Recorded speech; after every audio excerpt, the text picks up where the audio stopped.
hang on. And chat. How's it going, guys? Welcome back to 9 Hours, 9 Persons, 9 Doors. This is the second patron stream of this game. We're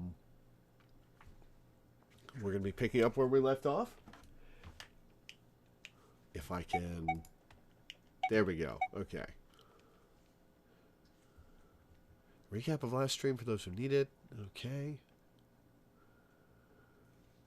Oh, Shy Monkeys is giving a recap of the whole game. Okay, yeah, it's capturing audio. Good.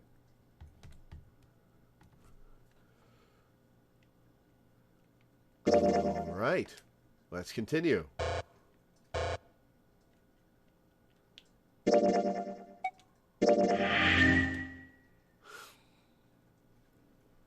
I do have some pizza bites that just came out of the microwave that I will be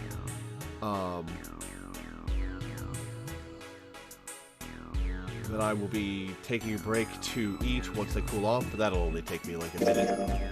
I realized I haven't had anything to eat today.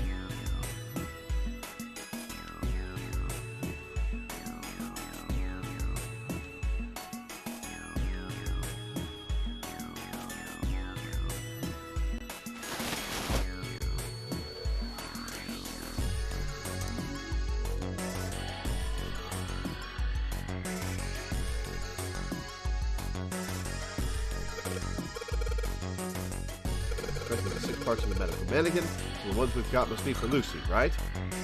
Yeah. Seems like it. Well, I say we give Lucy her parts back. Any objections? Nope. Agreed. Alright, let's get started. Combine! Hey, nothing happened. That's odd.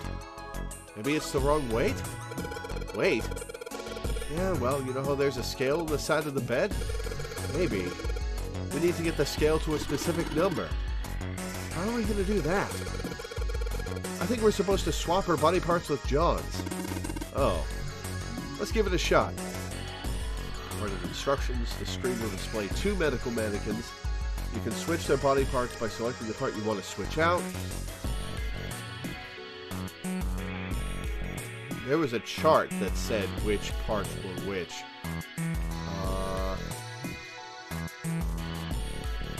Her legs look thicker than his. Let's try swapping the arm.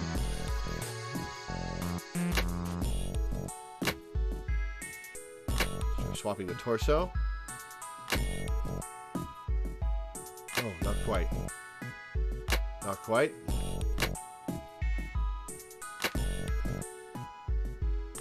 Almost.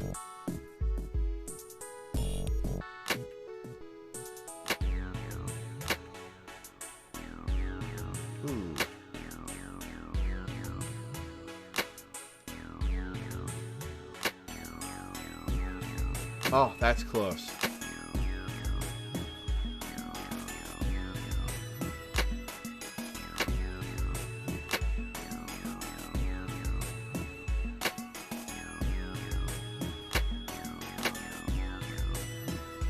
So close.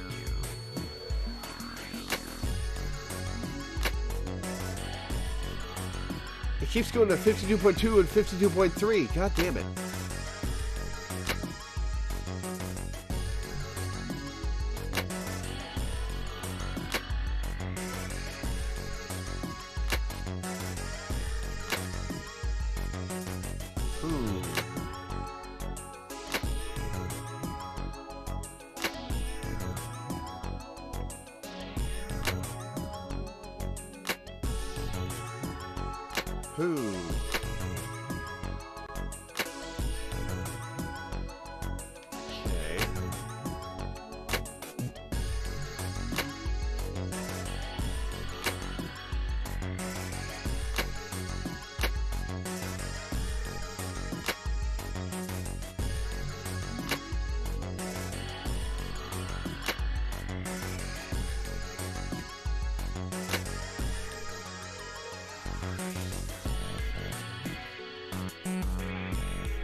Alright, I'm going to mess around with this a little bit more and then I'll start doing math.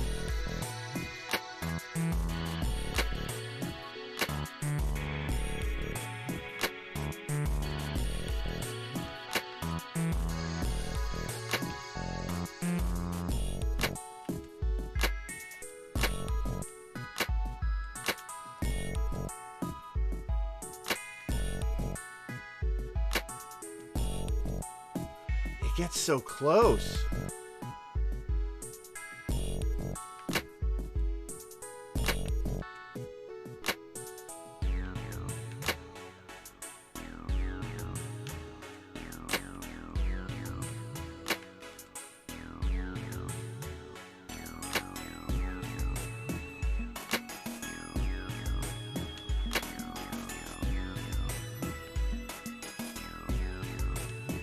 Can't select the grayed out ones.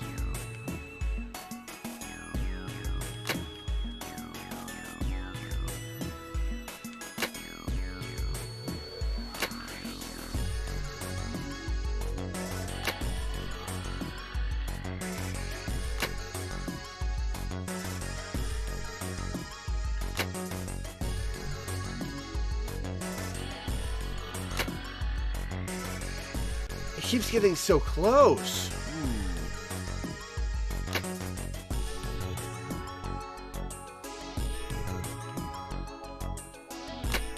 Alright, let's put the parts back.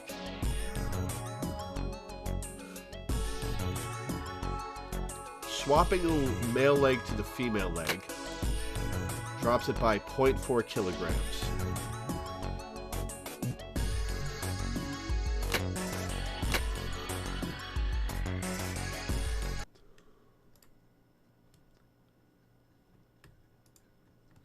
Oh, it mutes when I...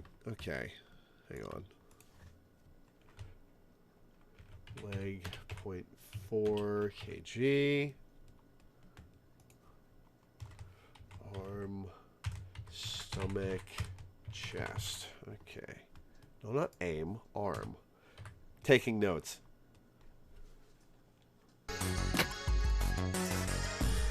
All right.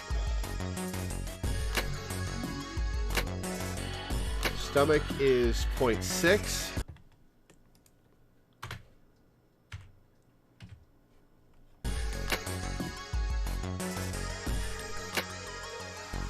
Arm is 0.5.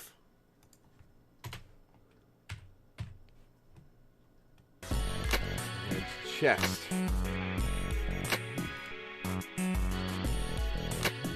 Chest is only 0.2, huh?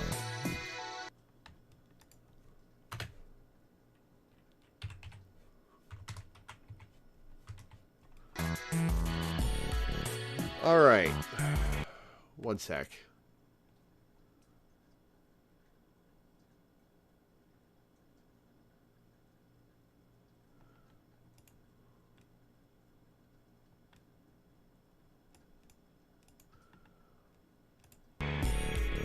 Back here.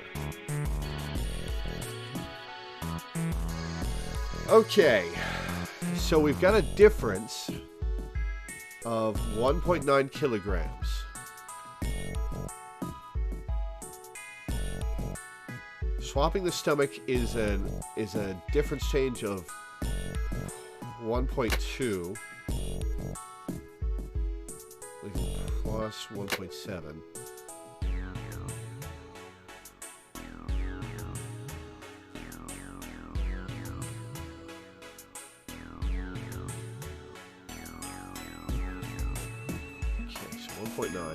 Swapping a leg is a difference of 0.8, leaving 1.1.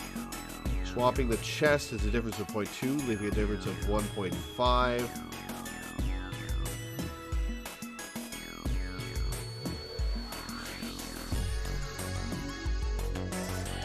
Swapping a leg, 1. Swapping an arm is 0.9.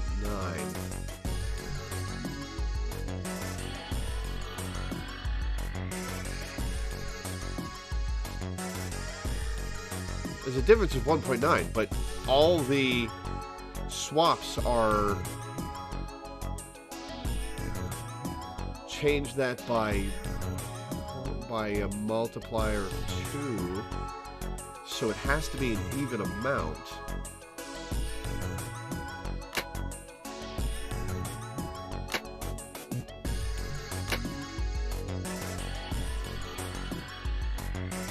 Yeah.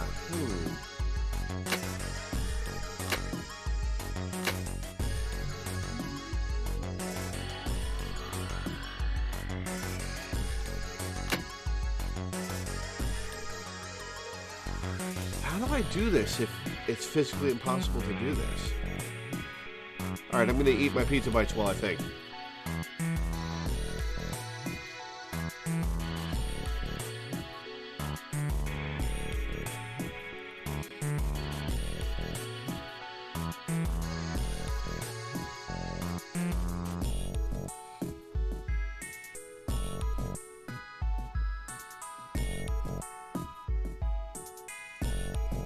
Alright, let's double check these numbers.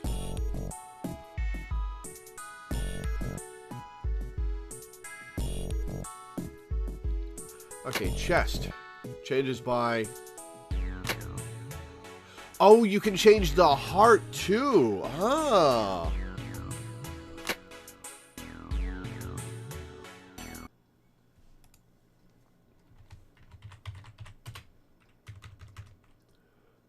Heart 0.3.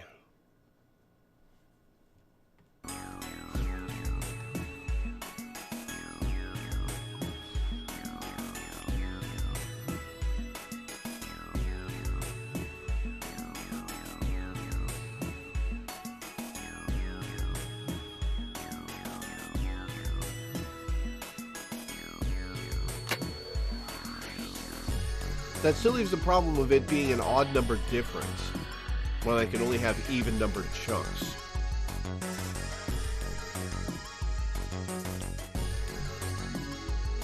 Let's get it to a 0.1 difference and see what happens when I backed out.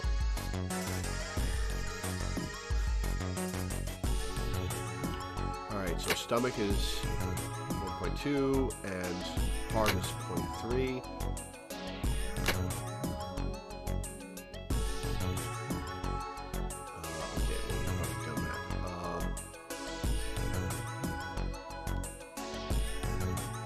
Leg.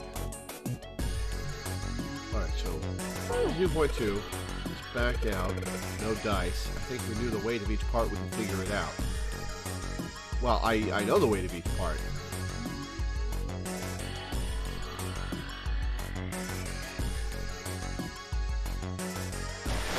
Done the math.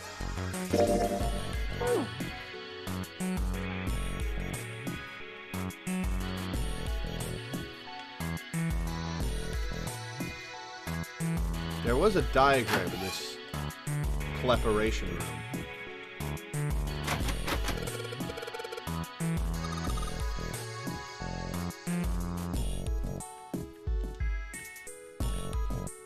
No, not this room. It was the other room.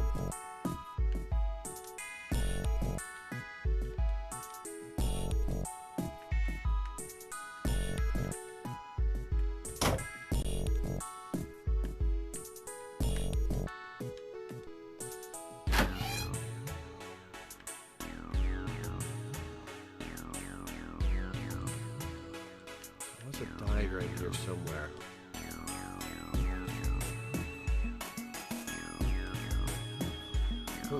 Was it not in here?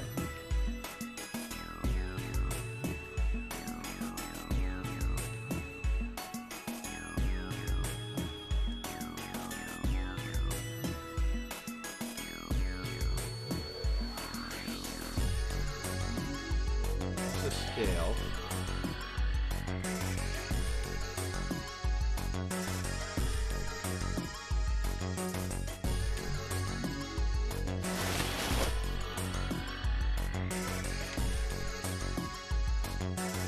I'm going to add it to my files.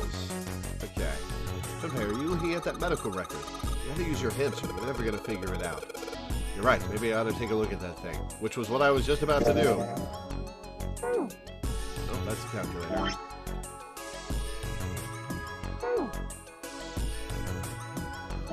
Menu has the files. Medical record. A male mannequin named John and a female named Lucy. It shows each mannequin's total weight and the weight of their individual parts. Oh, the legs have different weights?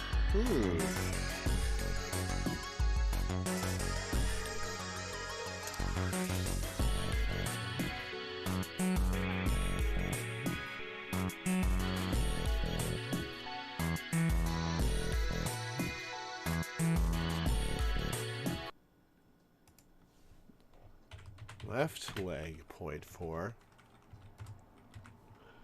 Right leg, 0.5.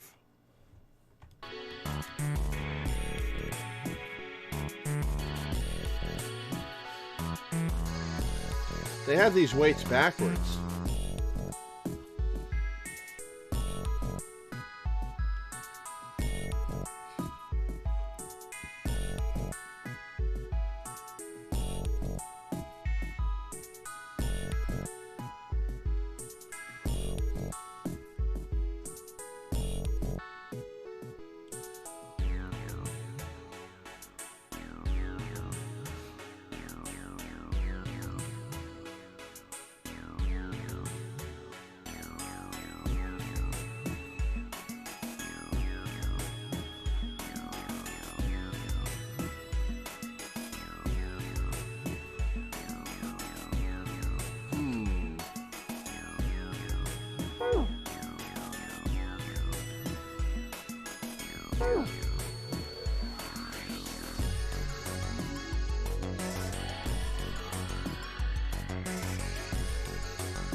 Wait.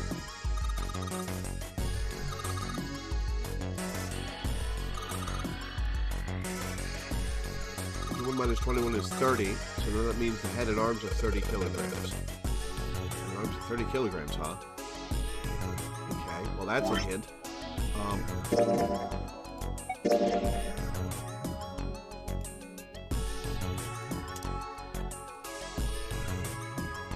Okay. 51.3 and 53.2.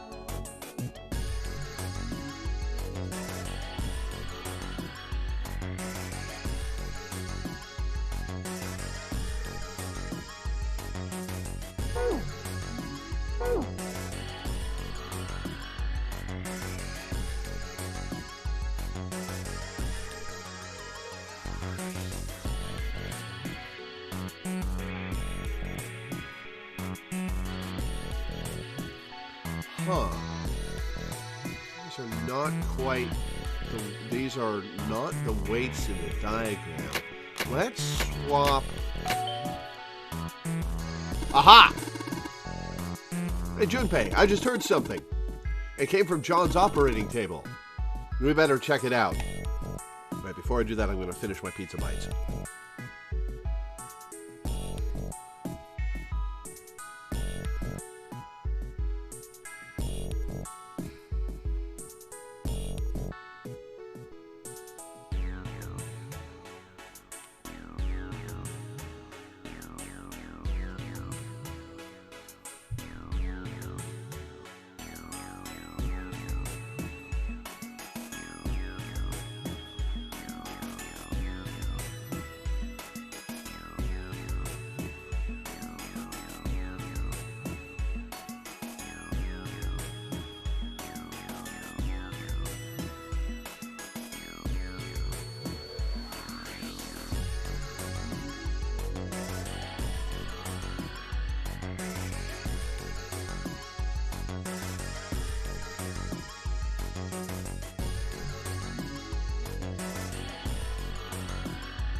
All right.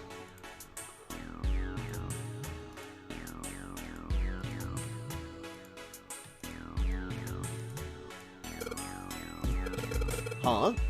A lid on the scale. A key! Hey, it opened. Oh, I get it. It must have opened because we matched John's weight to what's on the chart. I'll take that, thank you.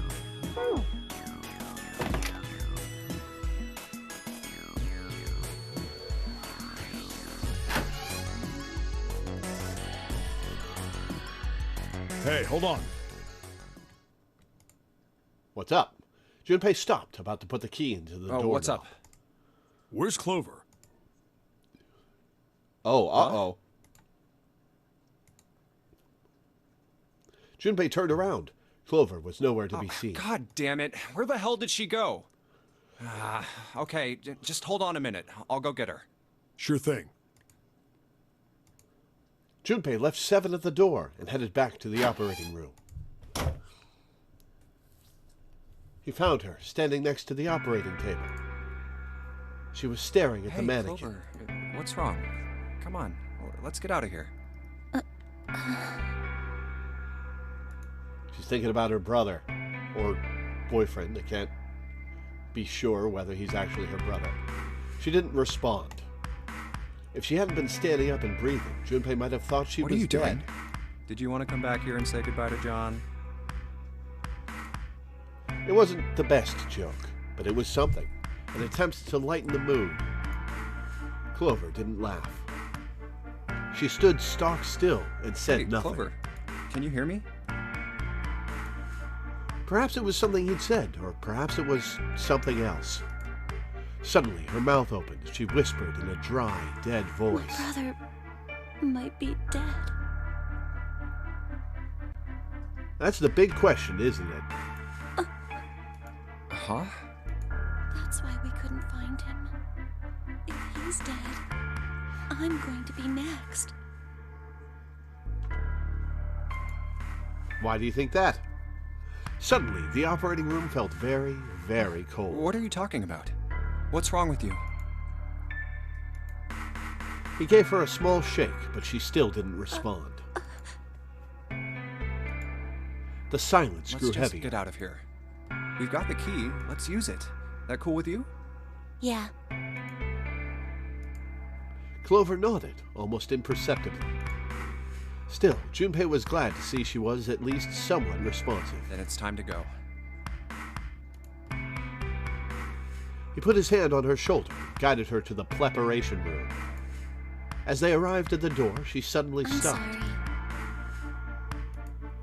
What was this? Why was she apologizing? Junpei wasn't sure what to make of her. Was she emotionally unstable because her brother had I'm gone really missing? sorry. Just forget everything I told you. What are you sorry okay? for? Fair enough, it's forgotten. Don't worry about it. Really. I mean it. I am curious as to why you think you're going to die next. How could anyone pretend not to hear something like that? But something told him this wasn't the time to press the issue. Junpei gave her the warmest, kindest smile he could manage. Thank you. Her smile was weak. It was almost painful to watch. Damn, what the hell took you guys so long? Nothing. Seven looked up as they walked into the room, clearly You irritated. playing doctor in there or something? Maybe. Jealous? Seven avoided answering the question. They stood in front of the door. Junpei took out the Jupiter key. All right, I'm gonna open it now. Is that cool? You don't need to keep asking, just do it, all right? Fine then. You got it. He slid the key into the keyhole and turned it. He felt it unlock.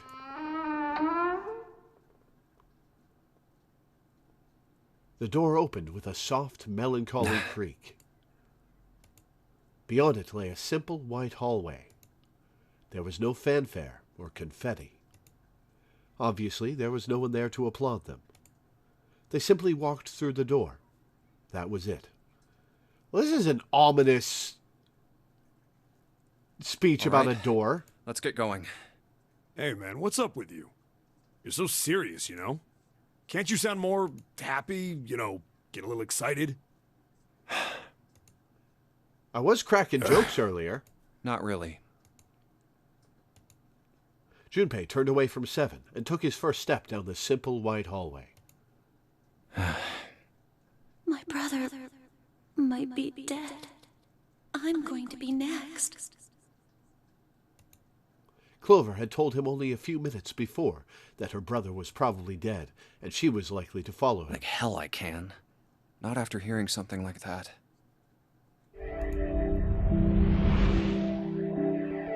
You found it!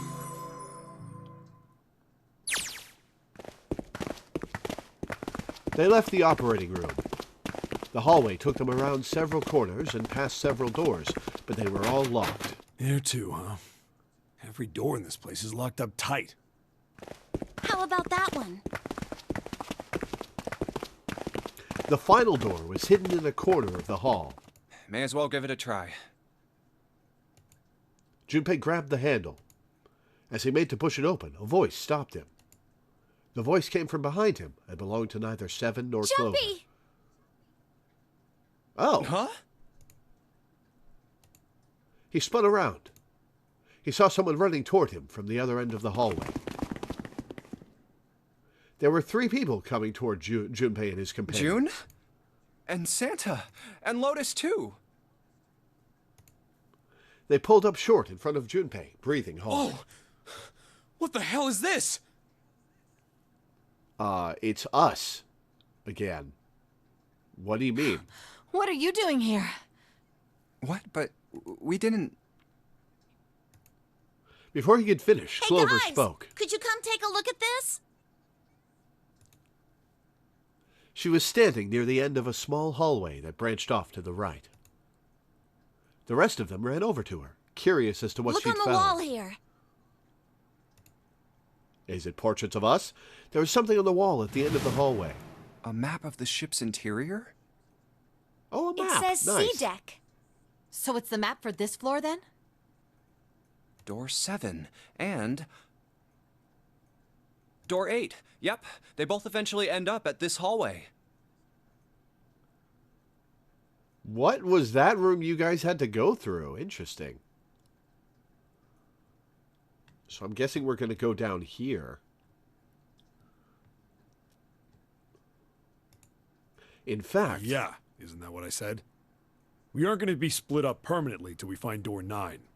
We might get separated for a little while, but we'll see each other again. Otherwise, we won't be able to open door 9. And that's how the nonary game works. I see. Junpei looked at the map of the ship's interior again. Wait a sec. Hey, could this lead to... As he looked more closely, his surprise and excitement gave way to weariness. You've got to be kidding me. One of the doors just led to this hallway. Door 3 just led to this hallway. One by one, the others saw what he'd seen. We may as well go. Yeah. They moved as one Oh, for the door. almost forgot. We should keep this. He pulled the map of the ship's interior off of the wall, put it in his pocket, and followed the others. The 6 of them stood in front of the door, arrayed in a semicircle. Santa stepped forward. He took hold of the door and spoke, without looking back at the other Ready? 5. I'm gonna open it. Oh, just open it. Slowly, all 5 nodded their silent assent. With a deep breath, Santa threw open the door. One sec, forgot to take some medicine.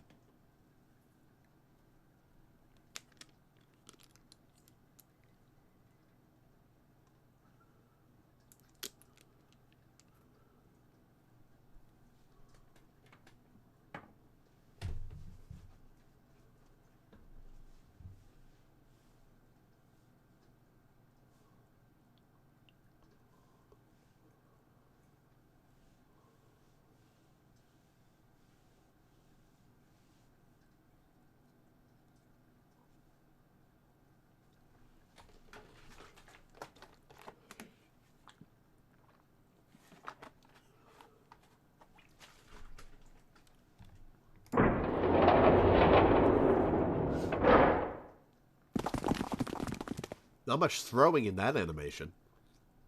They poured through the doorway and into the room. Even without looking around, each one of them knew where they were. It. They were just where the map had We're said back. they would be. In the hospital room.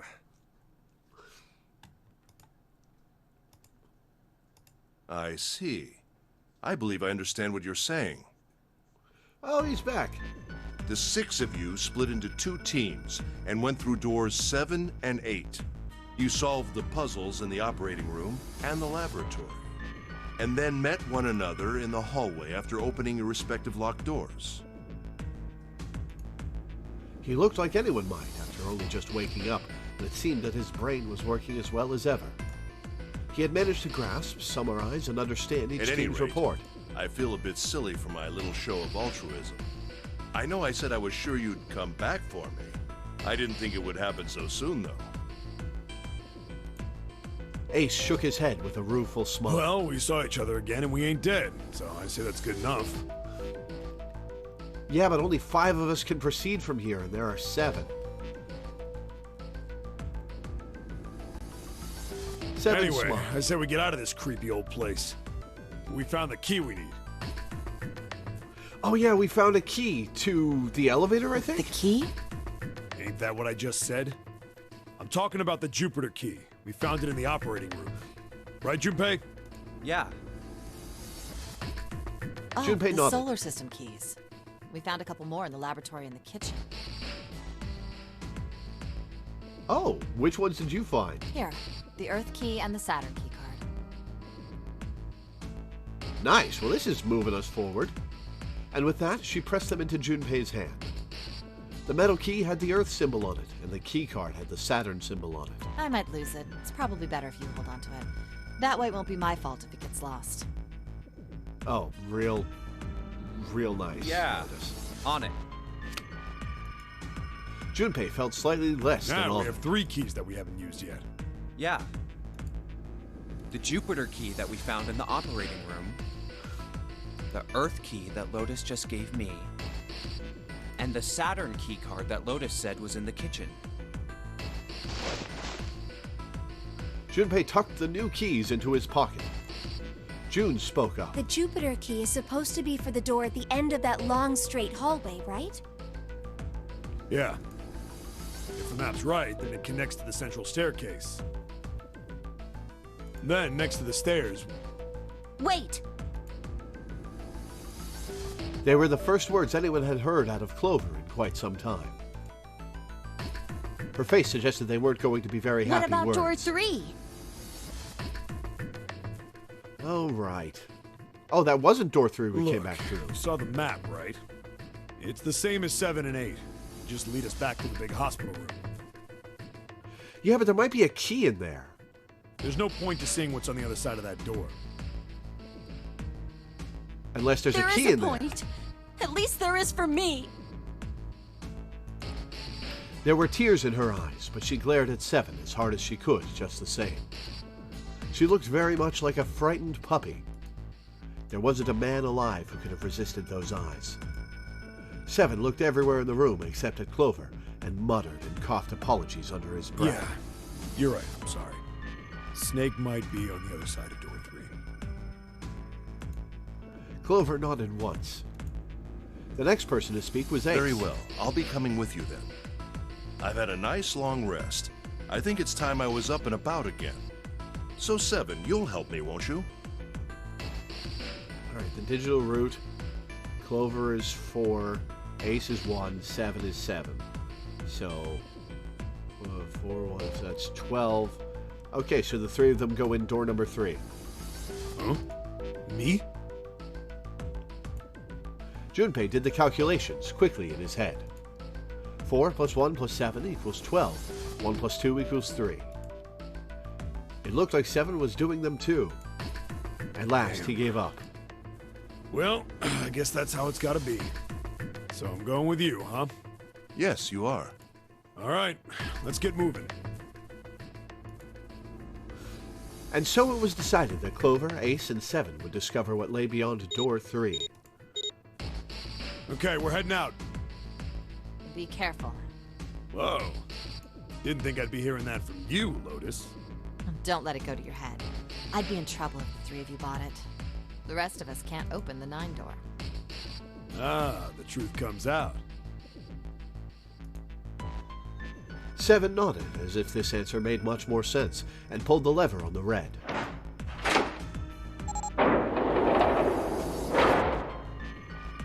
Okay, we're off.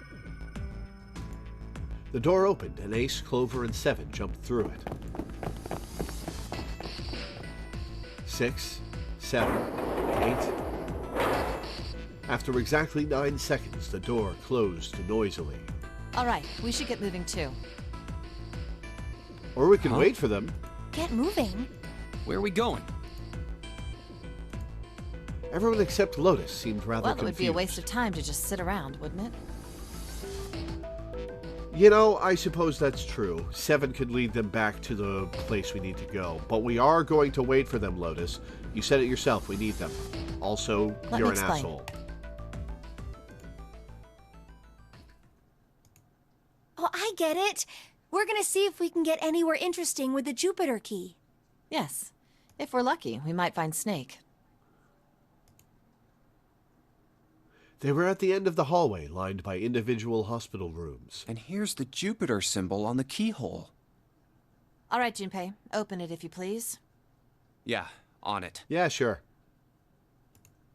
Junpei pulled the Jupiter key out of his pocket and slid it into the keyhole. He twisted. With a nice sharp click, he felt the door unlock. Junpei sucked in a breath, held it, and opened the door as quietly as he could.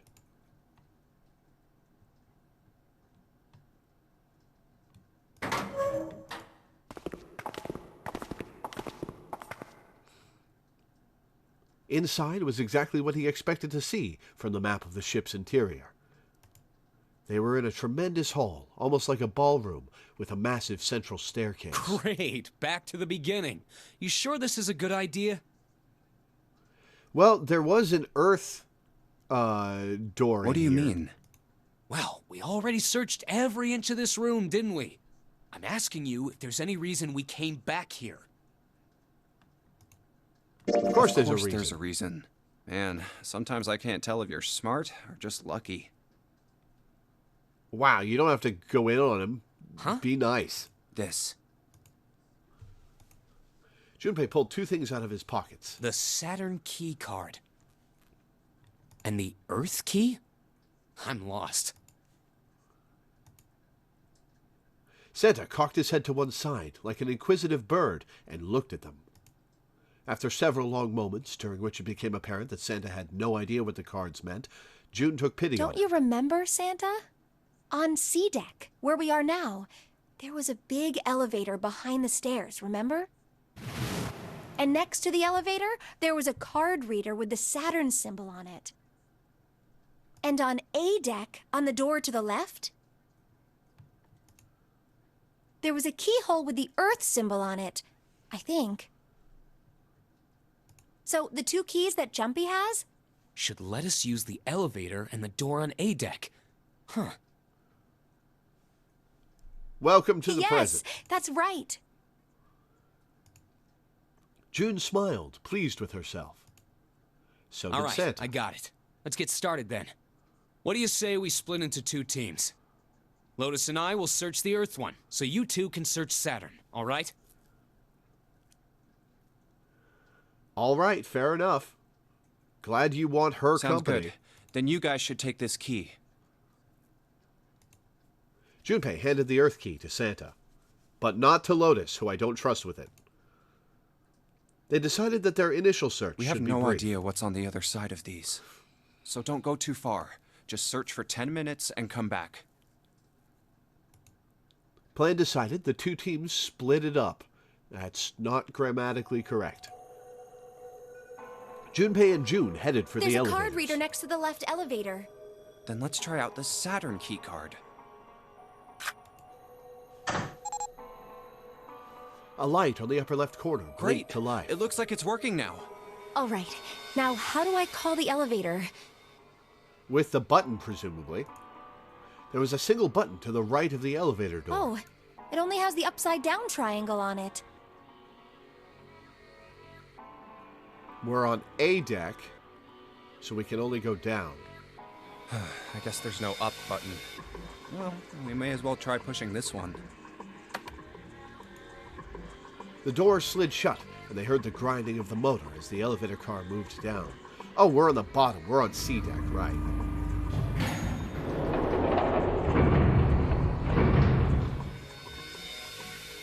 It opened! Look, Jumpy! Yes, that's how elevators work, June. June's voice was excited, but Junpei could hear a tinge of anxiety. Sweet! It opened! Let's get going. He grinned at June and stepped toward the open door. As he was about to set foot in it, he felt a hand on his arm. Wait! What?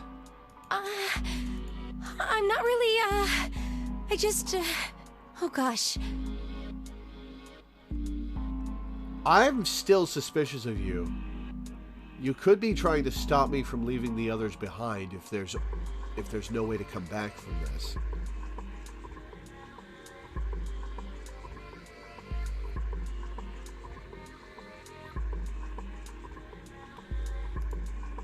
Junpei was at something of a loss.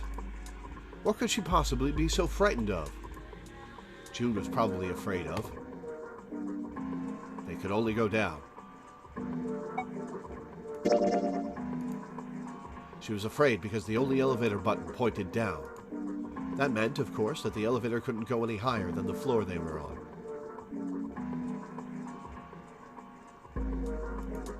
As he thought about it, Junpei realized he hadn't seen elevators on the A or B decks near the central staircase, all of which meant that the elevator could only convey them to the lower decks. Come to think of it, the lower floor, D deck, is completely underwater. An elevator heading to a submerged floor.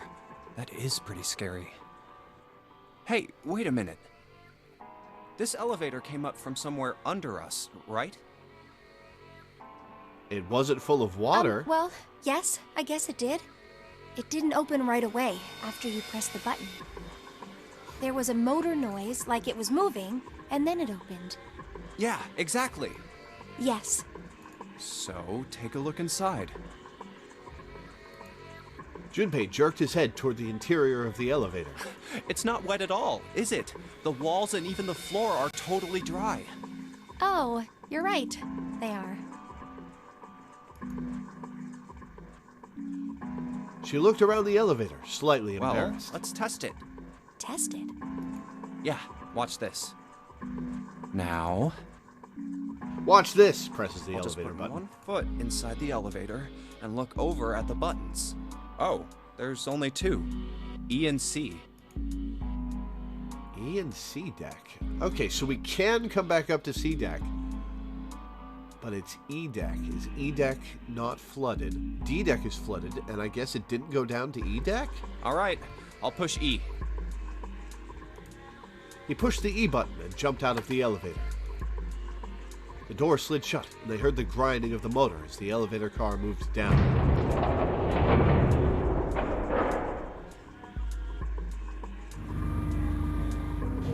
I think I can hear it opening on E deck. Okay, that's done. Now I'll just press the button again. A few moments later, the elevator returned.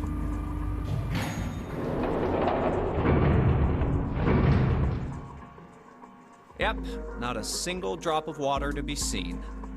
See?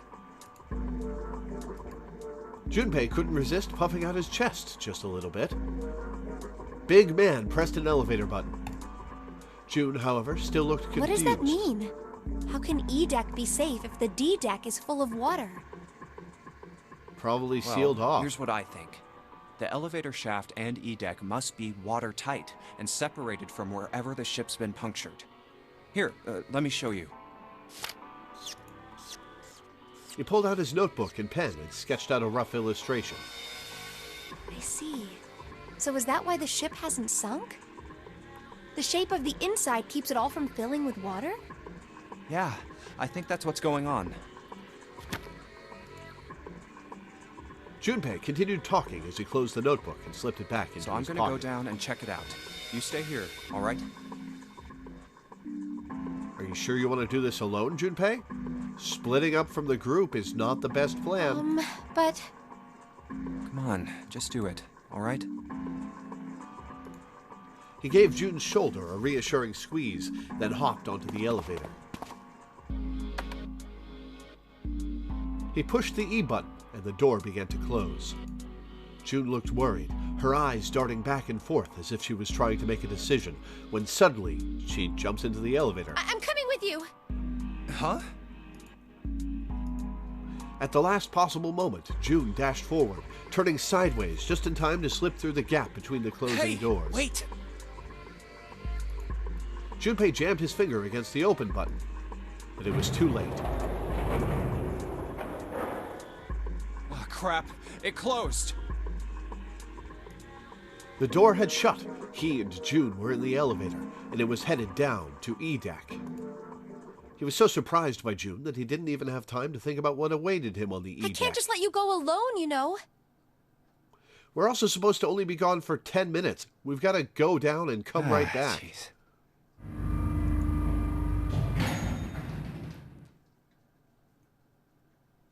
The elevator stopped and the door slid open. They tentatively stepped out and looked around. Looks normal. No fish going about their fishy business or jellyfish floating lazily through the water. There was, however, a blowfish, or at least something that looked very much like one. June's cheeks were puffed out and her mouth a tiny, intense frown. Oh, she's holding her breath. Oh, knock it off. It's just like I thought. This part hasn't flooded. Come on, just look around. There's no water here. June looked around nervously, then exhaled. You're right. It's not flooded at all. See? But there's a whole lot of water. Yeah, right on top of us. What's gonna happen if the ceiling breaks? Junpei thought about that for a We'd moment. probably die. Oh, no. Don't be so casual about something like that. At any rate, we should probably go back as soon as we can, once we're done looking around down here. Lotus and Santa might already be back. Okay, good idea. Now then. Junpei glanced around the room they'd found themselves in. The first thing he noticed was a set of thick iron bars. They ran the length of the room, separating the left elevator from the right Iron one. bars. Well, we can't go over there. Right. Then maybe...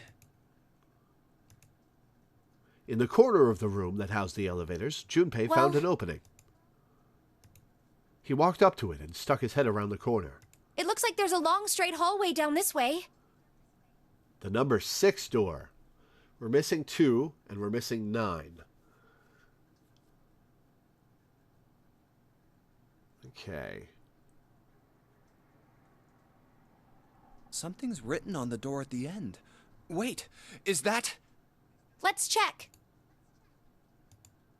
Junpei and June set off down the hallway at a brisk clip, somewhere between a run and a jog.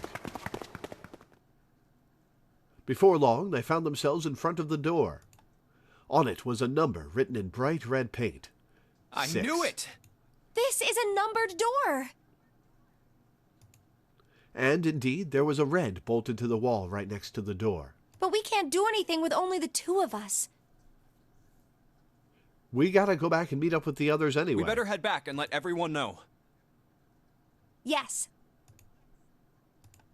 Junpei and June turned and headed back to C deck. Wait, what's this? On their way back, Junpei noticed a map on the wall. Is this the map for E-Deck? Hell yeah, getting all sorts I of should maps take it today. with me. Huh, so you guys found door 1. Door 1. So we found 1, 3, 7, 8, 6.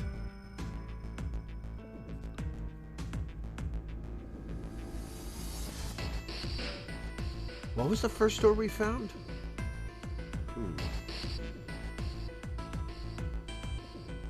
First 2 doors we found. One of them was 5, right?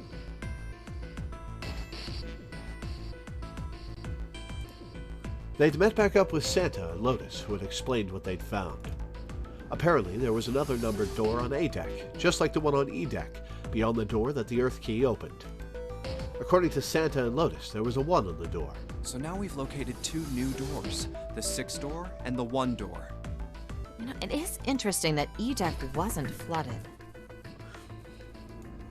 Lotus was quiet for a moment, lost in Well, thought. we don't really know if all of E deck is safe. We only checked the area around the elevator. Yeah, even so, it's still very interesting. Yet the ship has been prepped for that You flooding. said the 6th door was there, right? Yes. Then that means Zero planned all this out, even the sinking. That would have meant some pretty serious remodeling of the ship's interior. It's pretty mind-blowing when you think about it. Yeah. I wonder how long it took. I can't even imagine how much it must have cost. Oh, you're wondering, huh? I wonder if you already know how much It it would have cost. been a ton, that's for sure. Well, that does go along with what Ace was saying. The most reasonable explanation would be that this was done by some organization with access to a whole lot of cash. Yes, it does make sense. That thought made them all go quiet for a moment.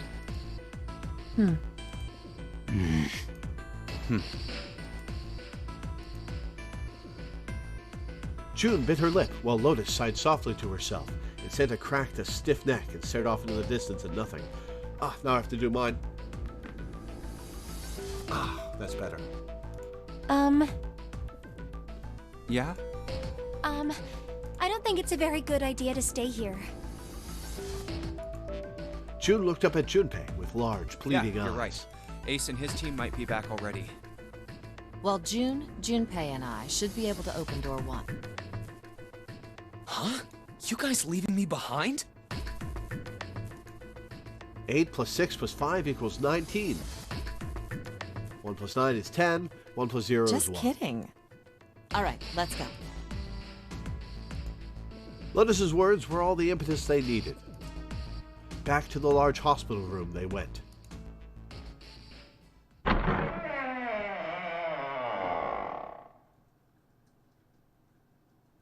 The moment they stepped inside, a tremendous voice echoed across the room. Hey! Where the hell did you guys go? It 7? was 7. Wait, did Clover not make it? Oh, nope, there she is. Ace was right behind him, and Clover was behind Ace, although she seemed to be hanging back. What's wrong? It looked as though there was something strange about them. 7 had the look of a man who'd seen a ghost.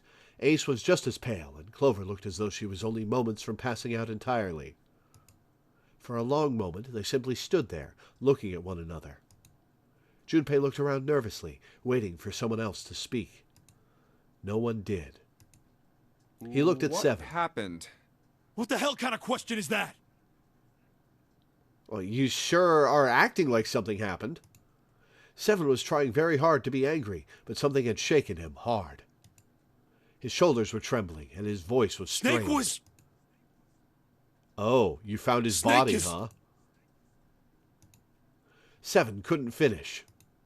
He just looked away, his face twisted by... Junpei wasn't sure what. Instead, Ace spoke. He took a deep breath, closed his eyes, and spoke. Snake is dead. He died just as the 9th man did.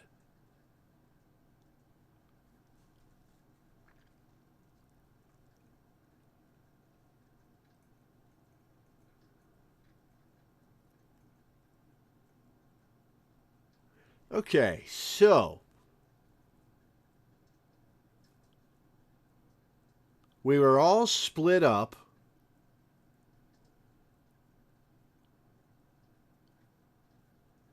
And Snake disappeared.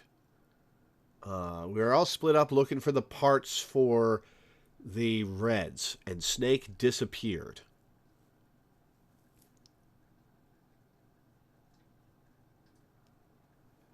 he was number 2, which means he couldn't have gone through the 3 door by himself. So my guess is somebody here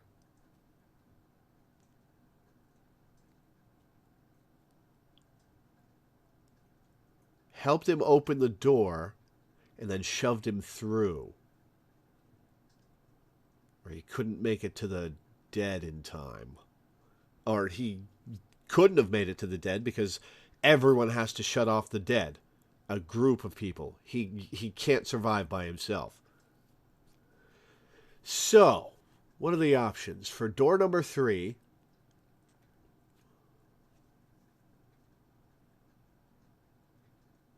it couldn't have been one person unless it was Ace. It could have been Ace, but he would have needed a 10 other than the 1 to get through, and there's obviously no 10. So Ace is suspect. If it was 2 people, there are more options. Getting to 12...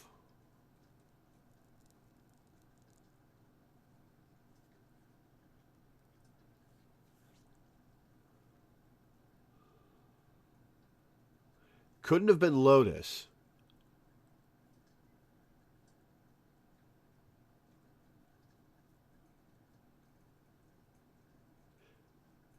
Ten adds 1 to the digital root. Yes, if there had been a 10 plus 2 is what I'm saying, that would have added 3. Added up to 3. Okay, so it couldn't have been Lotus because to get to 3, it could have been a group of people. No, but then a lot of people would have to be in on it. Couldn't have been Lotus.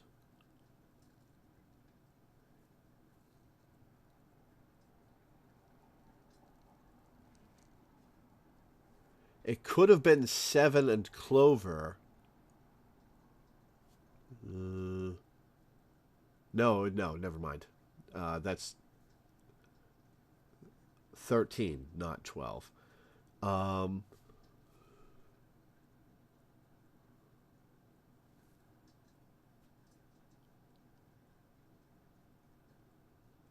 number 5, so it can't have been June, because June would have needed me.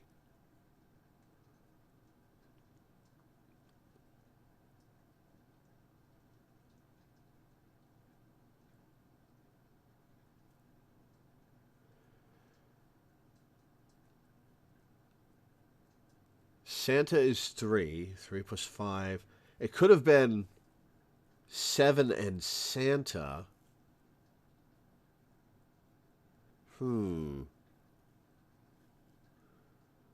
Okay, so Ace, 7, and Santa are suspect.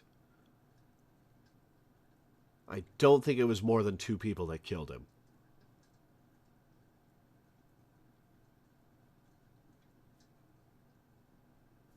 Okay, let's proceed. It was as if all the air had suddenly been sucked out of the room. Junpei felt his heartbeat quicken, and he realized he was having trouble breathing. He could feel cold sweat beading on his forehead and neck. June, Santa, and Lotus looked the way he felt. Now, it would have had to have been Santa and 7, because it takes 3 people to open the door. You can't open it with just 2 people, right? Or did it say that? Does it only open with 3?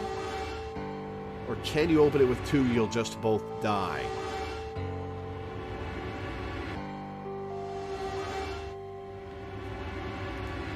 All 3 were frozen in place, their faces white. That's not true, is it? We should make sure. Yeah, right. We should. They nodded to one another and headed for the number 3 door. Wait! Not that way! What? Why not? Oh, not through the 3 door? They stopped short and turned to look at 7. He was pointing at the door with no number. I stuck a screwdriver in there to keep the door from closing all the way. It's not locked, so you can go in that way. Good plan. Where is he? Shower room, on the left side of the hallway. I put a broom in there too to keep the door open. That means we can get in without going through the numbered door, right? Yeah, that's right. Then let's go.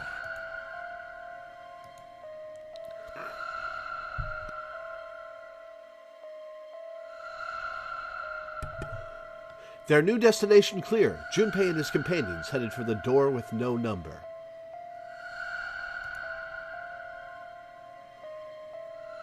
Once in the hallway, it was easy to spot the metal door on the left wall. This wasn't open when we passed here before. But now, just as Seven had said, there was a broom stuck between the door and the frame, keeping it open. Well, let's keep going. They looked at it for a moment, then stepped inside. Oh, it smells horrible. Lotus wrinkled her nose and covered her mouth in disgust. Even Santa pinched his nose shut. Oh, yeah, this is pretty awful. I feel like I'm gonna puke. It was just as bad as they said, perhaps worse. A hideous smell filled the air, so thick they could almost taste it. It was sour and smelled of fish, feces, and burnt meat. It worked its way through Junpei's nose and down his throat to pound against the entrance to his stomach. He put his hands over his mouth and struggled to keep what little was in his stomach where it belonged. Where is he? Where's Snake?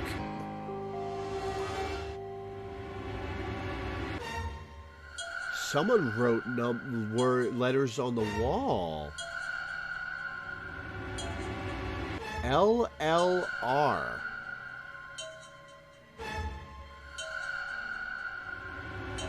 LLR.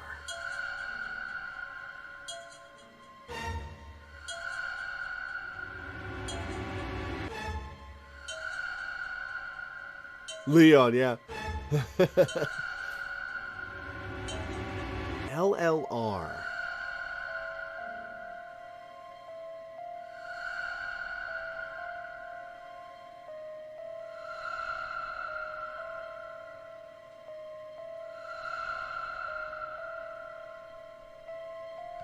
They didn't have to wonder where the body was. There was blood everywhere, a few arms of the splatter reaching toward them as they walked in through the door. All one had to do was follow the many radial arms to their source. The body itself was hidden behind June, a divider. you should stay here. But Please, just do me a favor, okay? All right? He didn't give her a chance to say no. He put his hand on her shoulder as if to shove her into the ground like a tent pole, turned, and walked toward the end of the divider. I'm going in. It felt like it took an eternity for him to get there. Santa and Lotus followed, timid and nervous as a pair of children. Eventually, they reached the divider. They looked at one another and nodded slowly. Junpei put his hands on the divider and peered around the corner. For a moment, he forgot to breathe. He felt his heart collapse in his chest like an empty cigarette carton, and time froze. He knew in that instant that he would take the image before him to the grave. What was left of the body sat in a sea of blood. Chunks of flesh, torn from the body, sat in the blood like tiny islands in a great Red Sea. A vast, ragged hole had been torn in the torso, and what remained of his intestines spilled out of it like fresh spaghetti.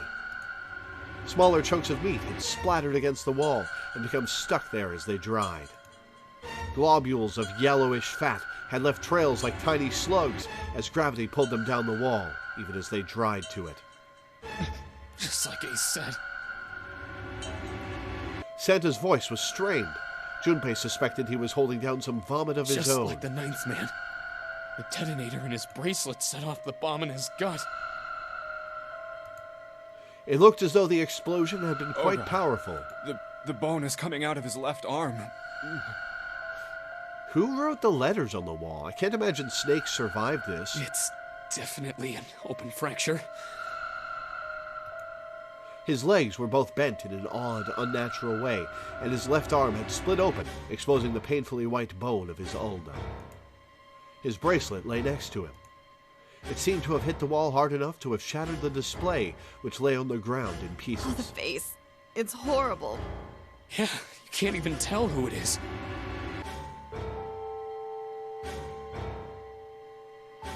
Can't tell who it is. Is that a clue?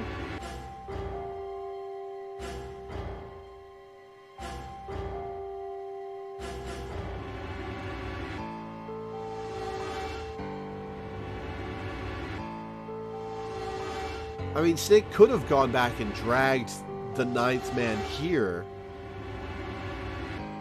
No, he would have needed help to get in the numbered door.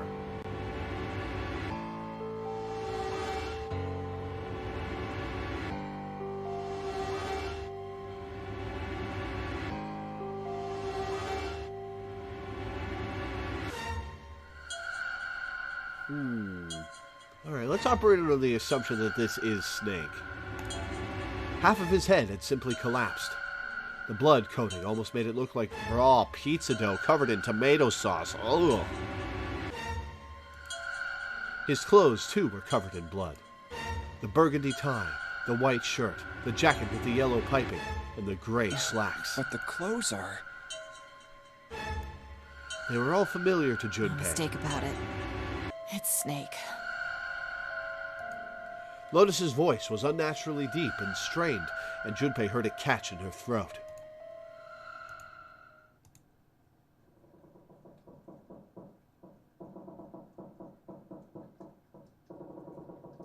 The squeal of tortured metal made Junpei's teeth curl. It sounded like the noise a ghost would make.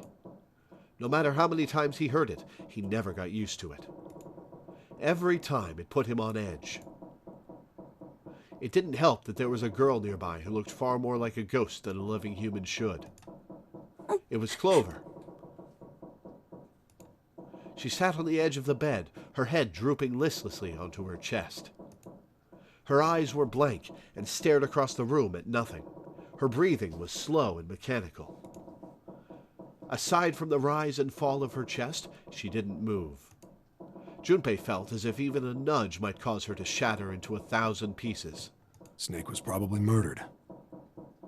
Chances are he was killed the same way the ninth man was. Seven lowered his voice, likely in an effort to keep Clover from hearing what he had to say. Yeah, you would know.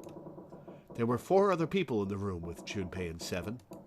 Ace, Santa, June, and Lotus. Seven looked at each one of them in turn. It's pretty straightforward. Not that hard to figure out how they did it. First, the killers got Snake to authenticate on the red to open door 3. Then they shoved him into it. Alone. And waited 9 seconds for the door to shut. Once that door shut, it was all over for Snake. But he didn't give up. He probably knew it wouldn't do him any good, but he probably ran into the shower room looking for the dead. It was a small chance, but it wasn't like he had anything to lose. Unfortunately, it didn't work. The detonator is only deactivated if everybody who authenticated when they went in uses the dead. Snake was the only one who went through the door. And then, 81 seconds after he was shoved in, that happened. I see. So that's what you meant by killers, huh? You need at least 3 people to open one of the numbered doors, including Snake. And the only options for that...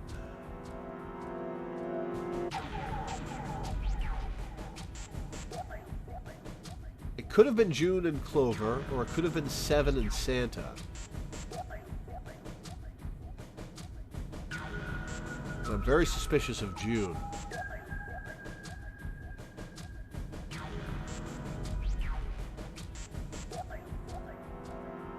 Could have been June and Clover, or it could have been Seven and Santa.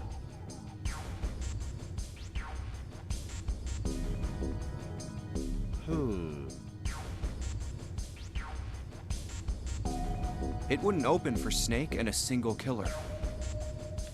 Yeah. That means we're looking at multiple perps here. Junpei crossed his arms. Well, grunted. just in case, I want to make sure. Let's say you're right. When do you think Snake was killed? When we all split up to look for the parts for the Reds, I think. Right after that was when we noticed he was gone. Then that means none of us have alibis. We were all off searching the rooms we'd been assigned, looking for those parts. Yeah. That means anybody could be a killer. Wait a minute. What are you talking about? June seemed How can you shocked. say that so casually? You're implying that one of us is a killer. No, he's implying that two of us is a killer. Well, Are that's just killers. one of us. If I'm right, then at least two of us are murderers. Why don't you calm down a bit, Seven? What are you going to gain by being so suspicious? That's what Zero wants, you know? What Zero wants? Exactly. This game was set up by Zero, wasn't it? Any game has a winner and loser. Whoever makes it through door 9 is a winner, and those who don't are the losers. Zero is trying to make us fight against one another for that victory. Well, it's a little late to stop that from happening, Ace, because we've already got two killers in the group. Then you're saying that Zero is trying to split us up by making us fight each other? Yes. That is why we can't let ourselves fall prey to suspicion. We have to trust one another and form a strong bond of friendship. Little late for that, Otherwise, man. we'll end up ensnared by Zero's manipulations. Then does that mean that the person who killed Snake... Yes. Almost certainly Zero himself. I'm not so sure about that. If there's anyone we should doubt, it should be Zero. He masterminded this game and kidnapped all of us. Doesn't it seem reasonable that he would have killed Snake as well? No, because he wants us to play the game. Good question. Or she. Junpei hadn't really If Zero considered killed that. Snake, then Zero is on the ship with us. Junpei. Zero still on the ship with them?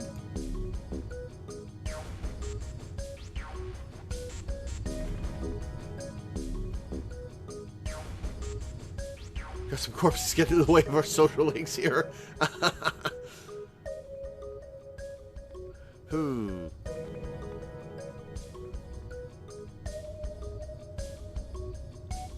I mean, I think June is Zero, but,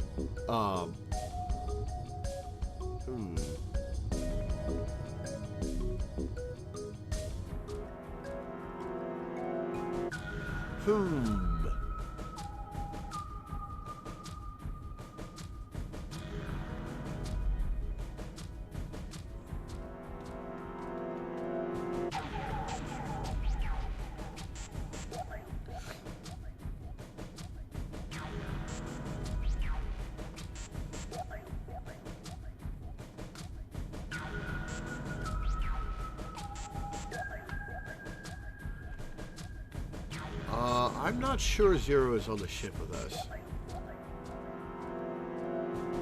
Kind of sounds like this was just a couple of murderers. Let's say I'm not sure. He wasn't Something's sure. still strange. What was that? Well, I'm just wondering about one thing. And what's that? How can you be so sure that Zero's on this ship? Ace's eyebrows Really, shot up. Junpei? I confess I'm a little disappointed. Usually you're rather sharp. Isn't it obvious? Wait, it is? Oh, he's figured out that Zero This is one ship. of us. Huh? Zero said, "this ship," several times when he addressed us.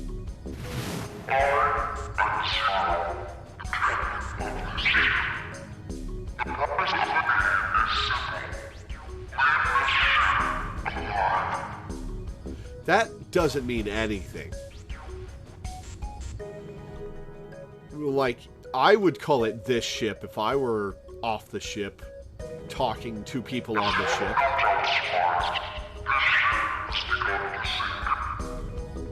If he weren't here, he wouldn't say this ship, would he?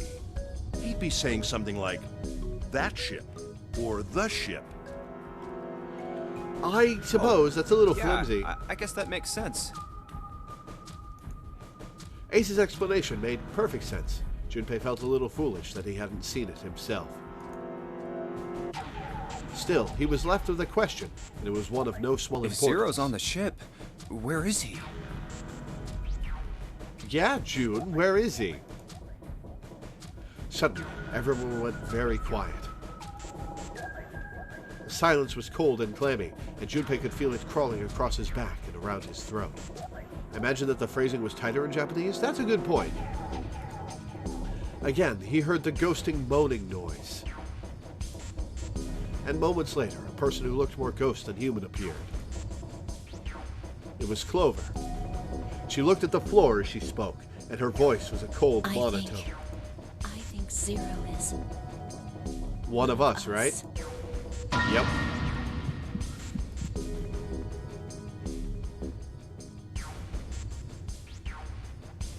Every human body in the room froze. The only sound was the muffled rustling of breath.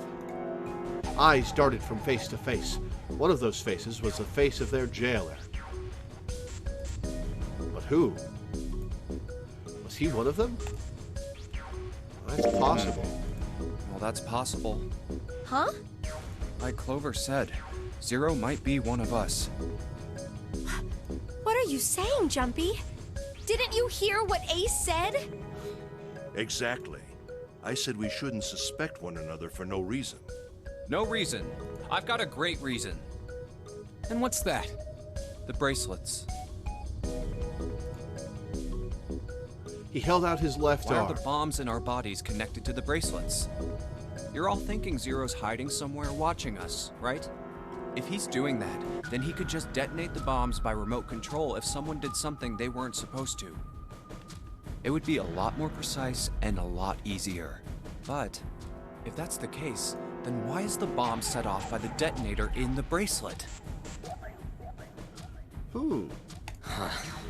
You got a point. I'm not done. Try applying the same ideas to the nonary game. All of the puzzles here run all by themselves. In other words, Zero doesn't have to be controlling them for the game to move forward. Why's that? Why would Zero bother to do something like that? I mean, it's just good engineering, Junpei. Good puzzle design if it works by itself. Junpei let the question hang in the air and looked at the others. It was Santa So who let's answered. say you and Clover are right. Zero's one of us. If that's the case, then it'd be really hard for him to keep track of all of us or control anything remotely. That's why all the puzzles run by themselves. That's what you're getting at, right? Yeah. Junpei Seven, nodded. when we were talking earlier, you said any one of us could be Snake's killer, right? Yeah, something like that. All right, then. I've got a question for you, Ace. You said something like Zero must be the one who killed Snake, right? Yes, something like that. I can't think of any other explanation. So what do we get if we combine those? They fit together pretty well, I think. Something like this. Whoever killed Snake is Zero. Hence, Zero is one of us. Seven and Ace's theories aren't mutually exclusive. They actually complement each other pretty well. At least they do if Zero is one of us. No one spoke. Their faces were grim, but Junpei wasn't sure if they believed him or not. Finally, Lotus spoke up. What were his motives? His motives?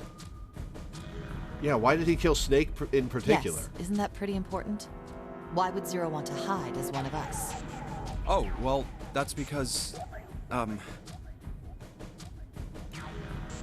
Junpei choked. He hadn't thought of that, and he had to be honest with himself. He had no idea. Don't know. Lotus So much sighed. for making a persuasive argument, Junpei. In other words, you only had circumstantial evidence. I don't really think that's enough to go on, you know? Ah, Junpei was painfully aware of their eyes on him and their disapproval. He tried to find something else, anything else to look at. Then, in that horrible silence, they heard a bell begin to ring. It was the clock at the central staircase. It's 3 in the morning. We only have till 6, That means right? we have 3 hours left. Yeah. Then we need to move now. Seven, Clover, Junpei, I know how you feel, but you do understand that right now it's important we trust one another, don't you? You're right, but Junpei couldn't bring himself to respond. He swallowed the words he wanted to say and sighed. Seven and Clover remained similarly silent. Their eyes were looking at something somewhere else, very far away. We must go. We have very little time left. Ace's words put their feet to moving. They all knew where they were our next going. destination is Mercury. But maybe you and June should check it out first and then report back to us. All right, let's go, June. Right. Here it is. It sat bolted to the wall near the stairs that led to the casino and the kitchen, between the 2 elevators. The Mercury card reader. We're using the card 7 gave us, right? Yeah. I found it when we were checking out the shower room. Oh, I was wondering when the hell we got I this. think Seven said something like that. Anyway, let's see what happens. Junpei slid the card through the reader. The light on the reader turned green and made a tiny electronic noise. I guess the elevator works now. Jumpy, I know it's only the 2 of us, but let's do our best. What's with you all of a sudden? Well, I'm happy we were put together. You know it's just for searching E-Deck, right? Even so, I'm glad I'm with you. Well, this is a Oh. big attitude change. First, we need to find out if the elevator comes up full of water. Just like we did before.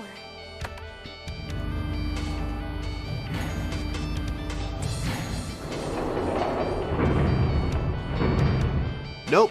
Dry as a bone. Oh, here it is. I knew it. It's not wet at all. Let's go. Yes. Once it had been checked for water, Junpei and June stepped into the elevator. Look! Nearly all of the buttons are destroyed. Yeah, only the seat and bottom button can be pushed. Bottom is We're on different. C deck right now, so the only one we can choose is bottom. Yeah. Well, let's try it out. Junpei hit the bottom button. The door closed. Slowly, they began to move downward. Oh, so this is the bottom deck. They stepped off and saw that the hallway to their right ended somewhere between 20 and 25 feet from them.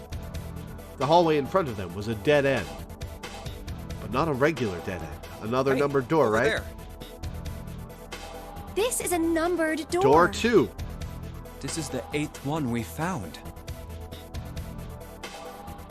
So the only one left is 9. There were 2 numbered doors on B deck near the central staircase. They were doors 4 and 5. 3 more in the large hospital room. Doors 3, 7, and 8. And the door we found on E deck, and the door Lotus and Santa found on A deck. It was a 6 on the door on E deck, and a 1 on the door on A deck. 4, 5, 3, 7, 8, 6, 1. And now door 2 stood in front of Junpei. Okay, so we got 3 doors to choose from. And there's only 7 of us, so we can only go through 2 doors at a time. I think door 6 and 2 are going to lead to similar places. Like, they might meet up. So I think those are the ones we should go through. But 6 and 2.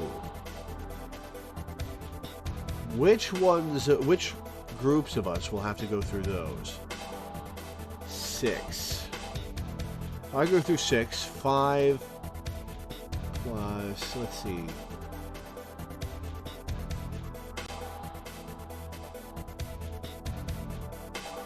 Junpei, 7, and Santa would work for door 6. which would leave 1, 4,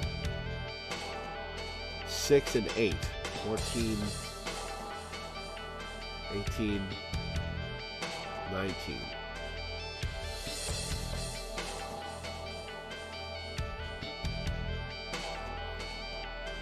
Okay, that wouldn't work because that would be 1.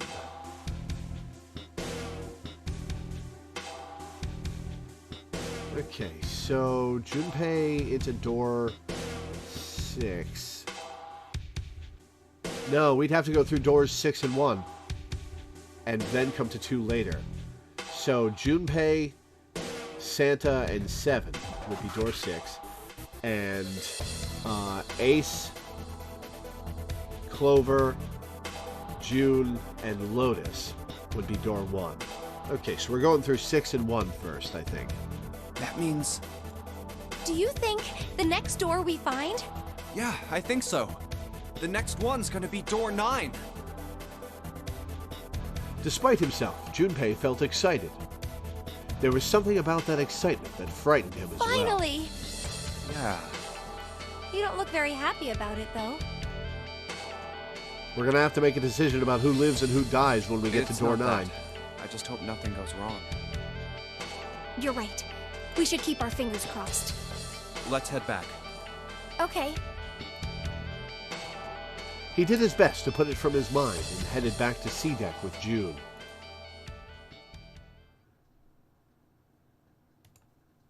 One, 2, 3, 4. All right, 7 pieces.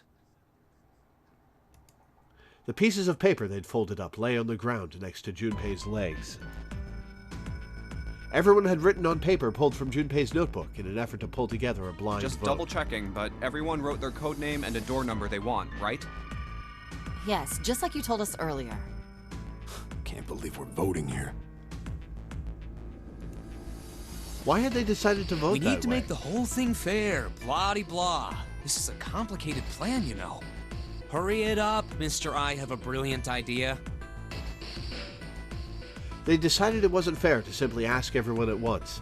That would allow people to force others to go through certain Yeah, doors. quiet in the peanut gallery. And he had a plan. It wasn't a plan he wanted anyone catching wind of, however, so he did his best to act calm as he began to open and read the pieces All right, of paper. let's open these up. The first one says, Ace requests door 1. Yes, I do. Would you like me to explain why? No, we don't have time for that. Sorry. Let's keep going. He Next opened the is second Santa. one. He wants door 6.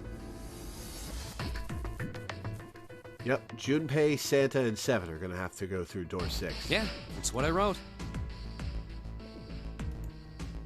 Junpei continued with the 3rd, 4th, and 5th pieces Clover of wants paper. 1, Lotus wants 2, and 7 also wants 2. Wait a minute. There's no way I'm going anywhere with the Elephant Man.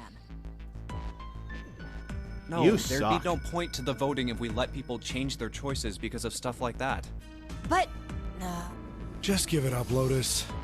It's not like I want to hang out with some exhibitionist grandma. Wow! I'm not an exhibitionist. I'm wearing clothes. Yeah, barely. So, last I checked, that's not a crime. Maybe. But what about common decency? Nobody wants to have to look at a chick who looks like a half-naked raisin. Where is this coming from? She's not old. Oh, I'm gonna kill you! Lotus' hair flared out like the mane of an angry lion. Not good. And she roared with a voice that shook the walls. Let go! Let go of me! I'm killing him! With some difficulty, Ace managed to restrain Junpei, her. read the rest. Right. Junpei tore his eyes away and looked down at the 6th piece of paper. June wants opened door it. 6. Yes. I don't really have a reason. I just felt like it. All of the papers, save Junpei's, had been read. He did some quick calculations in his head. So this was everyone's vote. Ace and Clover requested door 1. So that's 5, so they need a 5 to get through door 1. So that would be Ace, Clover, Junpei. This was the door on A deck, near the central 7 staircase. and Lotus requested door 2. 7 plus 8 is 15, plus 5 from Junpei is 20, which would be 2. This was the door on the bottom deck. It could be reached by taking the elevator to the bottom of the Santa ship. and June requested door 6. 3 plus 6 is 9, plus 5 is 14. So I wouldn't be able to go through door 6 with Santa and June.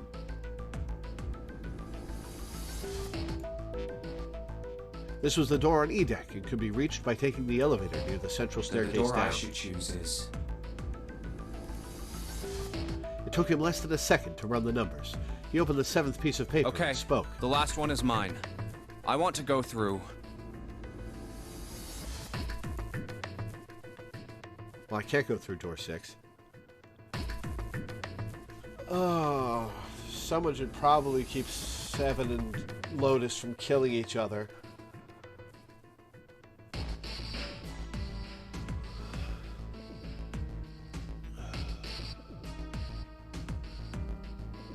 I could go with Ace and Clover, or I could go with 7 and Lotus.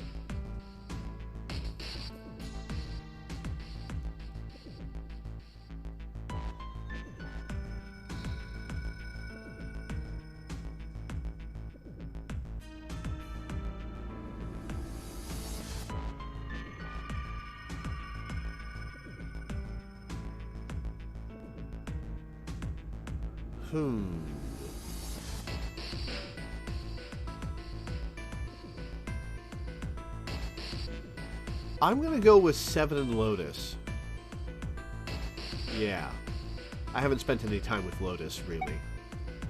My choice is door 2. Santa was unconvinced. Wait a minute there. You cheating? Cheating? I'm asking if you changed your number after you heard what doors we wanted. How could I do that? I wrote it down on the paper earlier. Let me see that. Sure, here. Junpei shrugged and handed it to him. Santa examined it furiously. The others peered at it as well. As they did, Junpei quietly slipped the piece of paper he'd been hiding into his pocket. Although he'd never know it now, Santa had been justified in his suspicions. Junpei had switched papers. I had 3 pieces of paper ready. For doors 1, 2, and And I put 6. the one with door 6 on it into the pot. He put a small mark on it so that he would know which I one was just needed his. to make sure I drew last. After I saw everyone else's result, I just chose whatever door I wanted. If the number I'd already put in matched, then I didn't have to switch the paper out. Well, what does it say? He fought the urge to smirk. You got lucky. Santa snorted and tossed the paper aside, frustrated. All right. So we know who's going through door 2. That'd be me, Lotus, and Junpei. 7 plus 8 The plus other 5 problem's equals the other 20. 2 teams. June and I want door 6. Clover and I choose door 1. That's not good. We can't open either of those doors with only 2 people.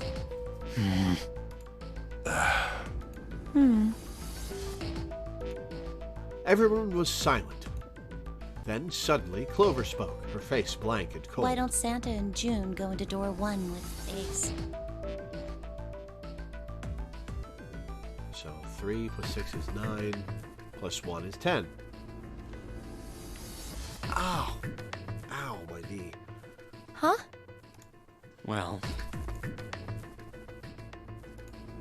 They looked at one another. 3 plus 6 plus 1 equals 10. 1 plus 0 equals 1. Finally, Then Ace what will you spoke. do, Clover? I'll be waiting at the stairs. You guys are coming back here, right? That's what 7 was saying, wasn't it? That had been what 7 said. We aren't going to be split up permanently till we find door 9. We might get separated for a little while, but we'll see each other again. Otherwise, we won't be able to open door 9. That's how the nonary game works. I'm sorry, but I just want to be by myself for a while. You know what? You understand, Fair enough. right? The game wants me to be suspicious of her as Zero. There was no emotion on her face, but it was drawn and pale, and her eyes were red. No one had the heart to contradict her. The room grew very quiet. Silence drifted down over everything like a blanket of fresh snow. It was Santa who finally spoke. All right, I'm going through door 1. That all right with you, June? Yes. June nodded. Well, we'll be going then.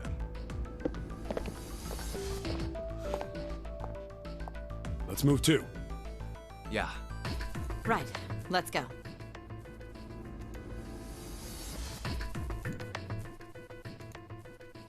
And just like that, their paths were Won't see set. June for a while, but this was my choice. I'm just going to have to suck it up. Seven said we'd all see each other again, and I'm going to believe that. He took strength from that thought. The other group went to A deck to go through door 1. Clover joined them. Our group is on our way too. We're heading to the bottom deck using the elevators. I wonder what we'll find down there.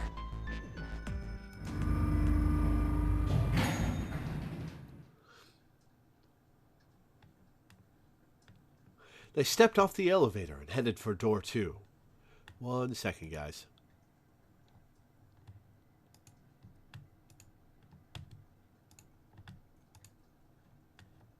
We ready? Yeah, anytime. I'll go first.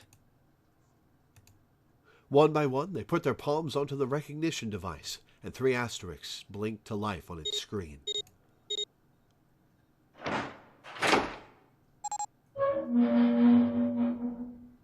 Let's go! The door opened, and they leapt inside. Where the hell is it this time? I don't see it! Oh, there it is! It's right there! Fortunately, it took them only moments to find the dead. It had been placed just inside the room, right next to the numbered door. They gathered around it and quickly scanned each of their bracelets. I wonder if there's a red on this side of the door as well.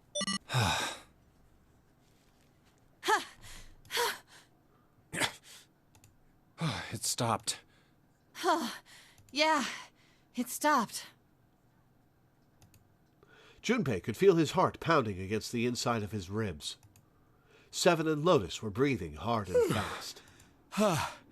Man, I'll never get used to that. I'm not sure it's something I'd want to get used to. We should finish this game before imminent death becomes a normal thing. Damn right. All right. Junpei looked around again. This hallway's pretty short, but it's got 5 doors. 3 on the left, and only 1 on the right. Don't forget the last one at the end of the hall. But it's got a metal plate over it, so I doubt we're gonna get anywhere that way.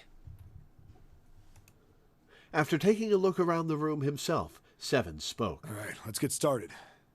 I think we'd probably better split up. You two okay with that? Yes, no problem. Sure thing. Then I'll take this first one. Seven nodded to them and stepped into the room closest to him. I'll try the one next to it. At last, Junpei was left alone. I guess I'd better get started too. He looked intently at the remaining 3 doors.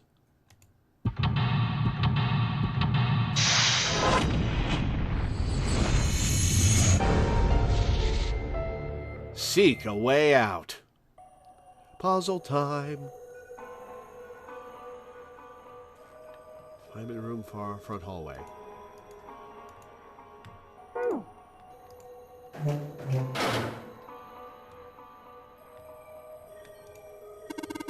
What's this? What the hell's this supposed to be? Like a drawing of a whirlpool or something? Well, if I had to guess, I'd say it's trying to look like water.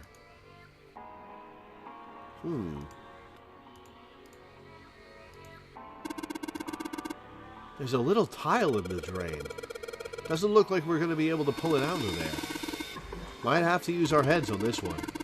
Alright, let's figure this thing out. Huh, looks like the water doesn't work. Doesn't matter how much 7 turns that thing, no water's coming out. Has the water been shut off from somewhere else?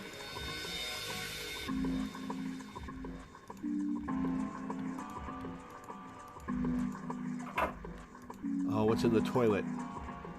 Sun symbol. A symbol on a toilet lid, huh? Seems a little fishy to me. It's a sun symbol, but it doesn't look like the ones on the doors. Damn, this toilet's pretty nasty to begin with, but the inside's even worse. Honestly, I'm amazed you could bring yourself to touch it. Huh. There's way nastier stuff out there in the world than a gross toilet. You're a real deep thinker, aren't you?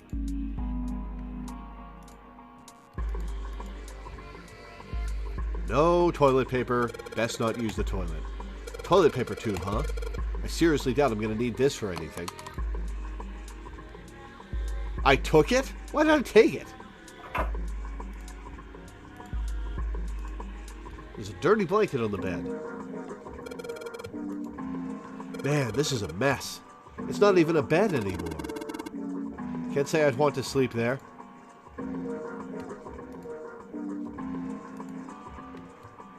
Oh, hello. Huh? What the hell? It's not opening. There's something up with this drawer. I don't trust it.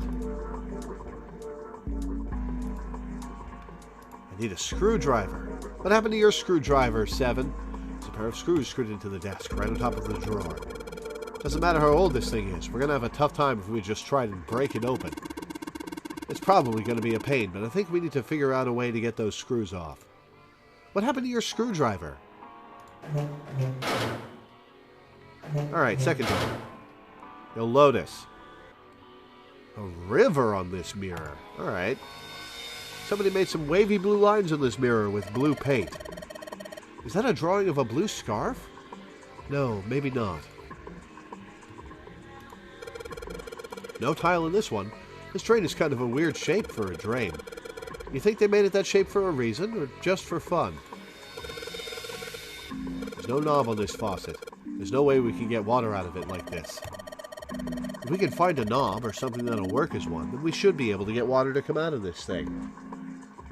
Okay, so the one with the blocked drain has a pool on the mirror, so we're supposed to fill that with water. The one without a blocked drain has a river on the mirror, so we're supposed to let the water flow. A moon symbol. A moon? What a filthy, disgusting moon. Yeah, it's pretty filthy, but it's a precious hint. Let's remember it, alright? I refuse to touch this. I refuse! What the hell's wrong with you? I don't want to touch it, ever! You know what? Fair. This paper seems to be pretty old. Ew, how the hell can you touch that? It's horrible. Oh, it's not like I've really got a choice, do I? It's not like I want to.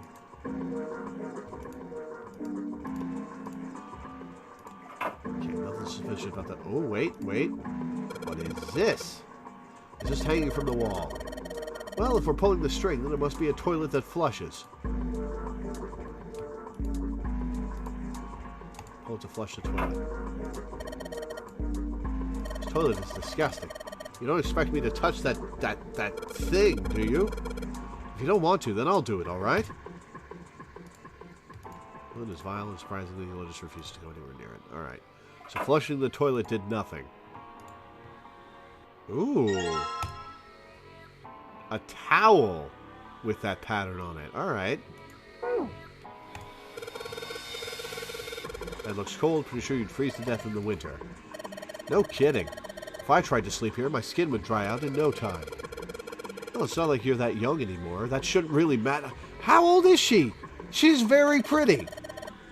My, Junpei. Aren't you lucky? It seems you'll die before you have a chance to grow old and hideous. I'm sorry. You're right. Dry skin is a woman's worst enemy. His bed looked even sadder without the pillow. So, it's still a terrible bed. I'd never sleep on a bed like that.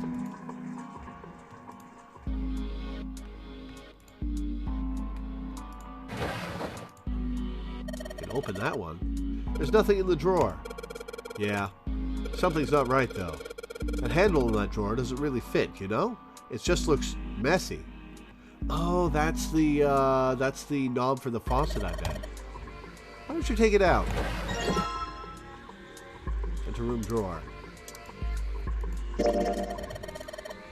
there's a mirror on the other side of this drawer. Interesting. It's kind of an odd shape, and it looks like someone attached the handle with a screw after the fact. Okay, so we need a screwdriver. Wait, there's a mirror on the back of it. Interesting. Alright, door 3.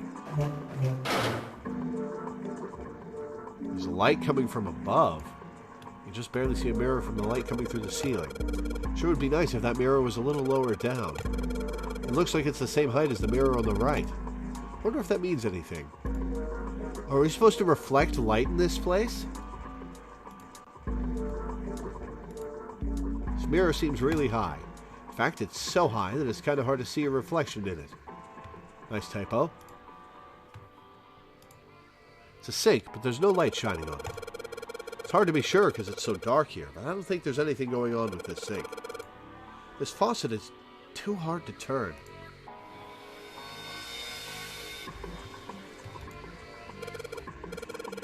Toilet paper. It's still white enough for me to know what it is, even in the dark. There's nothing out of the ordinary about it. 14 equals E. Alright, gotta remember that. 14 equals E. What is this? 14 equals E? It probably means a 14 somewhere represents an E, but I don't know what 14 that would be. It's a digital root. 1 plus 4 is 5, and E is the 5th letter of the alphabet. Looks like a dirty toilet, but it's too dark to tell. Alright. Well, this light's barely enough to see by. I feel like I'm going to see a ghost here or something. It's a blanket. Not a really great one, but still.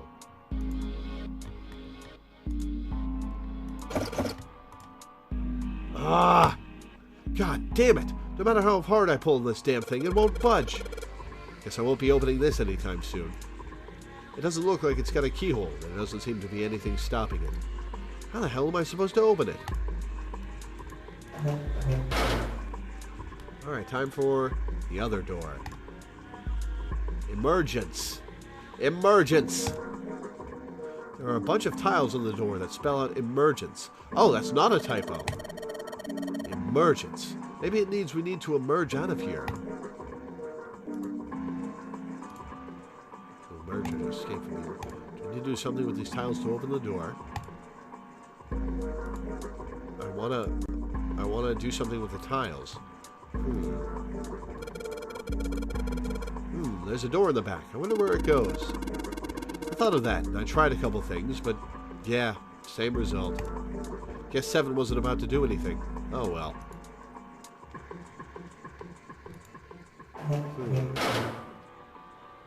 Screwdriver. I need a screwdriver to proceed. Can I go under the bed? No.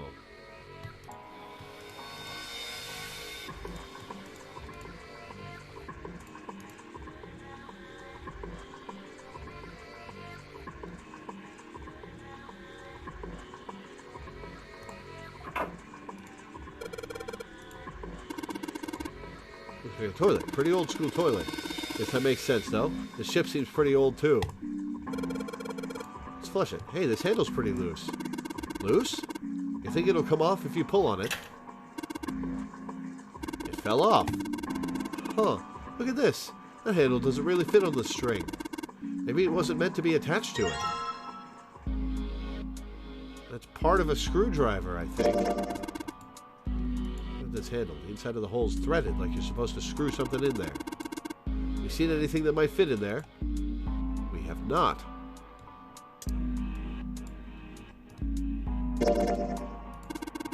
Towel. So for old ladies. I feel like I've seen the design somewhere before. Maybe I'm just losing it.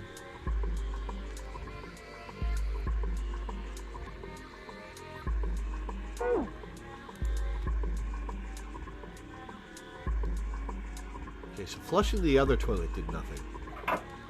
And I didn't see a flush handle in the third room. Oh, there is a flush handle in the third room. Just barely making out the string for the toilet, but I can get a hold of it. Damn it. It kind of pisses me off that I can see it, but I can't touch it. Why can't I touch it? It's right there. 14 equals E.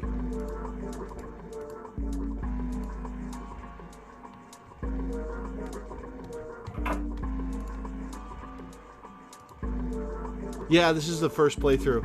I am completely blind. Pretty sure I'm supposed to reflect something in this room. Mirror. Aha! Oh yeah, we could probably use this mirror to reflect the light. Now I just gotta figure out where to reflect the light. Maybe if I go somewhere that's a little easier to shine light on. So if I shine this light on the mirror and back, I get it.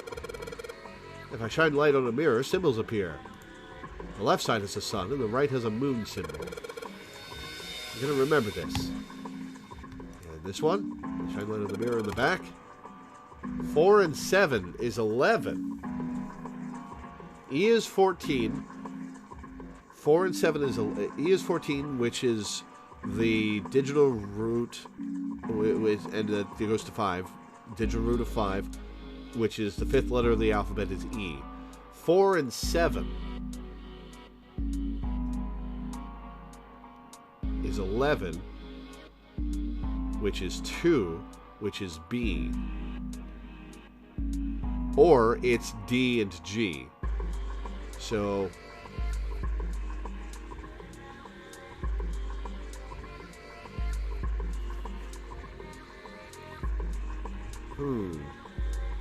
okay, I'm guessing that's B. Is that a number? So if I shine light on this mirror, then I get to see some numbers. I can see a 4 on the left and a 7 on the right. 4 and 7. Alright. Sun on the left, moon on the right.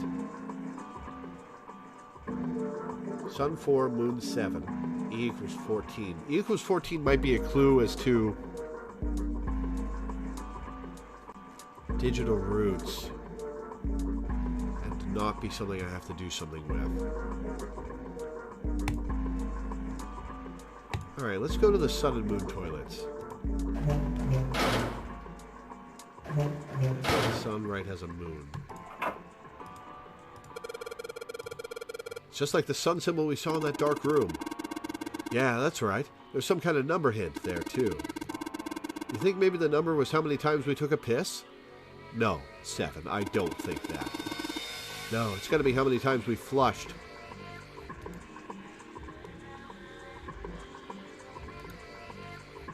The only thing you can manipulate in this room is that string. Chances are they made this puzzle so someone wouldn't trigger it by accident. That's 1, 2, 3, 4. Did you just hear something? I did, but it doesn't look like anything's happened here. Huh, wonder what that sound was. Alright, let's go flush the moon one 7 times.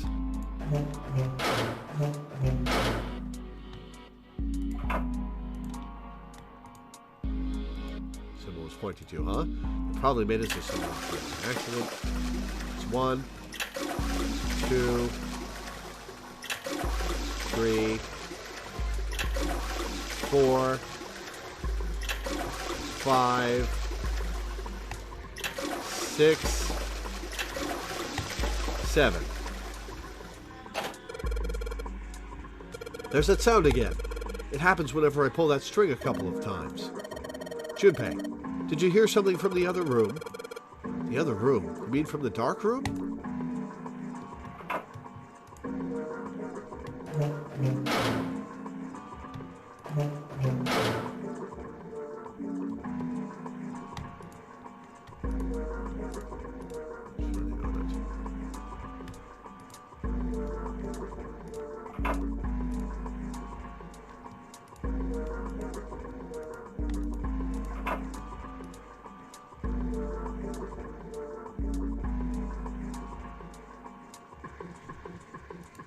Oh, maybe the drawer opens now. Haha! Well, this drawer opens easily enough.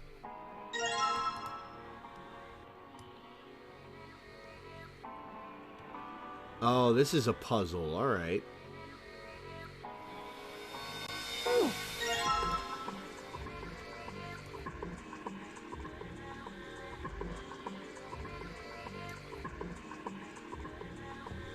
Oh, the tiles say 14 on them. E, huh?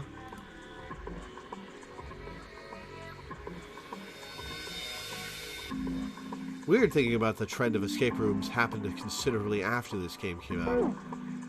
Yeah, this is a bit ahead of its time. What was this? 2006? We got tiles. See what happens if we put a tile in the sink. Okay, I can't. E is 14, and there's a 14 on the tile.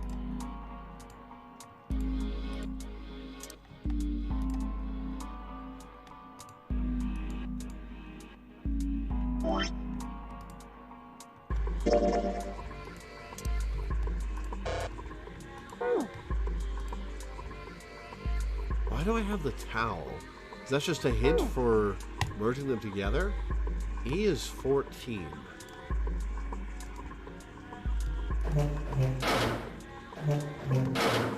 Let's look at the tile in here.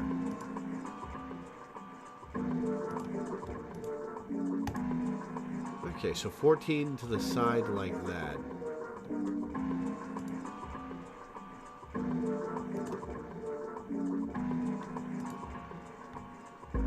We need a screwdriver.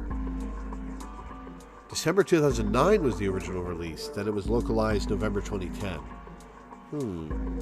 We need a screwdriver to progress, I think.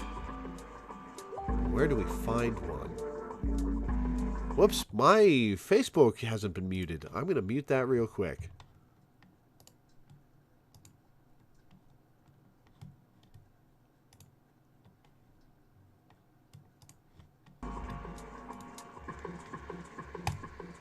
Alright, so we need a screwdriver for the screws here.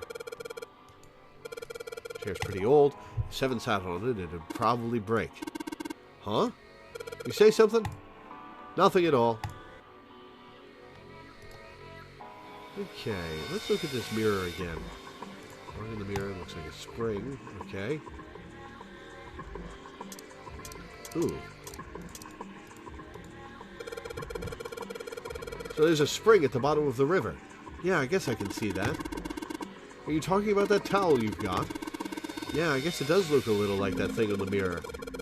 Yeah, the spring on the towel has got to be indicating the picture on this mirror. And the mirror is indicating the sink, right? But the picture looks like a spring with water, and the sink's all dried out. Let's go to the river one, then.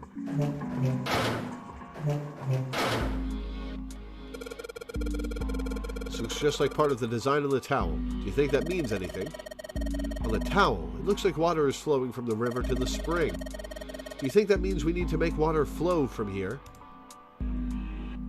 Okay, so I'm guessing when this flows, the piping takes it to the other side and it comes out of that faucet. But we need a screwdriver to get the handle for this thing.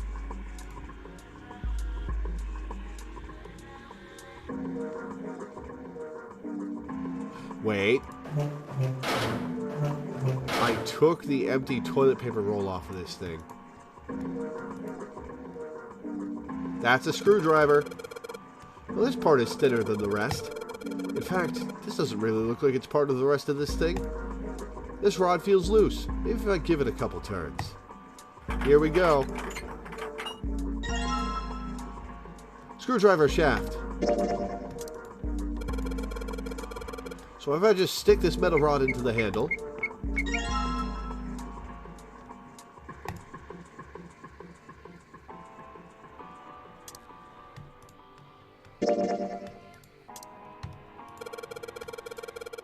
Excuse me, if I use the screwdriver on the screw in the center of the handle, maybe I can... Knob! Awesome. Alright, let's go open this. Got screws holding the drawer in place.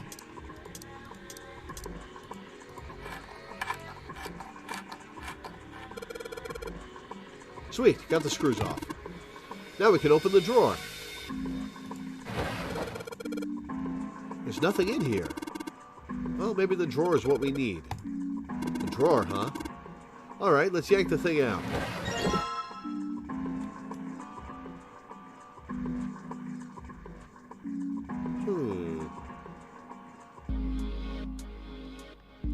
Okay. I see these things on the back.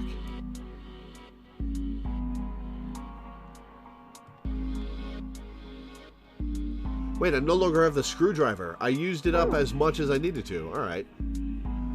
Alright, before I continue this puzzle, I'm going to take a quick break. I'm going to go to the bathroom and have a quick snack, because it's been a couple of hours since I started streaming. I will be back in a minute. Enjoy the Zero Escape music.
Alright, I'm back.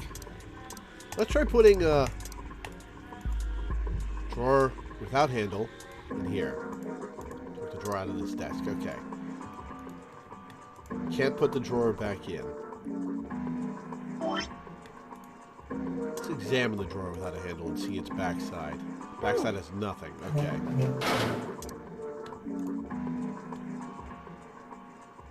I still have the drawer without a handle though, so I probably need it for something. Sounded like something falling. What was that? I heard it too. Let's open the drawer. Another tile. This one also says 14. Alright.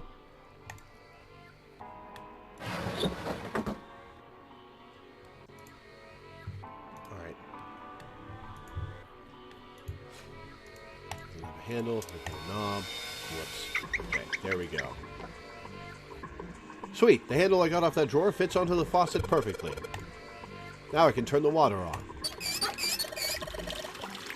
Junpei, what are you doing? It's pretty obvious, isn't it? I'm running the water. I can see that. I'm asking you why you're just letting it run like that. Think about it, Lotus. This faucet didn't have a knob when we found it, right? What do you mean? Just watch. Anytime now. Hey, water's filling up.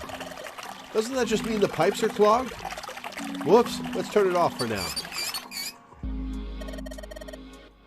So, did anything change? The water stopped flowing. Thank you, Mr. Obvious. Junpei, I'm leaving this one to you, alright? Is the drain clogged? Looks like a lot of the water isn't draining out of the sink.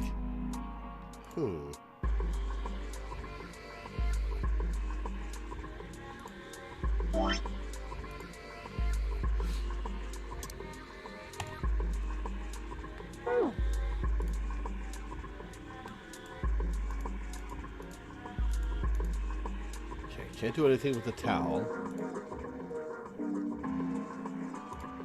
Let's see the other sink, see what happened. Oh, it was going to come up through the tile. Aha, there is water in here. It came up through the tile. Alright, I have 14 tiles.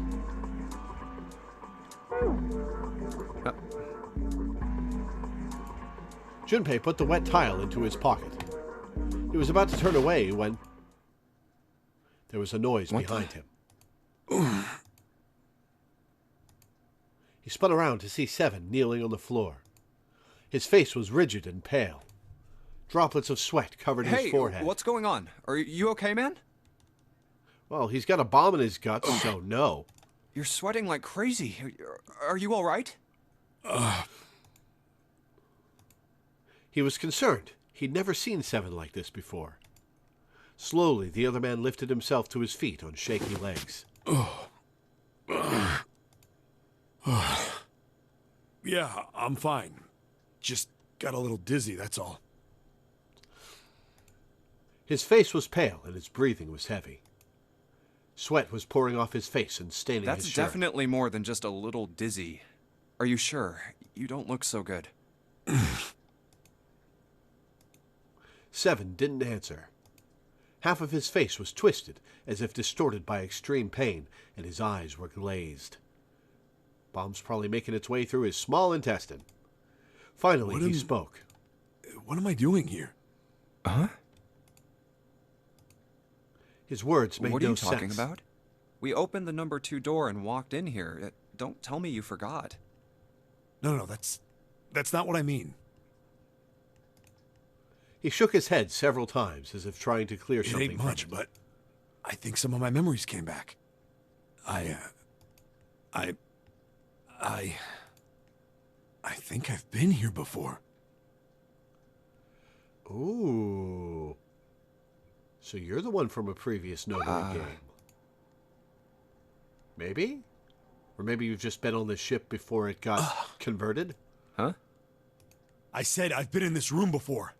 You were here? When? Why? Aoi. Lai Nona. Suddenly, Seven was mumbling to himself. They were words Junpei didn't understand. Seven's hoarse voice trailed off, and Junpei couldn't make out what he'd said. What the hell was that? Seven's brow furrowed furiously, and he ground his teeth back and forth. It's right there. I feel like I'm this close to remembering everything, but I just can't. Seven stopped, frustrated. He pulled his hat off and ran a hand through his hair. Then, suddenly, he looked up, his eyes That's wide. Right, an experiment. There was some kind of experiment going on this ship. An experiment? What sort of experiment? Does it have to do with those, crystals you were telling me about earlier? They were trying to control people. Or something like that. What the hell are you talking about?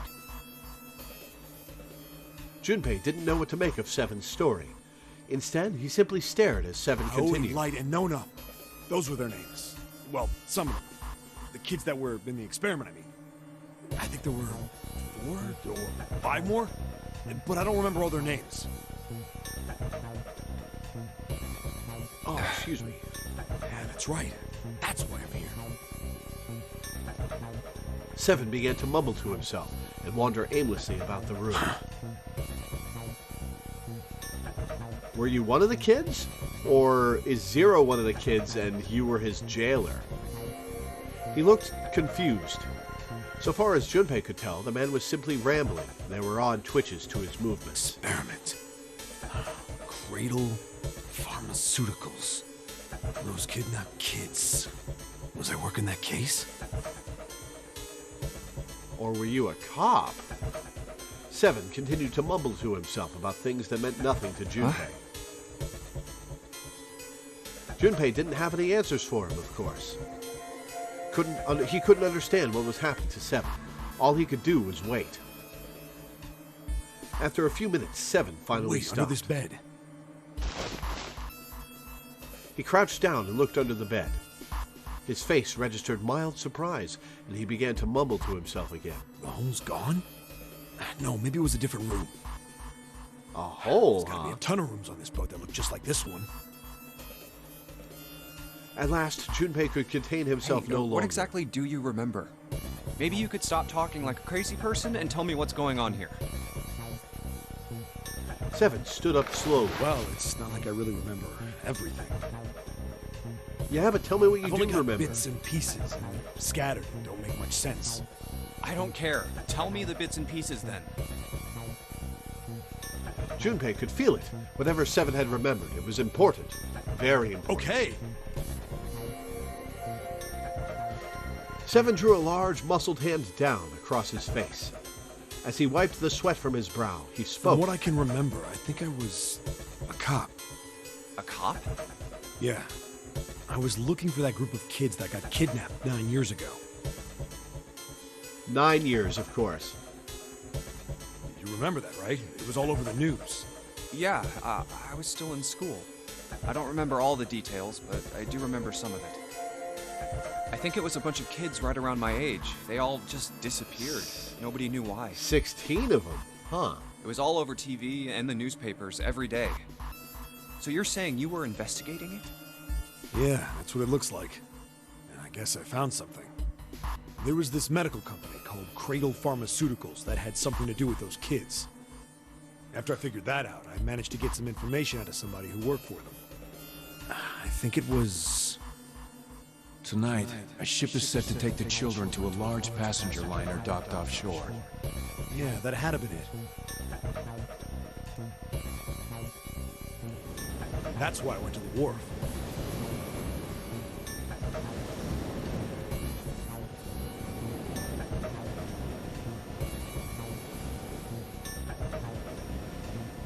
You were dressed. You were dressed like a dock worker when you woke up here.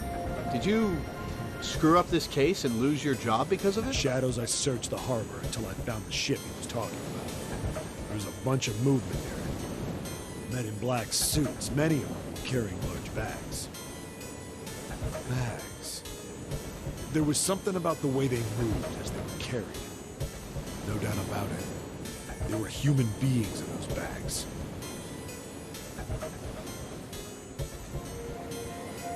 I moved before I realized it. I came out of hiding with my gun already in my hand.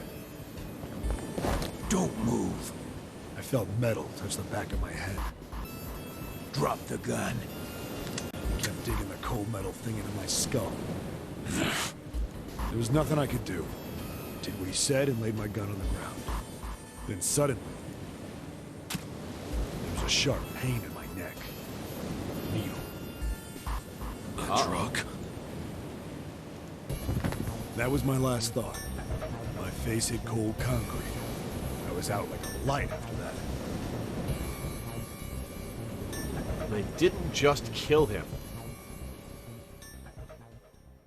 I woke up on a hard floor. Damn it. Shit, my head hurts. Where am I? A small, shabby bed, a dirty sink, a toilet with no privacy. There's some I'd seen privacy. it countless times as a cop. I'm in a cell, huh? Facing the toilet was a door set into the wall. I was still pretty woozy, but I made my way over to it. I pushed and pulled on it, but...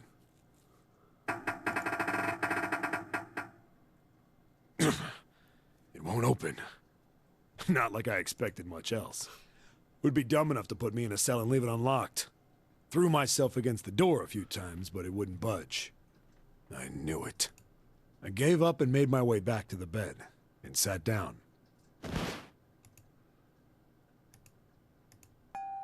I sat there for a very, very long time. Who knows how long. Then, I heard a faint voice.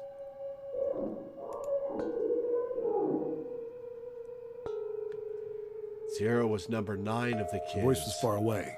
I couldn't understand what it was saying. But I could hear one. It was pretty high, probably a little kid. Huh? No, it was several. I hear 5, or 6, maybe more. Where? Where are they coming from? I pressed my ear to the wall and tried to listen through it. No, that's not it. Left. It's coming from under the bed? Man, there was a hole. Flip the thing over. And there it was. The bed had hidden an air vent under it. The hole in the wall was covered by a metal grate. I dropped flat on the floor and peered through the grate. I couldn't You see absolutely shit, cannot fit through that. but I that knew hole. it in my gut. This was where those voices were coming from. Hold up. Why are there kids here? But then what my inside man told me popped into my head. Tonight, a ship is set to take the children to a large passenger liner docked offshore. Whoa, whoa, whoa. Am I on that ship? It didn't matter. All I knew was I had to get to those kids. I checked out the metal grate. Could I fit? I stuck my fingers in and grabbed it. And then...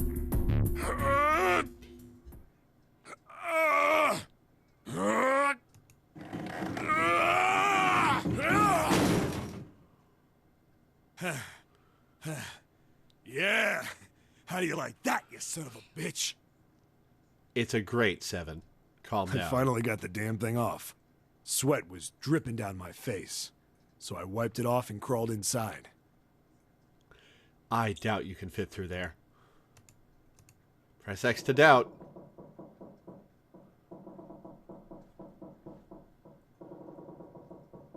Strength actually worked on something in this game, yeah. Junpei waited for 7 to resume his story.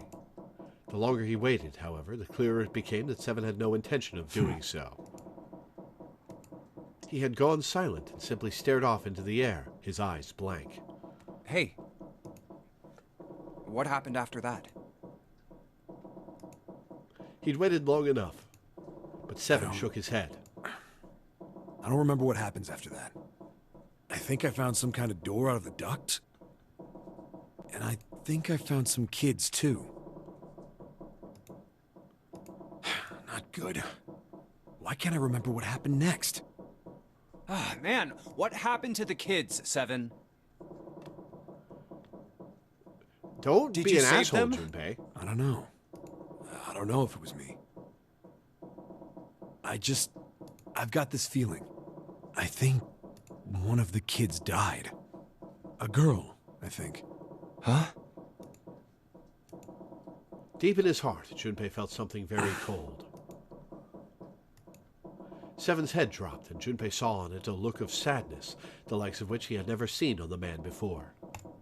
The large man's eyes blinked rapidly, as if he were fighting back tears, and he swallowed hard.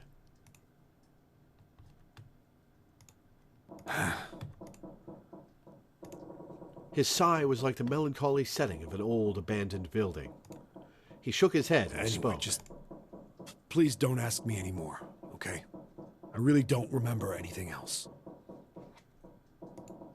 After that, Junpei could hardly try to force any answers out It's of the fine. other man. Don't push yourself. Going by what he said? Junpei left Seven to pull himself together and instead began thinking everything over. The children who had been kidnapped 9 years before? Apparently a company called Cradle Pharmaceuticals had been behind it all. We just heard this, Junpei. They'd taken the children to the same ship we're on now. They'd been brought here for an experiment. Seven said it had something to do with controlling human beings. The 16 children who had been kidnapped were the subjects. Seven had said 3 of their names were Aoi, Light, and Nona. I think that's all I got. Oh, and Seven is, or was at some point, a cop. I can't really use any of this information anyway. I didn't learn anything about the nonary game or Zero.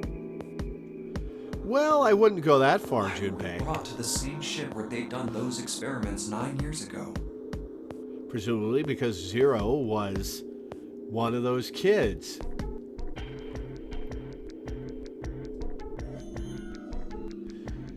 Do we know how old Junpei is? I don't think he's a teenager. Has it been stated how old Junpei is? Actual question.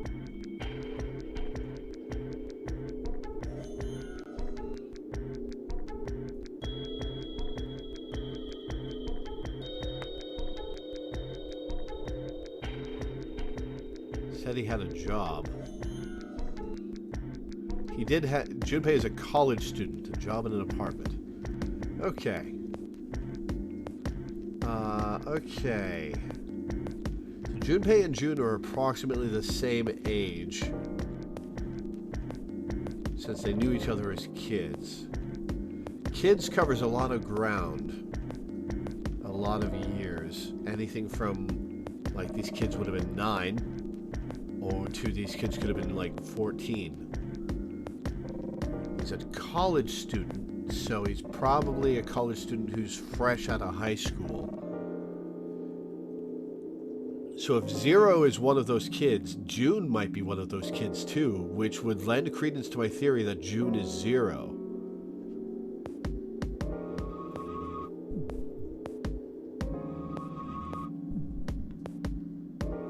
Alright, let's move on. What is this about controlling human beings? That's nuts. Did they really conduct an experiment like that?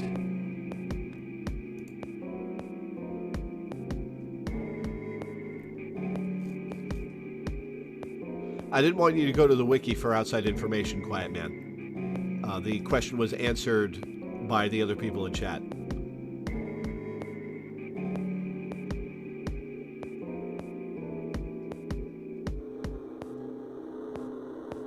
But he's 21 to 22, so 9 years ago would have been 12 to 13.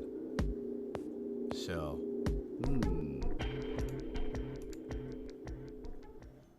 Before long, Junpei realized he had spent quite some time deep in I thought. just stand here thinking. I need to get moving.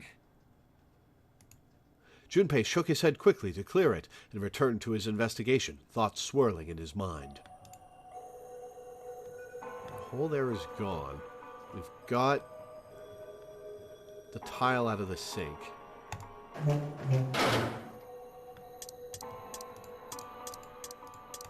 We need this drawer for something.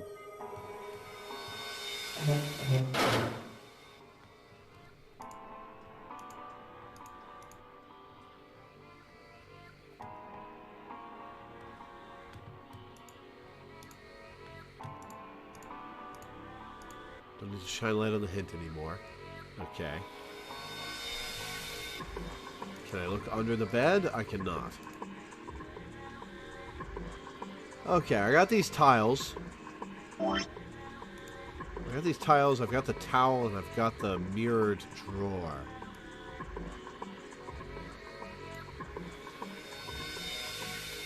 The VAs were added in the port. The original game just had text in various pitch, kind of like a less extreme version of what Banjo-Kazooie or Undertale does, which gave a rough idea of how they sounded. Interesting. Yeah, I guess they couldn't fit a lot of dialogue on a DS cart.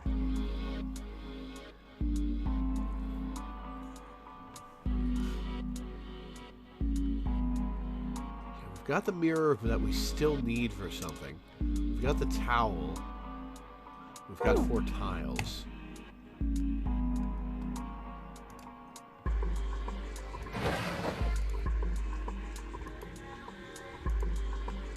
What's on the desk?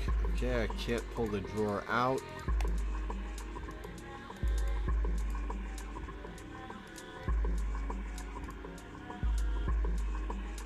Wait. Okay, can't pull the drawer out.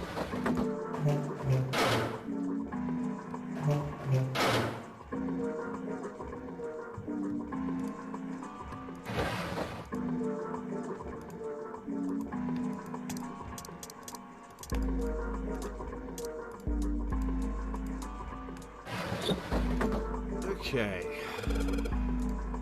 Looks like a chair for prisoners. It's rusty, but I don't think it's going to be a lot of help.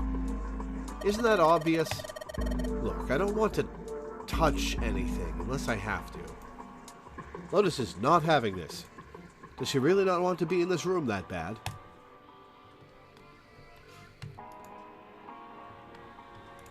Check under the bed. I cannot.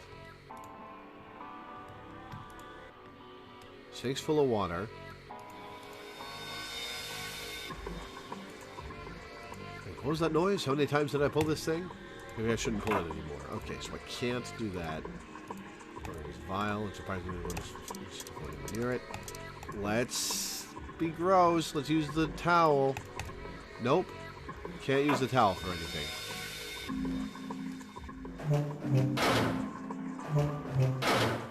What about the toilet in here?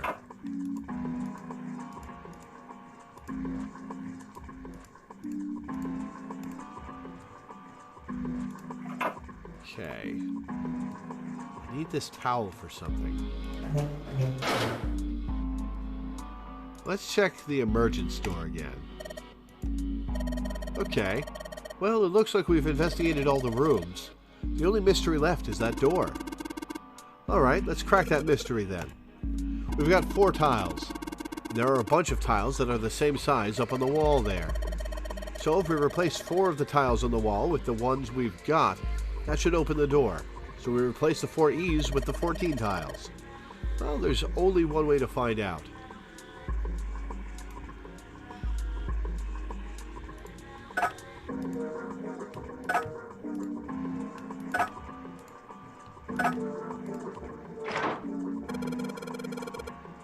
Hey, did you just hear something unlock?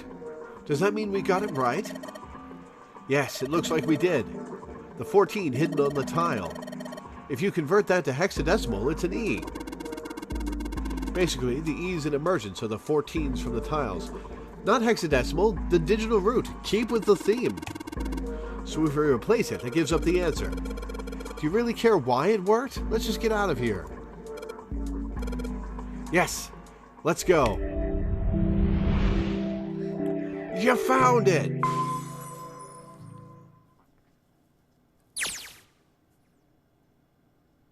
They passed through the opened door and headed to the next room. Junpei jogged down the short staircase and looked around. Ooh, this is an interesting room. Oh, what the hell is this place? Was that a bunch of saws and shit? Oh, those are balls and chains. I didn't even notice the chair in the middle of the room, the torture chair, where you get strapped down. The words had sprung unbidden to his lips, but it was clear why. Junpei shivered. Lotus and Seven reached the bottom of the stairs and stopped short, terrified. Ugh, this room is really creepy. Gee, you think, Lotus? We ought to get the hell out of here now. He jogged up the stairs on the opposite side of the room and shook the door on the wall next to the catwalk. It didn't open, and he muttered to himself. Figures. It's locked, isn't it? Yep. Don't know why I thought this would be any different. So, what is this room for, anyway? It's another puzzle room. Junpei looked around the room again. You would know, Seven. They were experimenting on people here. Well, there's a chair in the center of the room. Looks uncomfortable, to say the least. I'd rather not sit in it if I can avoid it. Gee, you think, Lotus?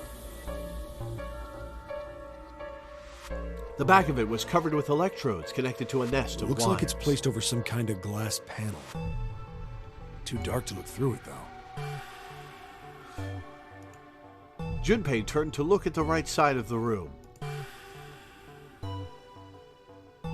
Oh, that is some dried blood and horrible tools.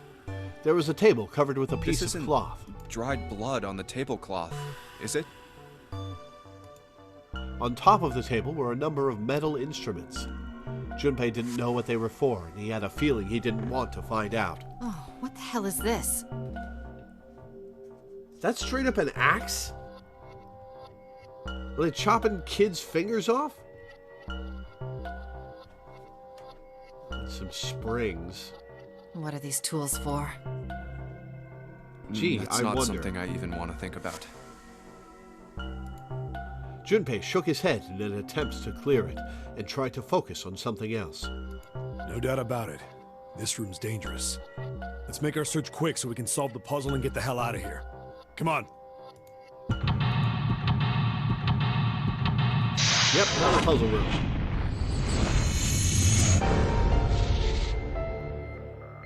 Seek a way out. All right.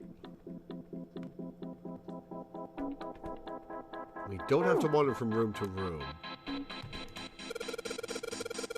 Red, yellow, you think the colors mean something? No idea. I mean, red looks more dangerous, but other than that, the bottom of this one looks like it's covered in rust. I don't think it'll move at all. Of course they would. All they can do is turn something on or off. What's important is what they turn on or off. Don't say the floor is going to suddenly open up. There are a bunch of buttons here with the letters A through F on them. I wonder if they do anything. Down you go. So if I press it again, back you come.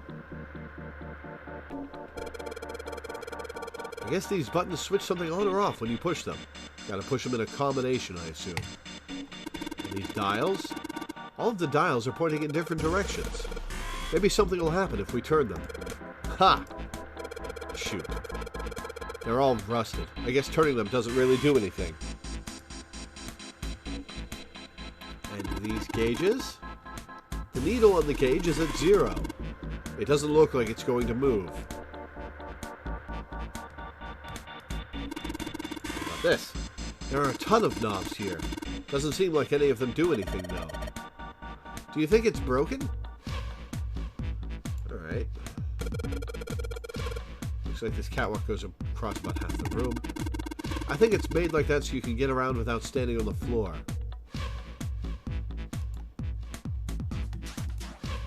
Oh, yeah, there is more catwalk. Okay. What's in here? I thought there was a hole here, but I guess it's got a cover over it. You aren't going to be able to get that off. It's bolted on there pretty good. Maybe there's something around here we can use to get that thing off of there. Can you see anything in there? If you can't see anything, I don't really think we need to bother with trying to open it. It's too dark to see anything. Huh? Did I see something shiny in there? Ooh, alright. We've got to get to...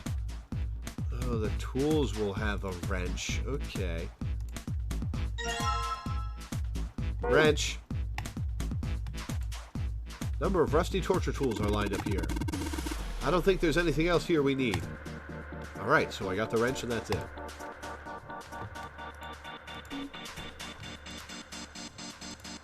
The cover's bolted on there pretty good. Should be able to get those bolts off with this wrench we just found, though. Sweet, it's open. The hole's too small. You can't see in, even with the cover off. Well, you can't see in, but I think there's enough room to stick your arm in. Are you sure you want to do that? There could be something dangerous in there. Okay, I admit that scares me a little, but we need to see if there's anything useful in there. It's a bad idea, but it's the best one we've got. This tank thing is connecting to the pipes.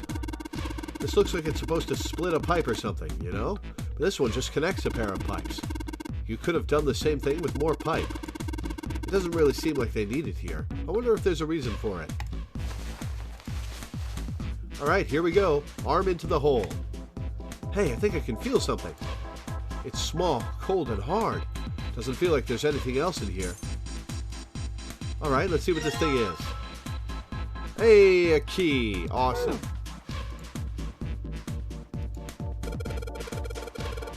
Handrail runs all the way from the entrance. It doesn't go down one side of the stairs.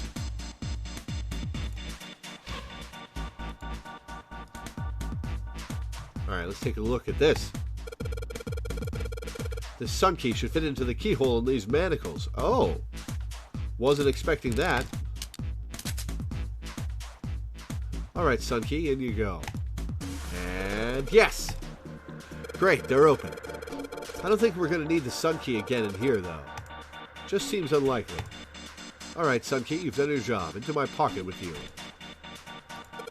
This. There's something on the screen. This device will conduct the experiment. Once the experiment has been completed, the door will unlock. First, adjust the switches to match the blocks in the sample above. Huh.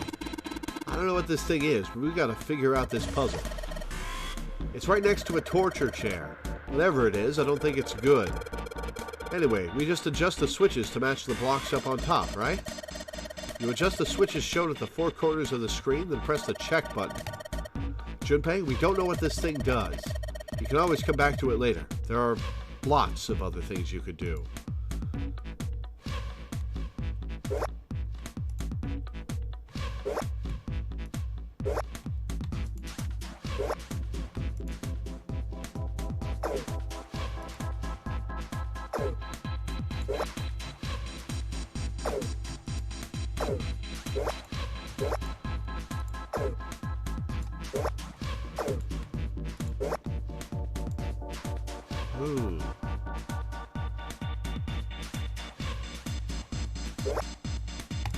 Alright, let's hit check and see what happens. There are only 4 options. There's 2, 4, 8, 16. There are only 16 possible combinations. So I could brute force this, but I'm going to try to figure it out.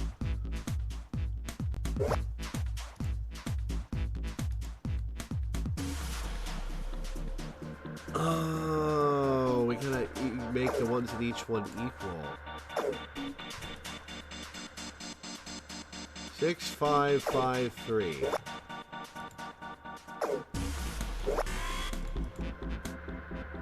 Four, 5, 4, 7.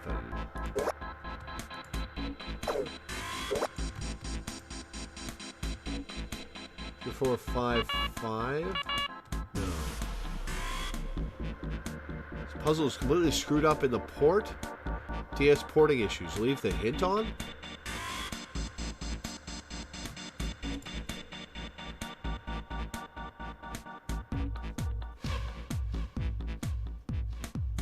Okay, so that's just the answer.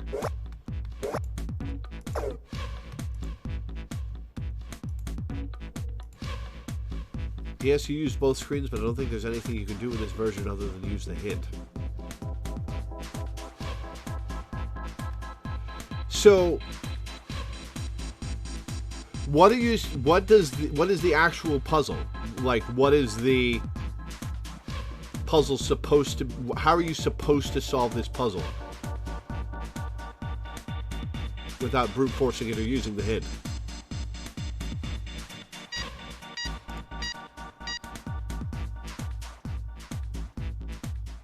Adjustment is completed. Now, proceeding to execution phase. To complete the experiment, data must be collected from subject. Once preparation is finished, place subject in chair. Uh-oh. Whoa, I thought we solved the puzzle already. Puzzle was like the answer is on the other screen thing, since you only have the one. Weird that they didn't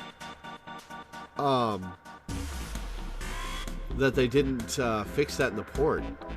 That's a big oversight. Copy the pattern from top screen to bottom screen. What does it mean by preparation? I don't know. I've got a bad feeling about this. I think this means one of us has got to sit in the chair. Well, 7's never going to fit in that thing. It's either you or me, Junpei. Collecting data. I wonder if it's going to run electricity through this subject. There's a human head on the screen. Maybe it's going to zap the brain with a little electricity? This really doesn't sound safe. Anyway, we've still got to prepare. We can talk about this after we've figured out what it means by preparation, alright? Well, it wants us to prepare, so maybe we ought to ask it what we need to do. The tank is closed. Please fill tank with water. What tank? Oh man, don't tell me we gotta do something with a water tank. Well, there's probably something around here to open the tank, or whatever it's asking us to do. Looks like the only controls are in this room. Okay.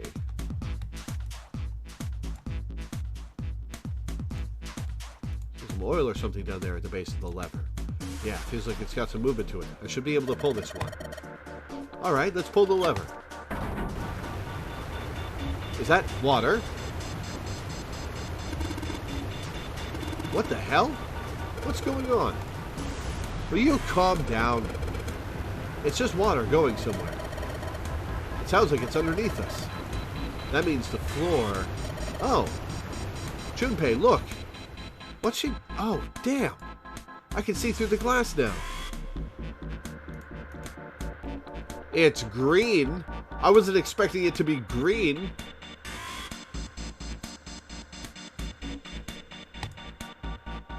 EDBF. A couple of letters in the color of blood written on the shark's belly. Oh, that's a dead shark. Wow. Wait, how would Zero have known that this shark would float in the right spot for us to be able to see it? It's dead. Looks like the letters are E, D, B, and F. Whatever these are for, it has to be in this room somewhere. Well, I already know.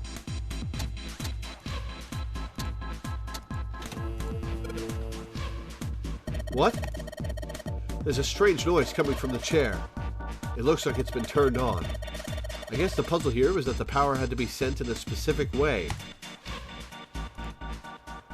Alright, well, Lotus is never going to get in that chair, so I guess it's my job. I don't think examining the chair is going to cause that machine to do anything. I should probably take a look at the monitor instead.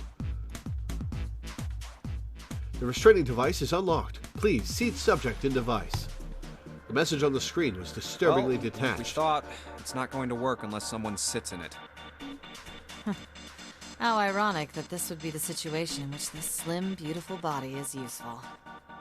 Wait, you're volunteering? Lotus, are you sure? I can sit in it and you can solve. Junpei's right. If we screw it up... 7 couldn't bring himself to finish the thought. His eyes fell to the floor. Junpei followed them. Beneath them was the dead shark, floating underneath the glass. Perhaps it had been killed by an electric shock. Fine. Even if I fall in, the shark is already dead.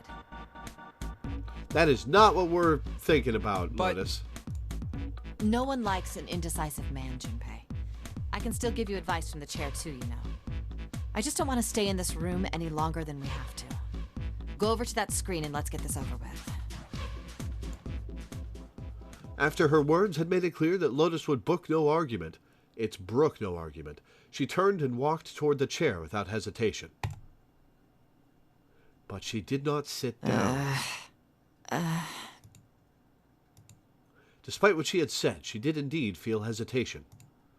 Her legs shook. Look, do you think you could do me one last favor? Don't say last. You're making me nervous. Just listen. If something happens to me, I want you to tell my daughters.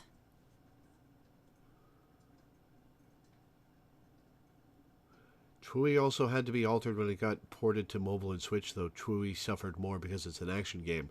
Yeah, from what I'm aware, you control a character on the touchscreen, and the character on the top screen also does stuff, right?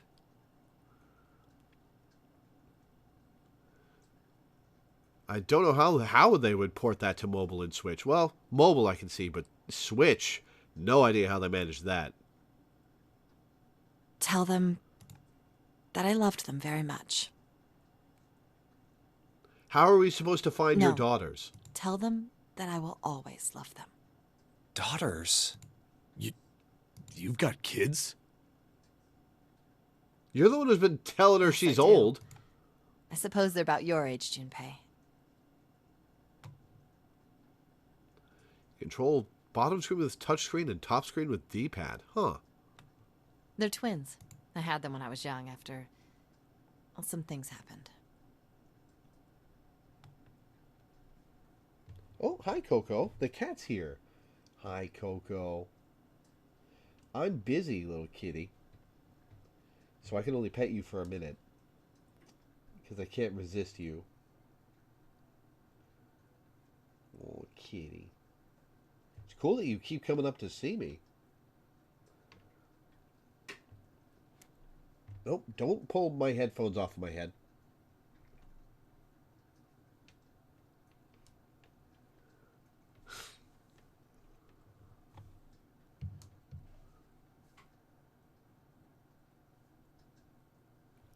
Their names are Nona and...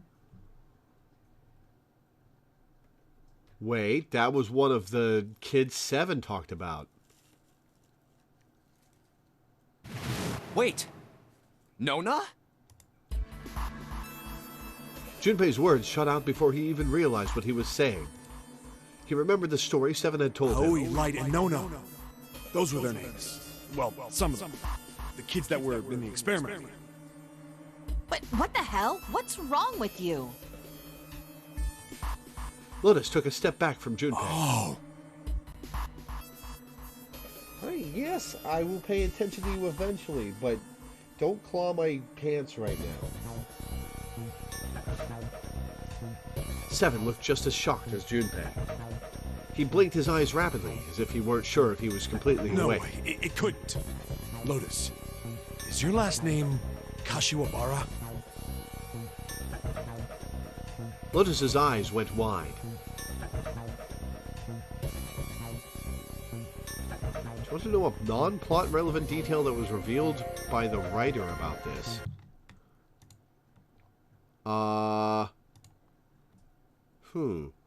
Is Shy Monkey still here? They're the patron. How do you know that? Are you serious? What the hell is this? Okay, so two of us have connections to those kids. There's no way you're that kid's mom. That kid? Wait, what do you mean, that kid? Why are you acting like you've met her? Seven's brow furrowed. I have. What? Yeah, I met one of your kids. When? 9 years ago. Where? On this ship. Why were you... It's not a short story.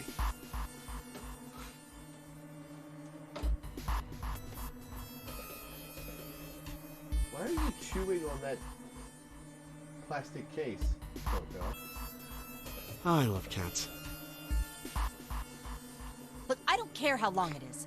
Tell me, please, what happened here? Fine, I'll tell you.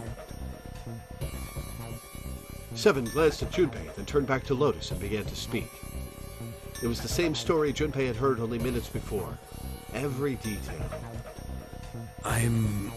But... And then, that was when...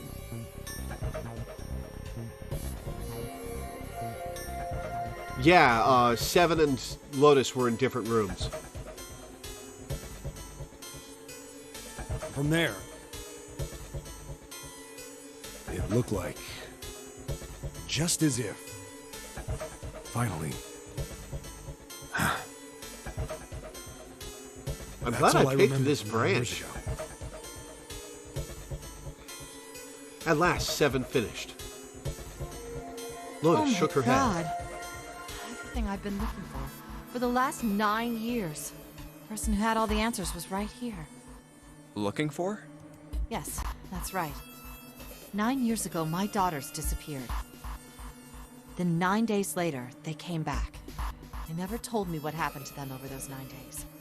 I took them to the doctor, but I was told they hadn't been hurt in any way.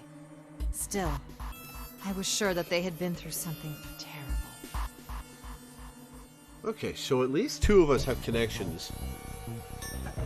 I wonder if the 9th man was one of the scientists who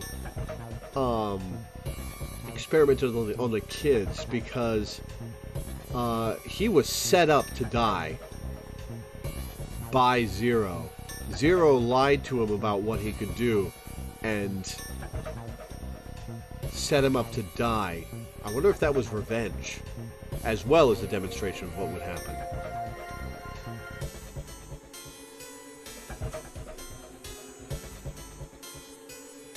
Clover and Snake. I wonder if Clover was one of those kids.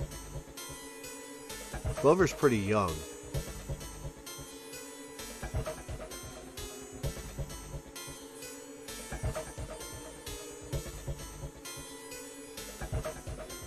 Ace could have been one of the scientists here.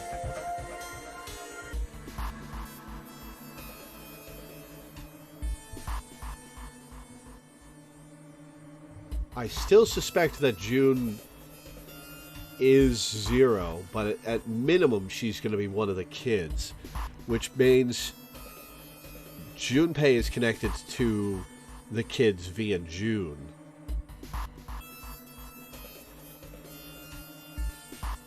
And we have Seven and Lotus, who we just got the details from. Interesting. So I couldn't bring myself to force them to talk about it. If I did, then I'd force them to relive whatever horrors they'd been through. I didn't have any choice. I had to try and ignore it and move on. A few months passed. Gradually, they started to act like they always had, before they disappeared.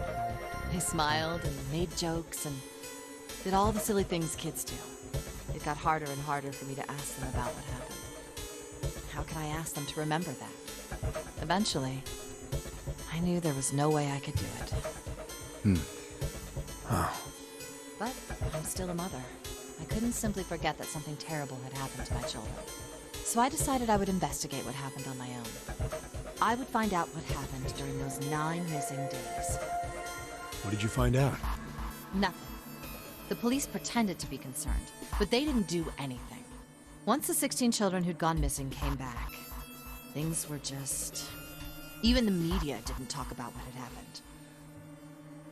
I'll bet Seven lost his job because he wouldn't leave well enough alone. I figured someone was probably paying or threatening them to keep their mouths shut.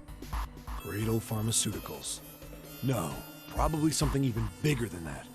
Cradle Pharmaceuticals. Have you heard of them before? No. It's the first time I've ever heard that name. Seven. How did you find out that Cradle Pharmaceuticals was connected to the kidnappings in the first place? I figured finding out whatever the victims had in common would lead me to the culprit. That's what any good cop does. What did they have in common? Yeah. Every single one of the kids who disappeared had gone to this one hospital at some point. Ooh, interesting. The hospital was one of a bunch that were under the control of Cradle Pharmaceuticals. After that, it was just about connecting the dots. The hospital. The hospital. And for a while, I was trying to get some kind of information out of the kids at the hospital. One of them told a weird story. What was it?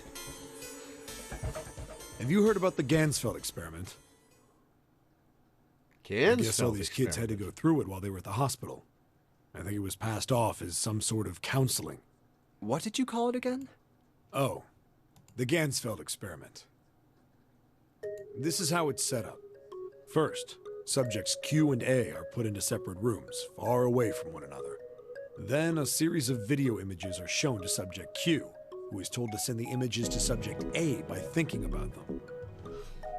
Oh, this is scientific as hell. Subject A, on the other hand, is put in a large reclining chair. I see a couple given a blindfold. a double at in the chat, so I'm going to not look at chat until that's off the screen. If you guys could send a bunch of messages in chat to get that off of my screen so I can look at chat again, I would appreciate it.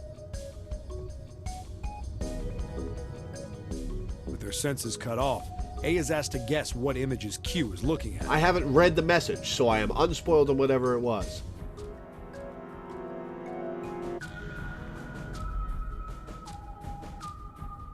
Oh, yes, I've heard of that. It's a famous telepathy experiment, isn't it? Telepathy. Oh, it's not a spoiler? Oh, it's just, yeah, that's probably fine to share. All right. I was just saying Uni could share that factoid. Okay. That's how the experiment on this ship was supposed to work. The experiment to control people, right? Yeah. I don't know if any of the telepathy stuff really exists, but maybe someone from Cradle Pharmaceuticals bought into it.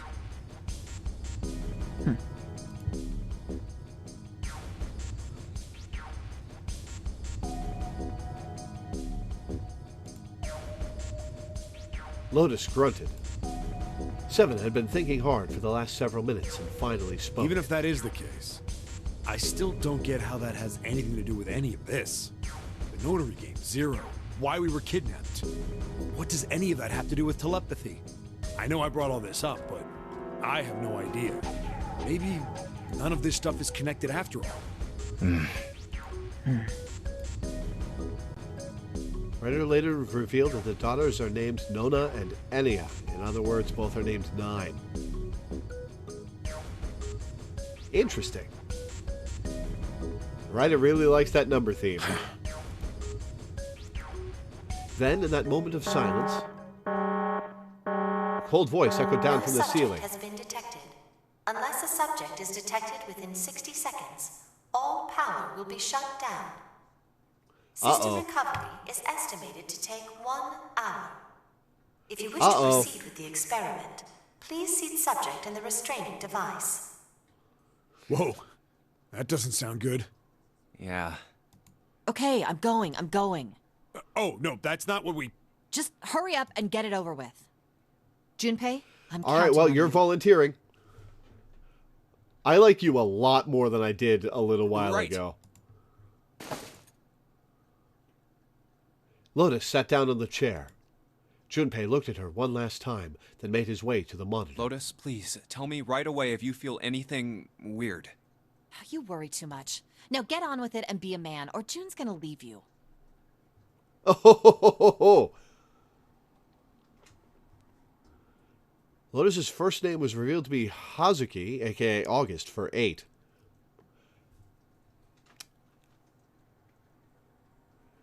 Appropriate that she got the number she did then. Lotus was putting on the best act she could manage, but her legs were shaking so much that if she hadn't been sitting, she likely would have fallen down. Lotus. Failure was not acceptable. Let's do this. Junpei took one last deep breath and stared at the monitor.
Oh shit, okay, this is different then.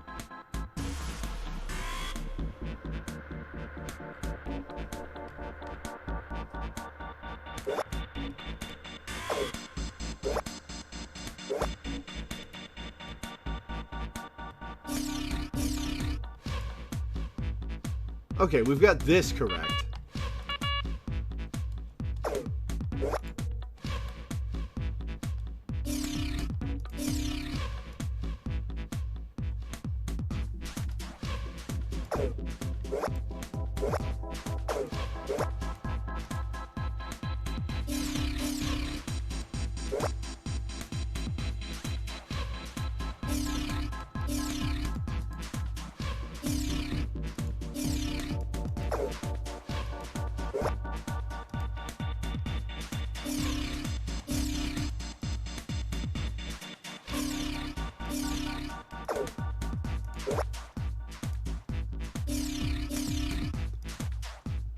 Okay, we've got this correct, but not the other side.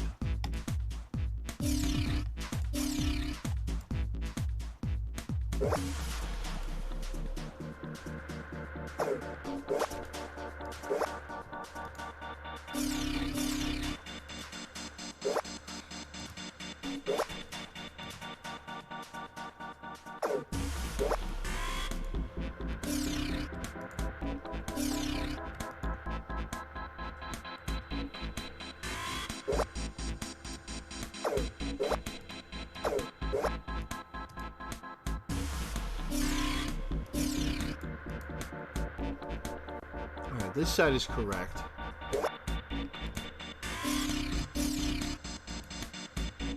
Aha! Ha ha ha!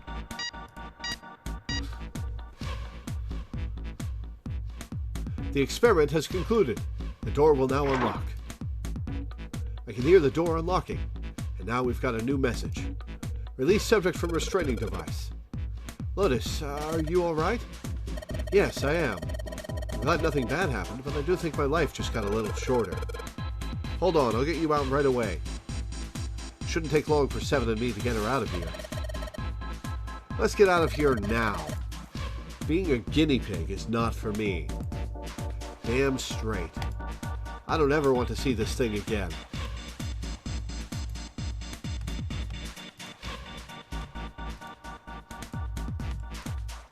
Point to go. Oh, that's the way back. Okay. That's the way forward.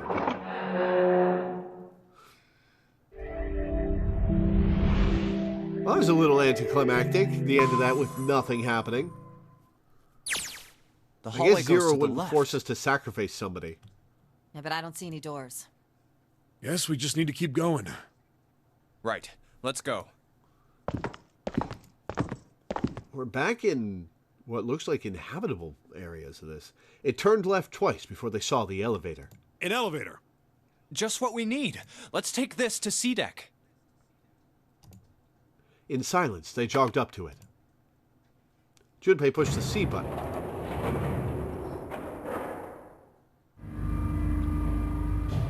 The elevator motor ground away, and before long they found themselves once again on C deck. We're back here, all right. The door opened and they stepped off. Let's go. Yeah. We got the sun key. Junpei, Lotus, and Seven nodded at one another and took off running down the long hallway in front of them. They ran and ran and ran. The hallway seemed endless. I know where we need to go. The door behind the central staircase. There was a sun symbol on the keyhole of that door. And I happen to have the sun key in my pocket right now. This should open that door. That was why they ran for the central staircase. They had run for quite some time when they arrived at the door that ended the hallway. Oh, finally, that awful running sound is done. The Jupiter door was already unlocked. Yeah. Junpei grabbed hold of the doorknob and threw it open. They rushed through and stopped cold. What? The terrible scene before them made their blood run cold. Somebody's dead, aren't they? Oh. Well, fuck. 3 people lay dead on the floor, covered in blood.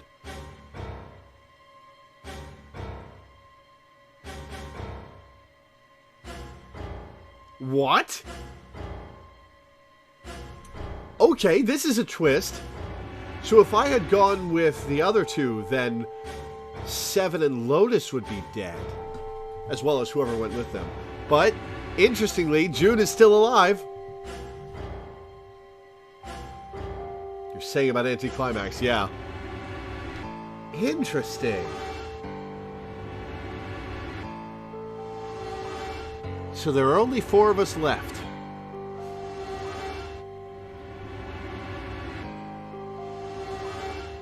There's 5, 6, 7, and 8 left. So 5 plus 6 plus 7 plus 8 is 11, 18, 26. That's 26. That's 8.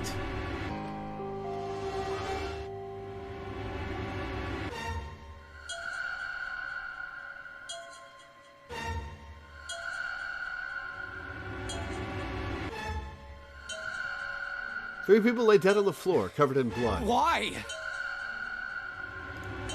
Junpei felt a cold sweat trickle down his spine.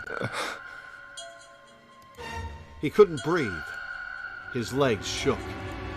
His body felt cold, deathly cold. But his blood was boiling hot.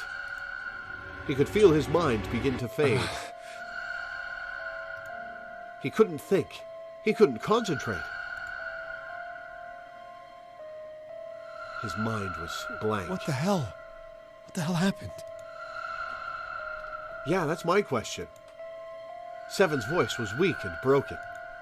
He edged toward the bodies, his movements stiff. Clover. He bent down over Clover and pressed his fingers to her wrist. She's dead. What did you do, June? Suddenly, Lotus moved. Before he understood what was happening, her hand was in Junpei's vest pocket. Hey, what are you doing? He leapt back. Lotus looked up at him, The key. terrified. Give me the sun key. Why? Why do you think we have to get out of here before the murderer comes back? The murderer? The murderer. The murderer. Once again, Junpei looked at the dead bodies. Santa, Clover, and Ace. That is startling that they would kill these characters off right now. I thought there was going to be more to these characters that I'd be able to find out. I guess I would have to play through the game again, taking the other routes. 3 people, 3 dead bodies. That means that the person who had killed them was... Huh. No, it can't be true. Give it to me! Before Junpei could react, Lotus dove back into his pocket and came out with the key. Without waiting for Seven or Junpei, she ran straight for the central staircase. They followed.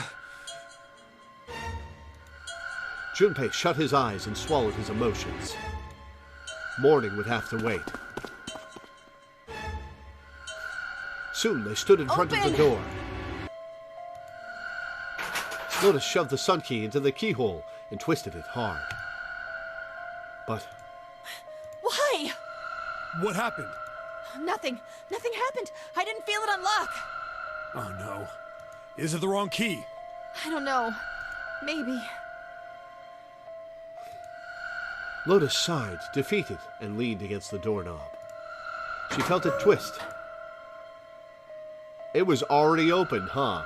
A small gap appeared between the door and the frame. It's open. What the hell is this? Wait, you mean the door was already unlocked? Why? How would I know that? Whatever, let's just go. Lotus took a deep breath and slowly opened the door the rest of the way.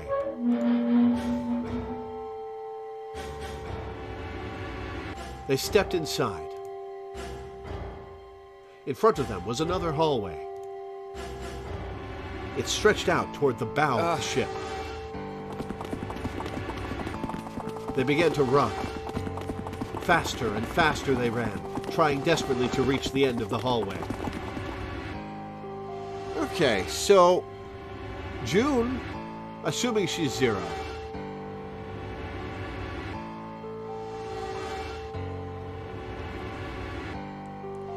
June could have done the math and is sparing 7, who tried to come to her rescue, and Junpei, who's her childhood friend.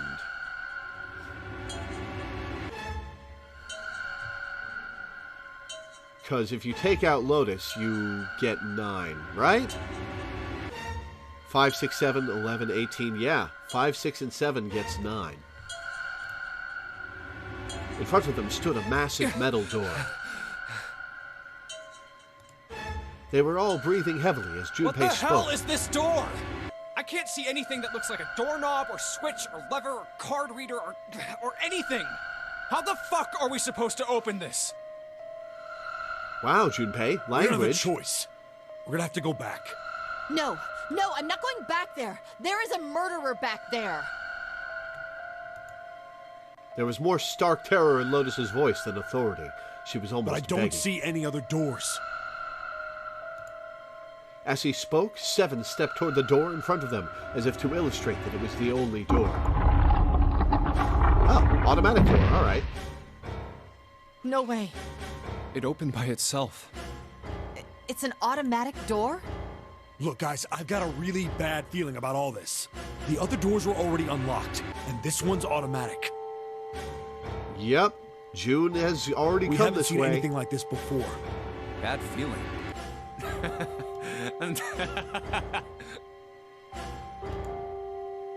How could their situation possibly get worse? 3 people were already dead. It'd be really funny if it turned out Junpei was 0, and this was all an act. We've hit bottom. This can't get any worse. Shit! Hey, Junpei! He stepped through the door. I can't take this anymore. No one can.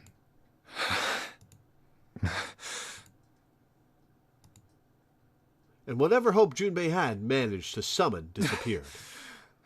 No. It's a lie. It's gotta be.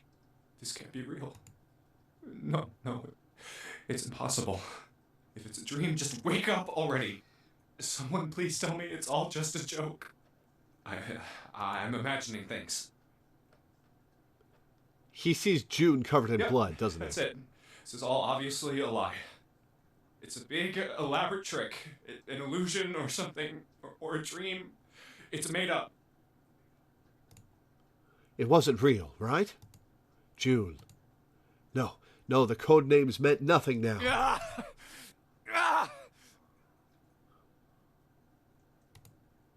Connie. Wait, she's dead? She's faking it.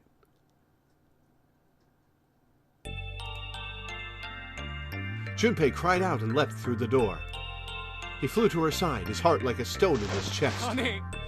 Connie, hang on. Junpei swept her up and shook her by the shoulder. Yep, she's alive. She moaned and her eyes fluttered open, but only barely. Connie! Jumpy? Her face was pale and her lips were dry and cracked. Her eyes were blank and cloudy. They stared straight at Junpei, but saw nothing. Junpei put his hand against the small of her back to hold her up. It felt warm and wet. He lifted his hand up. It was covered in blood. Oh, man. Connie, there's so much blood. What the hell happened to you? I don't think it's her blood. It was all he could do not to break into tears. I'm sorry. Her voice was thin, a minuscule thread that was the only thing keeping her with him. I might not make it. Well, without you, we can't make it out of the ship. No way. I am going to let you die. I am going to save you. I promise. Thank you, Jumpy. Thank you so much for everything. I was really happy to see you again, Jumpy. Really happy. Don't give me that I was crap. You're gonna see me again lots more times. You just gotta hang on, all right, Connie? You... Ow, what can I do? Damn it! He looked up from Connie, desperate for something, anything. What's that? A submarine? Then he saw it. A small submarine. What on earth is a submarine doing here? No, that didn't matter. Nothing mattered except saving Connie. There's only room for 1 or 2 people in that sub.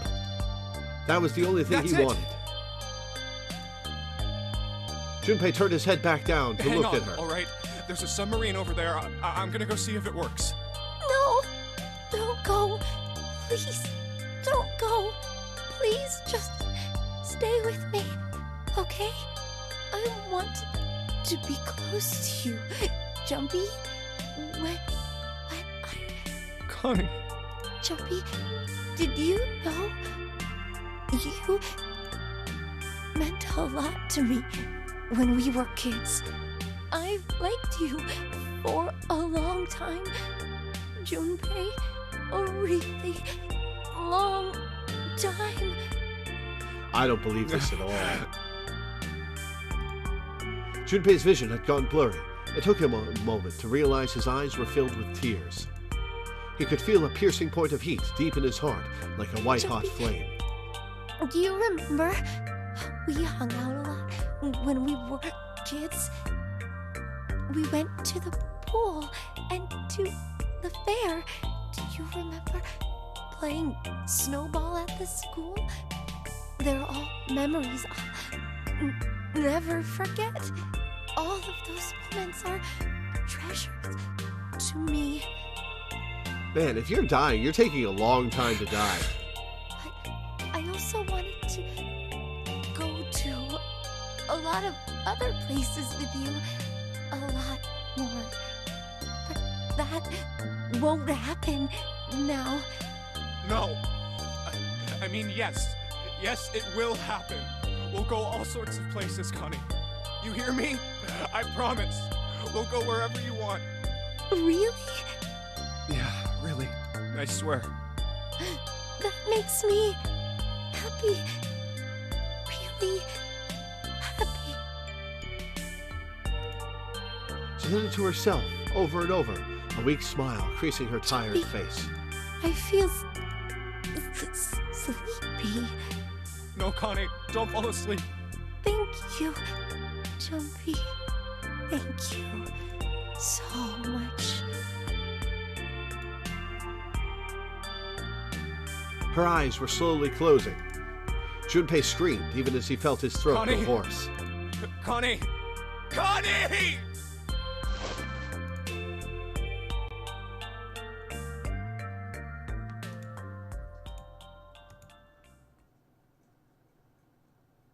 Is the bracelet coming off? Time passed. Junpei wept, curled around Connie's body. He cried and cried until he had no tears left. When the last tear fell, Junpei was no more. His body remained, but only as an empty shell. Somewhere he heard a bell ring. It was the clock at the central staircase.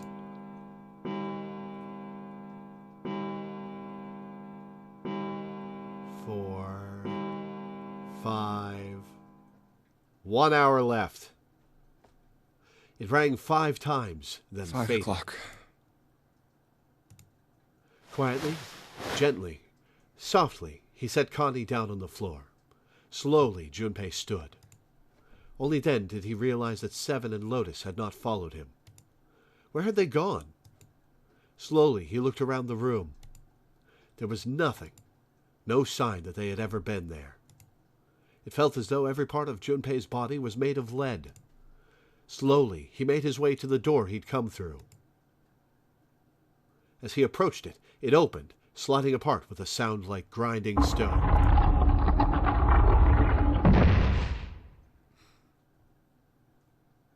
Junpei passed through the gate and into the hallway. What? Did I get the bad ending?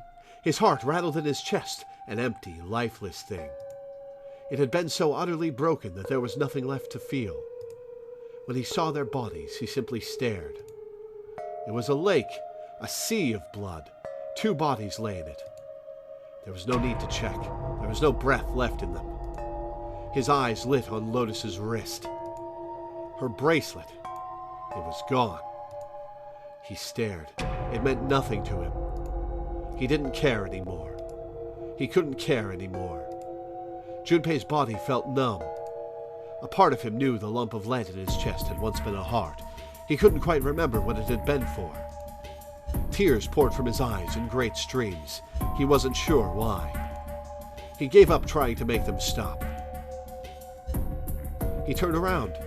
The door opened again, and slowly, numbly, he walked through. He kept walking. Why stop? An object set in motion. Simple inertia carried him forward. Eventually, he found himself in front of the submarine. His arm reached for the hatch.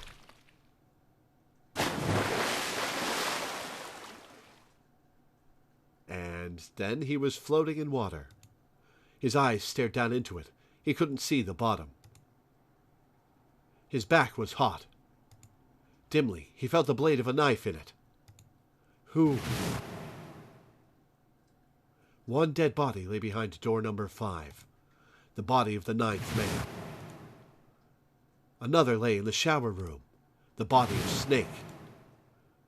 At the central staircase were 3 more. Ace, Santa, and Clover. Connie's bracelet didn't come off. Just outside the door were 2 corpses, those of Seven and Lotus. And in this very room lay the body that had once been Connie.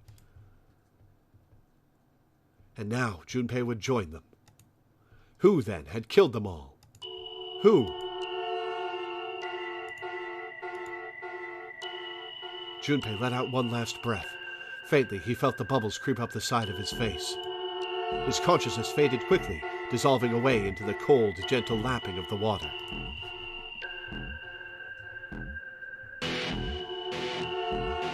I got the bad ending! Right? That's the bad ending?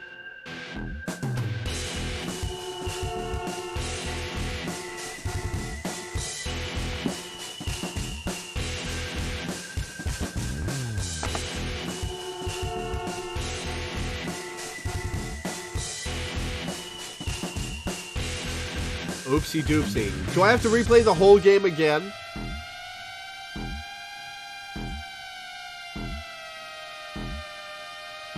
Everybody's dead, you lose. Yeah. Do I have to replay the whole game again?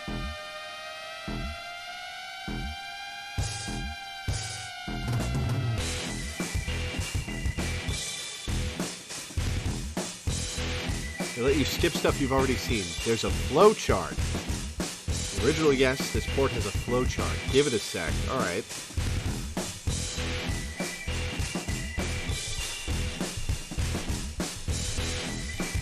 PS did make you do the cabin each time.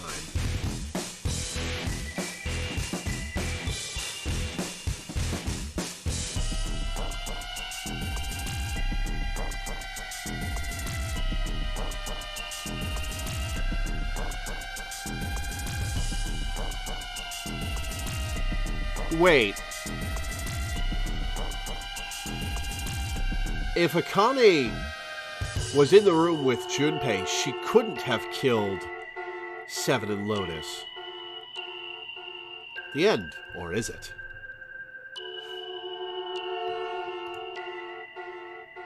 We all die by a yellow submarine. You've reached one ending.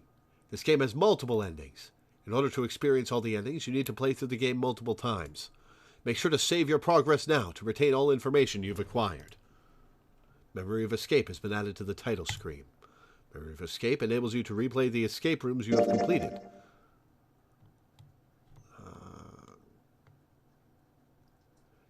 After saving, the game will restart from the beginning. Okay. So I do save here and start over, and it gives you the opportunity to skip stuff you've already seen?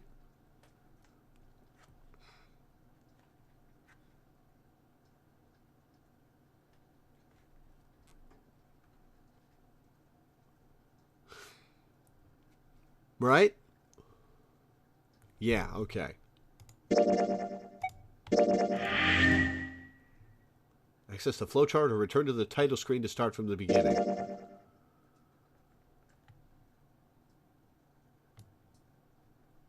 I broke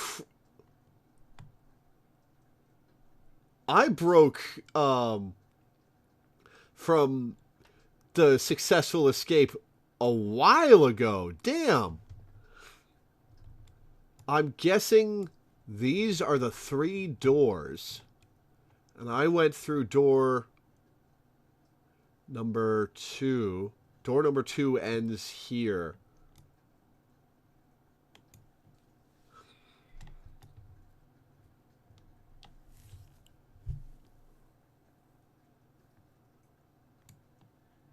I guess we're going back here and picking a different door.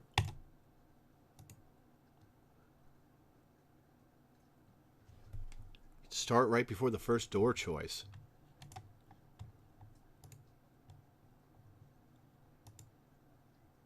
One, 2, 3, 4. All right, 7 pieces.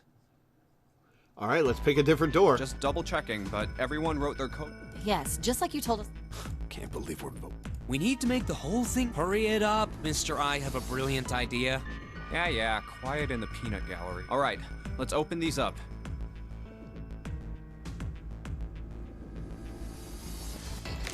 The first one says, Ace requests... Yes, I do. No, we don't have time. Next is Santa. Yeah, that's what... Clover wants 1. Wait, there is no way No, there'd be no point. But Just give it up, Lotus. It's not like I want to hang out. I am not an exhibitionist. I'm wearing clothes. Oh, whoops, adventure mode. Barely. It turned that on automatically. So, Maybe. Nobody wants to have to look. Oh, I'm gonna kill. I'm kind of sad that Oh, not good. that getting the information from Seven and Lotus is the bad ending. Let's go. Junpei, Right. June wants doors. Yes, I don't... So this was everyone's vote. Ace and Clover requested door 1. 7 and Lotus requested door 2. Santa and June requested door 6. Okay, so 3 plus 6 is 9, plus 5 is 14. So we can't get in door 6. We can't get in door 6 with just me, Santa, and June. We need Ace as well. That leaves Clover, 7, and Lotus. So 4 plus 7 is 11, plus 8 is 19. Which would let them go into door number 1.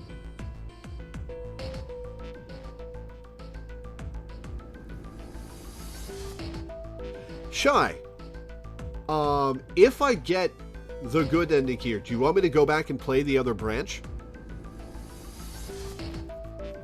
Don't tell me if I'm going to get the good ending here, obviously. But I would like to know what you want me to do. Press Control twice or enable it in the menu if you already turned the All Skip option off in the first screen.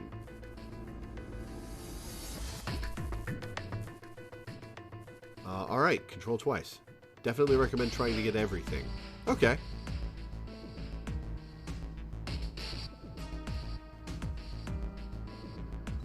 Excuse me.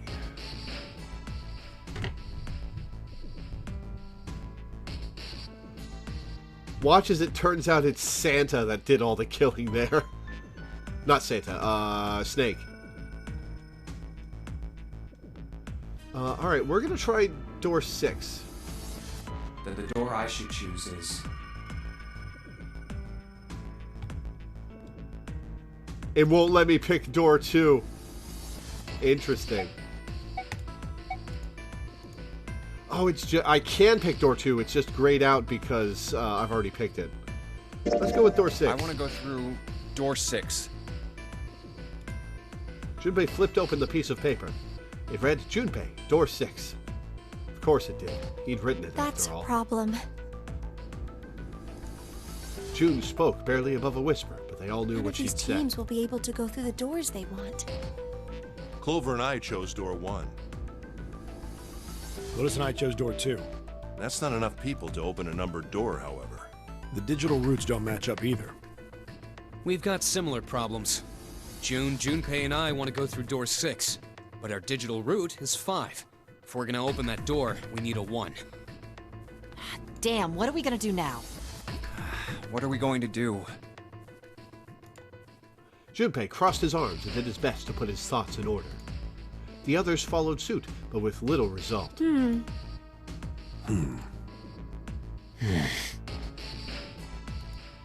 Eventually, Clover broke the silence. Why don't Seven and Lotus go through door 1 with me? Her face was cold and flat, as was her voice, but her logic was sound. Seven and Lotus looked at each other. 7 plus 8 plus 4 equals 19. 1 plus 9 equals 10. 1 plus 0 equals 1. The first problem resolved, Ace spoke up. What about me? Isn't that obvious? Yeah, Ace, that should Wasn't be one obvious. of the teams just complaining that they didn't have a 1? You mean I should join Santa's team? Yes. It's my team, thank you. Clover nodded, her face still cold and emotionless. Her attitude and posture could not have been more different than the energetic girl of only a few hours before. No one seemed ready to contradict her. Her response was understandable, given the horrible situation in which she had found herself. But even so, it could be Ace. Ace could be Zero. He could have been faking his death. I didn't see whether his bracelet was still on. Huh. I understand. I'll go through door 6 then. If we do as Clover has suggested, we can all pass through a numbered door and no one will be left behind. This seems to be the most reasonable solution.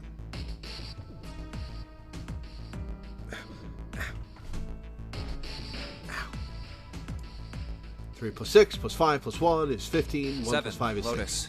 What do you guys think? I don't have a problem with it. Me either. All right then, we're good to go. See you later. Wait, Clover! Don't move on your own! Oh, I'll be going too then. Yeah, be careful. We should get going as Yeah, well. be careful, somebody who I like a lot more than I did an hour ago.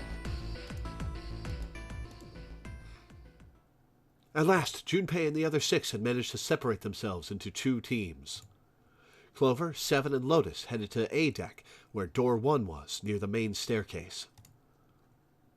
Junpei, June, Ace, and Santa, however, took the elevator to E deck.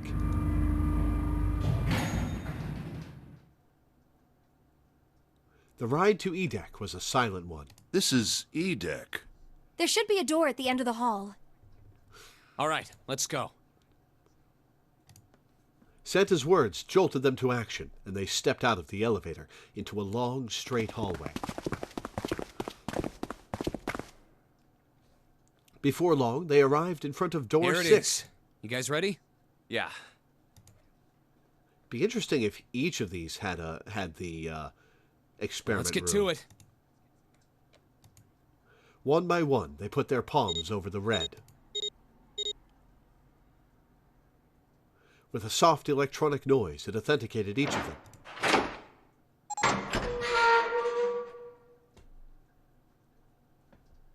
The door opened, and all at once the 4 of them leapt through it. Hey, I found it! It's right there! Fortunately, the dead was located easily enough. This one had been placed quite close to the door they'd entered through. They gathered around it quickly and hurriedly placed their palms on it for authentication, one by one.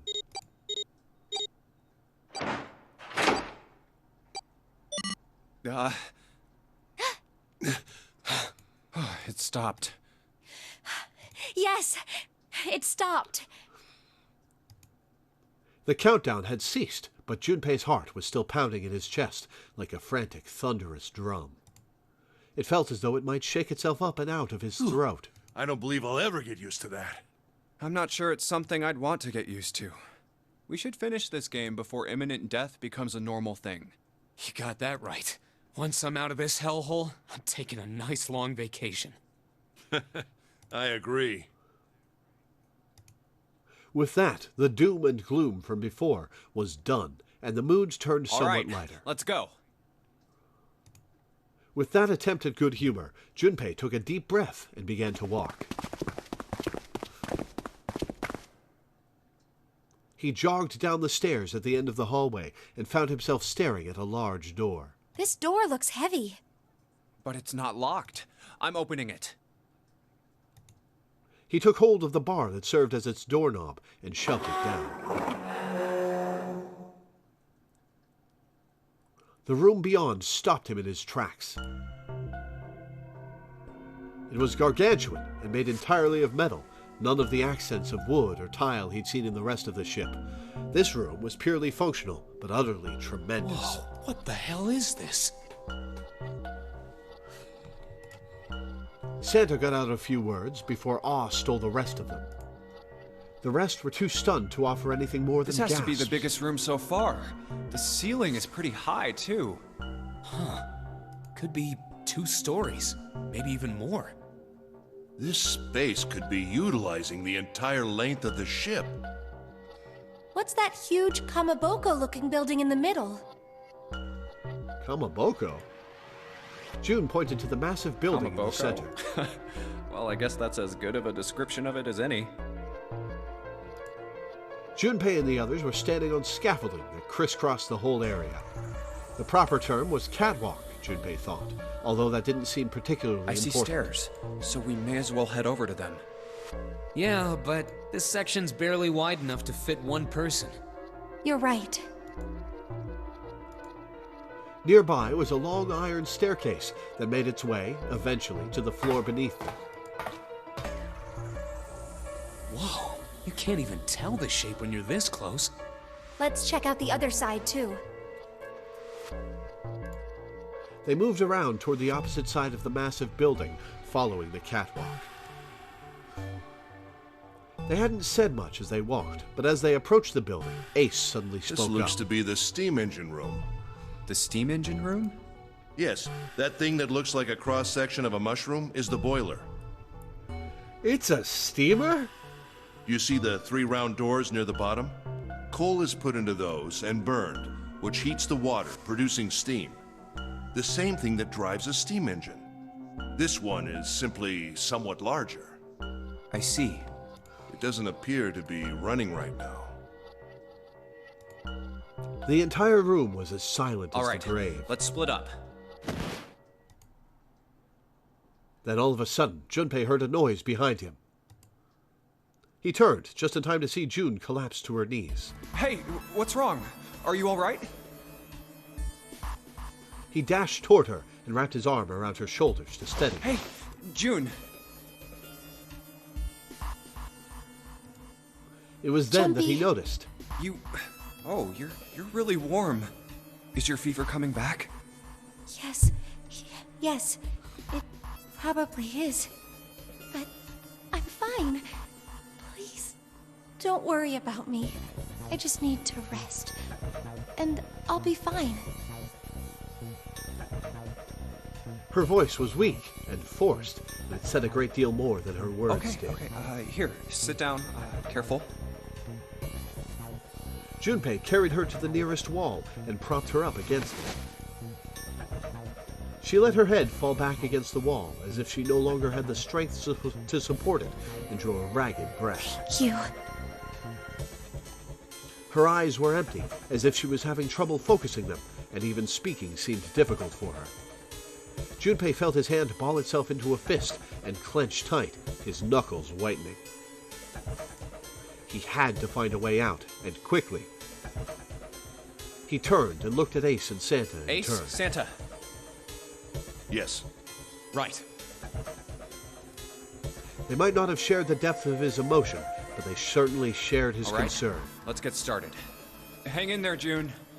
I'm gonna get you out of here real soon. She managed a small nod before leaning back to rest her head on the wall. I'm just going to take a second to appreciate that Santa is very serious after he's seen this. Like, he's on board with solving this and getting her to safety. He's not flippant about it.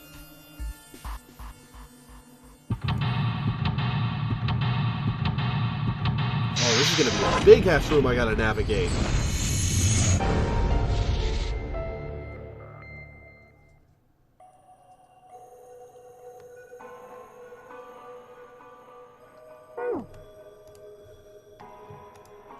A tunnel. It goes all the way across the ship, presumably to load coal into. I'd say this is probably here to move coal from place to place.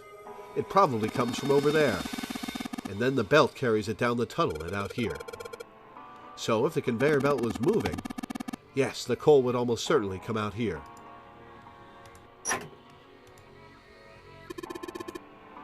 It's a square hole. Nothing in here. Ah, but there's 3 little rectangular holes down at the bottom. Ah, look at the back wall there. I can see 3 small slots. Terminals for some sort of connector, perhaps. You mean you think we're supposed to plug something in here? Perhaps. That's what I think.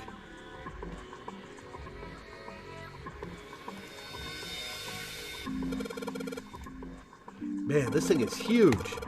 I guess a ship this big needs something like that to power it. True, but I doubt a single boiler of this size could actually move a ship like this at any reasonable speed. You'd need at least 3. No, 4 of these. Huh, I guess you know a lot about boats, huh? Well, not really. It's just common sense, you know? Yeah, sure. That seemed pretty specific for common sense.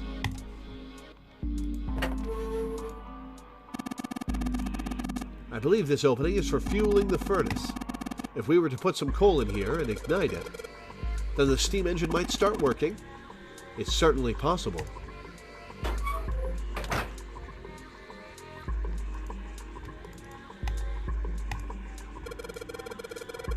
There are a number of these little windows along the inside of this thing.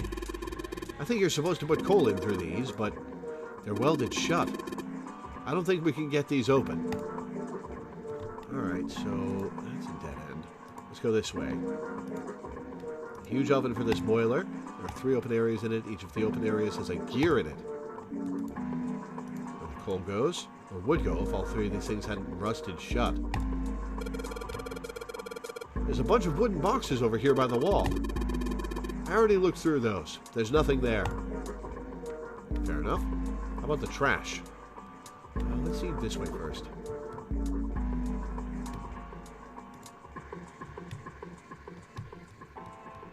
This looks like a dead end. Let's go this way. Oh. Look, Ace. It's some kind of snowman's secret meeting. Those are just bags full of sand. You use them as a counterweight when you're lifting something with a pulley system. Man, you're too serious. Well, he is going by Santa. I guess it makes sense that he'd crack that joke. There's a pair of wooden boxes here. There's nothing in them.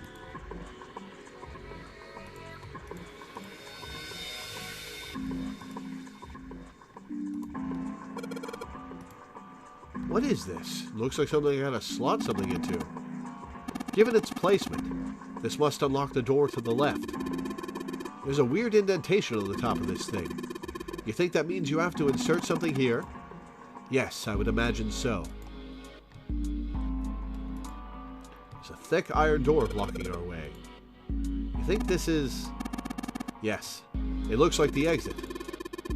Looks like this door slides up into the ceiling. Alright, so that's the way out. Oh man, Junpei, I can't believe I missed something so important. What's so important? Look at those stairs. Look at them carefully. That gap. That height. That angle. It's perfect. Perfect? Perfect for what? Whatever, just bring Clover here right now. Why? Tell her she needs to walk up and down these stairs. Why? Huh? Clover's not here. What the hell is he talking about? What are you on about? don't really get it, but apparently these stairs are perfect for something.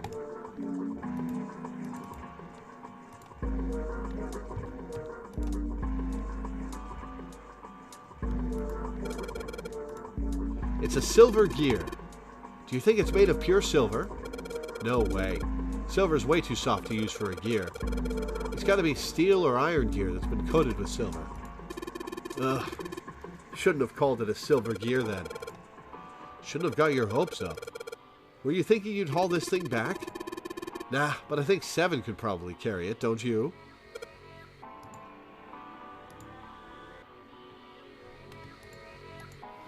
Conveyor belt runs into a sort of arched tunnel.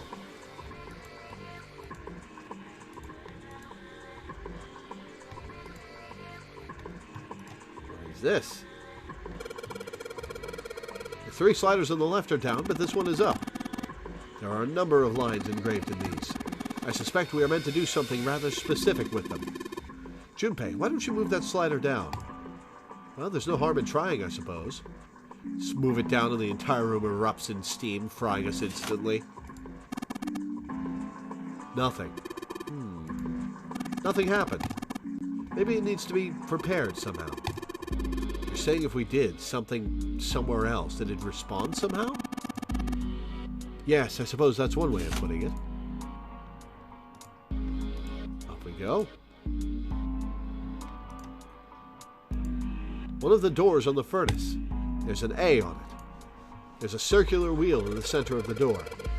Alright, let's give that sucker a twist. Well, it's noisy, but it opens. And it's totally pitch black in there. We should, go in here. Alright. Let's go. This looks just like the door we went into. Where are we? We must be on the other side, yes? Which would put us directly above the conveyor belt. At any rate, we should keep moving. There's a great deal we've yet to investigate.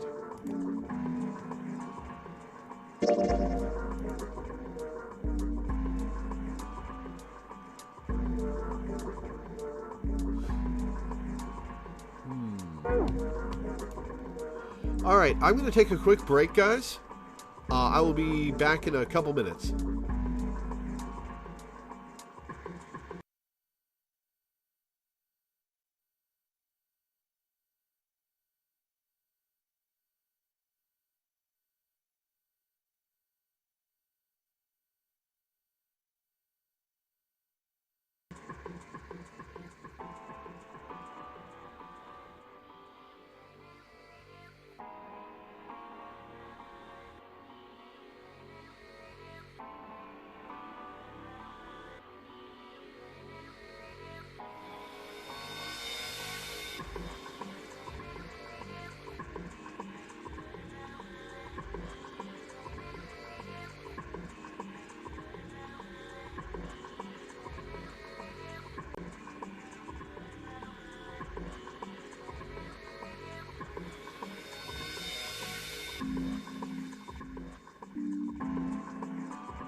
Alright, I'm back.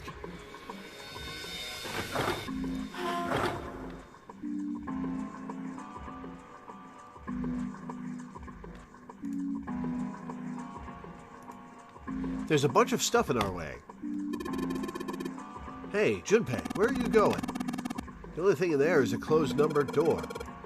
Kind of pointless to go back, huh? Yeah, it sure is. Okay, so this is the side we came from. One of the doors on the furnace. There's a B on it. One of the doors on the furnace, there's a C on it. We're not going to try that door? Alright. We're on the far side now.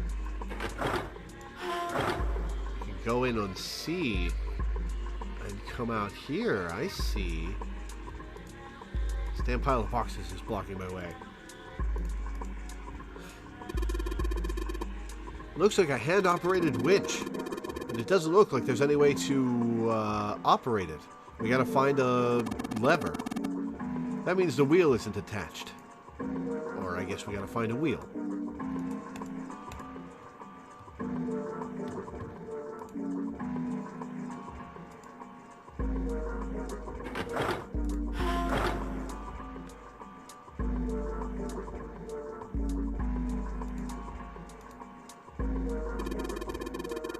Well, anyway, it looks like that's the pipe.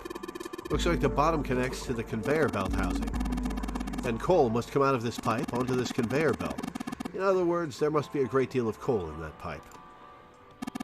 Or there was. There are a number of boxes on the catwalk. I don't think we can go over there. Catwalk. Okay. Let's go through B.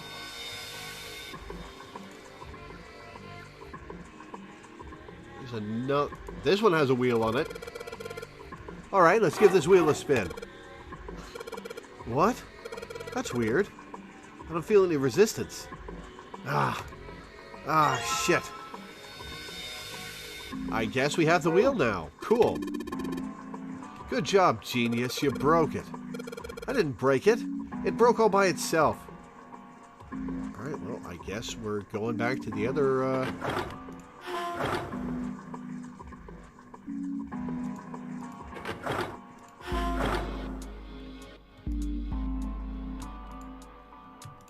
winch. There's no wheel to turn. Oh yeah, I've got the wheel I pulled off the other winch, don't I? Let's see if it fits. I mean, it's the same device. It probably fits. Sweet, it's a perfect fit, like they were made for each other. Not shaky at all. Good, I should be able to turn this now. Good work, Junpei. We should be able to haul up the wooden box now. You see? The wooden box. It's under the catwalk. Can you see it? It's hanging from the rope on the winch, isn't it? It looks like there's some sort of device in the box. I'm not sure what it is. At any rate, you might as well turn that wheel now. I'm counting on you. Alright, I'll turn the wheel. Huh. What's this? What happened? This wheel only turns to the left. It only turns to the left? That means we can't reel up that rope. Yeah.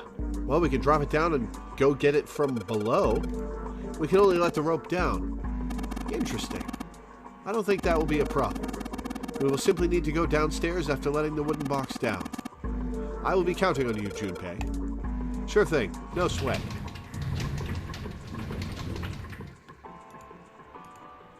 I believe the box has reached the floor. Yeah. He stuck his head out over the side of the catwalk and looked down. The box that had only recently hung just below the catwalk now sat on the floor. It had come to rest near the end of the tunnel that covered the conveyor June's down belt. over by there. Junpei could see her, still leaning against the wall as if she barely had the strength to sit up. Even from so far away, it was not difficult to see that she had not improved. He almost thought he could see heat rising from her body. She doesn't seem to be improving. Ace's expression was inscrutable, but he'd said what they had all been thinking. Well, of course not. She's not going to just get better right away, you know. It'll take time. He tried desperately to convince himself that what he'd said was true. What could be causing this, I wonder? Illness, perhaps? Nah, it's gotta be exhaustion. Santa's response was confident She and gets certain. dropped into some weird-ass ship, forced to play some messed-up game. If you think about it, it's a lot weirder that we aren't freaking out just like her, you know? So you're saying we're abnormal? Yeah. We're just running around this room, solving all these puzzles like it's just business as usual. Well, we don't really have a How choice, the hell Santa. could you call that normal? We're just guinea pigs. Santa snorted in disgust. Guinea pig? You mean like a lab rat? You mean we're being used for some sort of experiment? Is that what you're saying? Dunno. But it does seem like a possibility, you know? They stood there for a few more minutes, no one speaking, until Santa turned and walked away from the winch. Junpei and Ace followed him.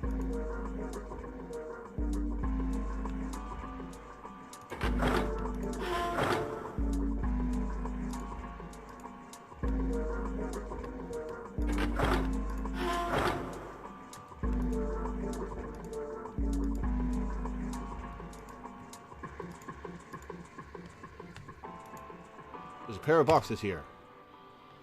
Oh, wrong side.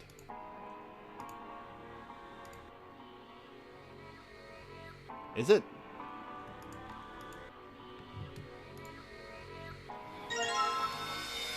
Control panel for something. Aha!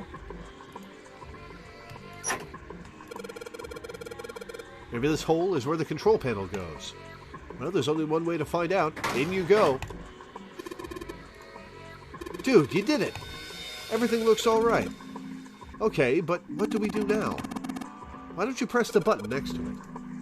The orange one? Yes. Alright, I'll do that. Pushing. Sweet, all sorts of lights are lighting up on this thing. I gotta say, I really, really liked the puzzle room with Seven and Lotus.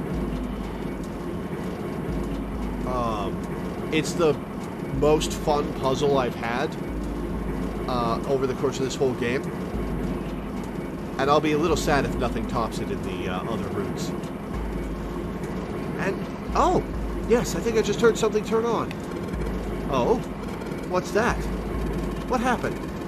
Junpei, look, the conveyor belt's moving. The conveyor belt? Well, I guess it's done moving now. There's still a bunch of coal in the belt, though. It looks like a bunch of it got dumped off the end of the belt into that wooden box where we found the control panel. Coal. Coal, huh? Since the belt started moving, it's transported quite a bit of coal. It all drops off the left end of the belt, though, right into the wooden box. That would not drop off into the wooden box. That would fall down right here. That is not set up the right way. Box filled with the coal. Time to dump that in one of these. Where the coal goes. We'll do if all three of these things have to rest it shut. Jump into the spoiler, big gear. This away. No, that's the gear. Where's the coal hole?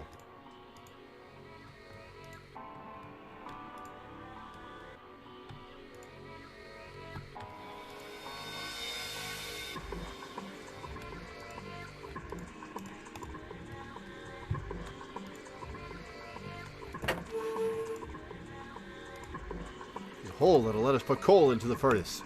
Maybe if we can get some coal in there and set it on fire. Okay, let's do it. But how do we set it on fire? Alright, that's the last of it. No coal left in the wooden box. And nothing. Great. Well, I guess I should have expected that. Why would just throwing coal into the cold furnace do anything? Oh, well, a man can dream. Junpei, explain it to me again. You're planning to stoke the furnace with coal, which will heat the water stored up there and make steam, which will then drive something else. Am I correct? In other words, you want to generate enough pressure with the steam to power the turbine and drive the steam engine, right?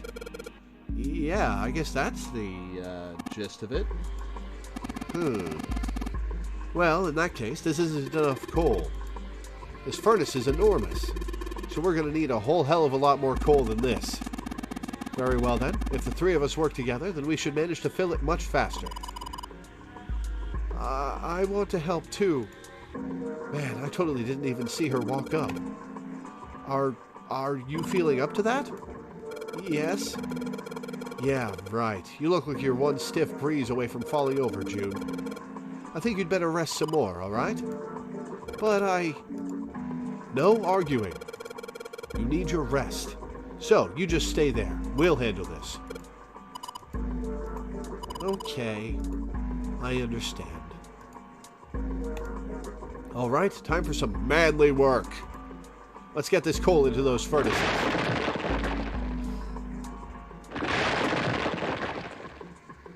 Okay, it doesn't make me manually do it. That would have been funny, but it doesn't make me manually do each shovelful. Man, this is a lot of work. Alright, I think this should be sufficient. Alright, now we just gotta light it. Junpei, hand me your matches. Wait, I have matches? I forgot about that. What makes you think I have matches? Oh, I don't have matches. I see. Then how are we gonna light it? Perhaps there's a device nearby that will allow us to remotely ignite the coal. Let's take a look, shall we? Some sort of ignition device, huh?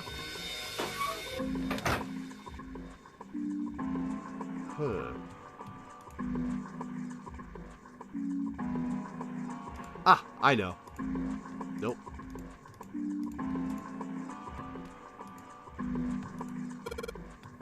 It's lit up. Is this? I think it might be. It probably is. I think this is how we might ignite the furnace. That means that if we move that thing down... Alright, let's do it. Here we go. Hey, Junpei, Ace, look at this. There's big gears turning under the boiler here.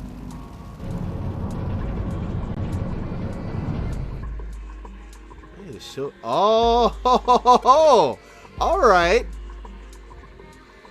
Pieces of that three circles thing. The gears. They're spinning. What the hell are you guys waiting for? Let's start looking. Gold disc. Wait.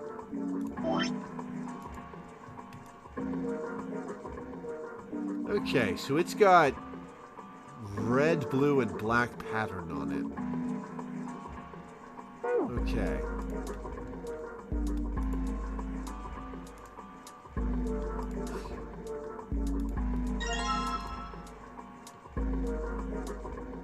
Okay, so the patterns on these are different.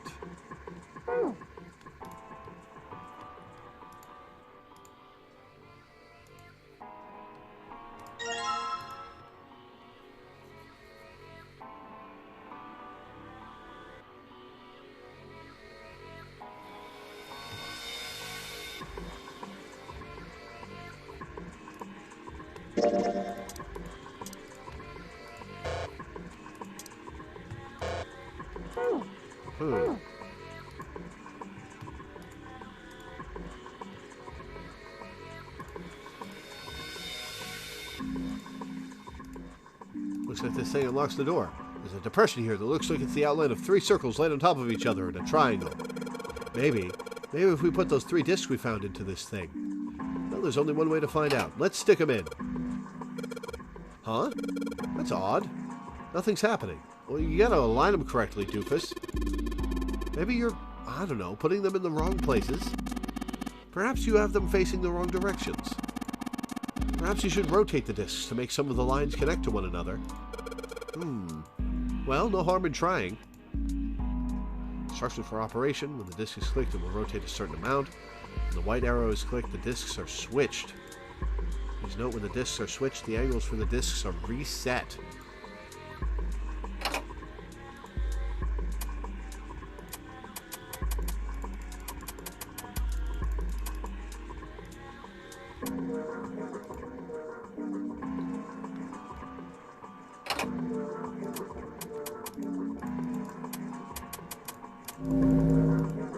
Ha-ha! The red lines on these discs. I think maybe I can make a star polygon with these. And there's the door. Well, that was an easy puzzle. You found it! Yes! The door's open! Given the circumstances, Junpei's happiness was certainly understandable. Ace seemed to share his All excitement. right, Junpei. Why don't you go get June now? Santa and I will keep an eye on the store. Santa snorted. Why do we need to do that? Even if it shuts, we know how to solve the puzzle now. We could just open it again. Well, I suppose that's true.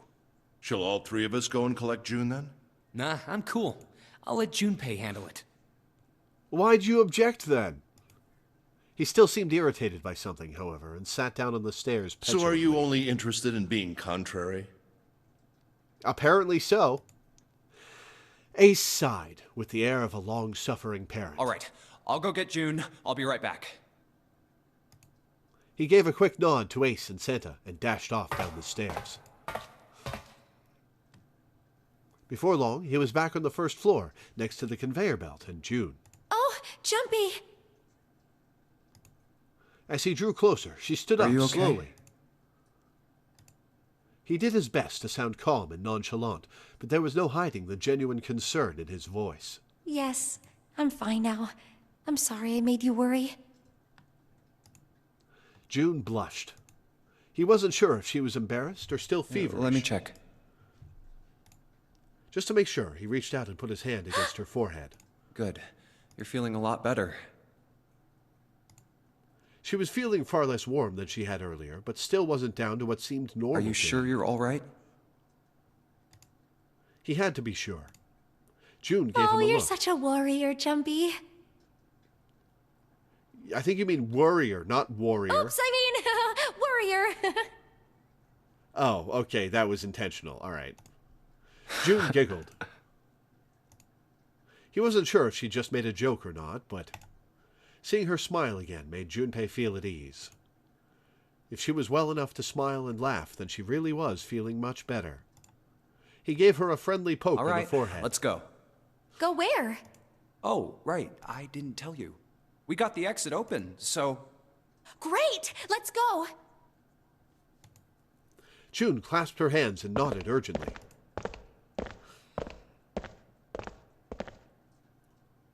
They headed back to the exit, but on their way, they found... Santa? Santa was sitting on the stairs. He was, however, holding something in his right hand and staring at it with a strange expression. Junpei and June slowed down and finally stopped in front What of are you him. looking at?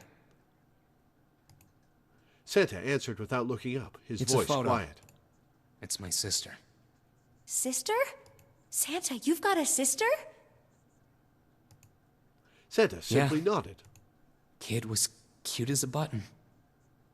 Oh, she was one of the kids who disappeared. June cocked her head. She was only confused. about an inch tall then? All right, June. All right, come on. He's clearly being serious. Santa glared at her. Sorry. I guess an inch is a little large for a button. Probably more like a half inch. June, you are digging your hole deeper. Santa didn't smile or laugh. Sorry. Why are you looking at it? He simply turned back to his picture. I and was her spoke. Santa Claus. Wait, Oh. what? This sudden revelation took Junpei by surprise. He had no idea what Santa meant. He glanced at June, who shook her head. She didn't Have you know ever either. heard the story of the two Santa Clauses? It No. goes that a long time ago, there were two Santas. One of them wore white, and the other one wore black. Oh, is The one of them white the Santa gave Krampus? presents to good kids, and the black Santa played tricks on bad kids. They went on like that for a while, but eventually the black Santa's tricks started to get worse and worse. Pretty soon, the white Santa couldn't stand it anymore, and he stabbed the black Santa to death. Wow, that's When he sudden. stabbed the other Santa, the white Santa got blood all over his clothes. And that's why, these days, his clothes are red. You made that up. That's not a real story. You made You could that say up. that red is all that's left of the black Santa. Junpei was silent, He could think of nothing to say. June was staring at Santa, sadness plain on her face. He continued. Which Santa I am. The white Santa or the black Santa? Huh. Oh. All right, let's go. Santa stood up suddenly, his downcast demeanor gone. He shoved the picture back in his pocket and headed back up the stairs, taking them two at a time. Huh? Junpei and June looked at one another. There was nothing they could think of to say. Hey, what are you two doing? Let's get moving, come on!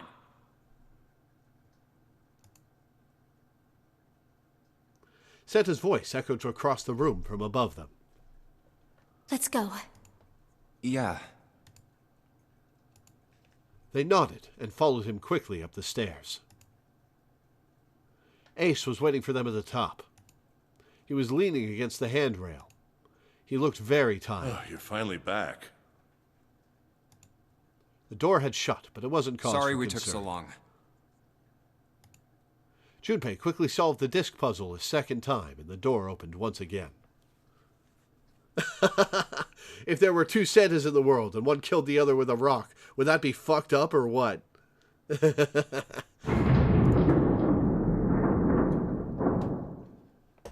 Let's go. Yeah, let's. In single file, they walked through. After walking for nearly 15 feet, they found themselves in front of a metal door. It opened easily enough, and they passed through it as well.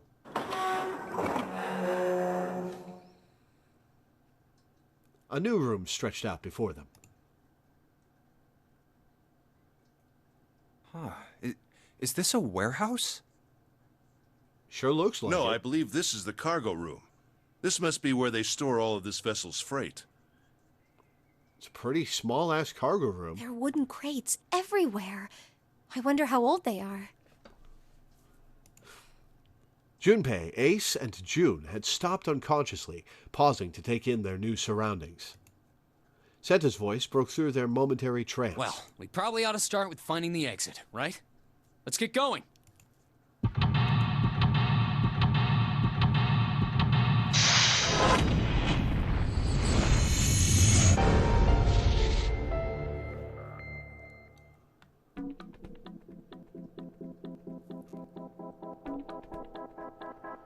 All right.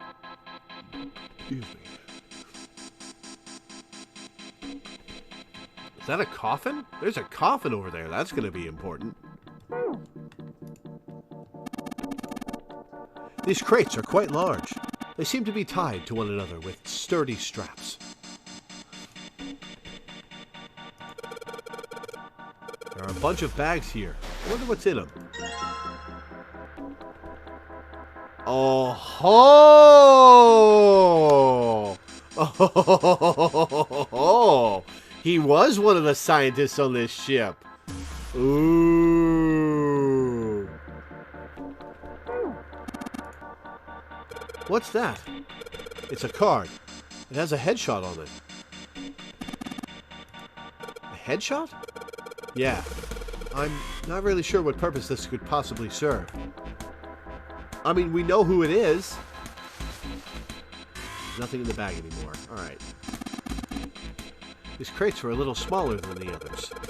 They look like they're the children of the other crates. Junpei, that sounds like some sort of fairy tale. Really? I don't know, man. You ever think about how crates would reproduce? No. No, he does not, Junpei. Nobody does. Doesn't sound like a fairy tale to me.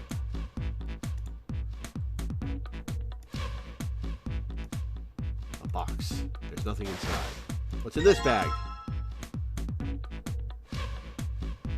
Okay. Maybe he's not a scientist. This is just cards of the 9 of us.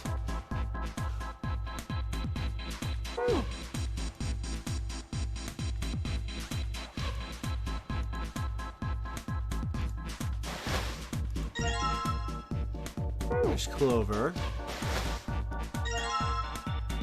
There's Snake.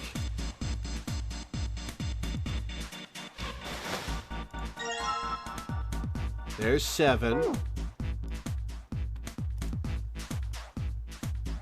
Oh, I slot the cards into this thing. Okay. It's locked. We need the key. All the boxes have numbers on them.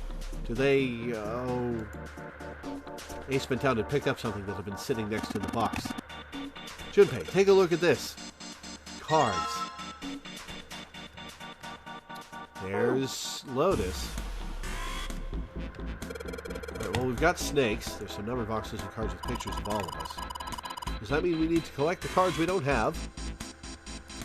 Okay, we need all 9 cards. Okay, so I have to get all of them before I can do anything. We've searched all the boxes. There's nothing in them. What about the barrels? There is some sort of liquid in these barrels. I'm not sure what it is, however. Open this bag, right? Yes.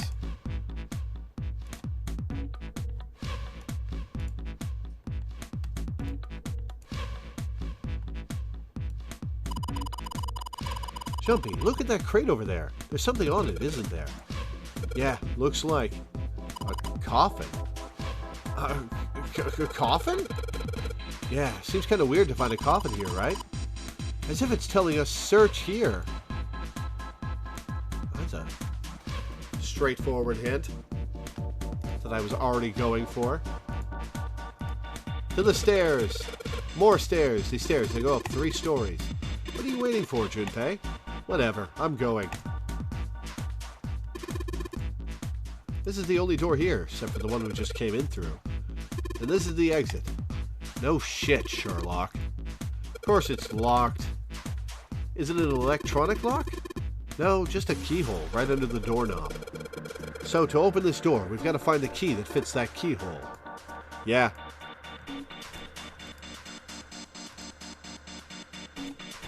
What is this? Monitor's off. I've got a green switch here and a red one, and some kind of lever. None of them seem to do anything, though. Maybe the power's off? Yeah, maybe. There's a single green light on the bottom, though. That means... There's several lights here, with numbers from 1 to 9. Only the light with a 9 on it is lit. Well, there are 6 holes here. They look like jacks for a headphone cable? Jacks, huh? And maybe if we put something in them. Yeah, something might happen. And what's this? This looks like it's covering something. It looks like some kind of little shutter. Maybe it'll open if we do something. What's going to come out of it if it does open? Yeah, like I'd know that. Can't interact with individual numbers.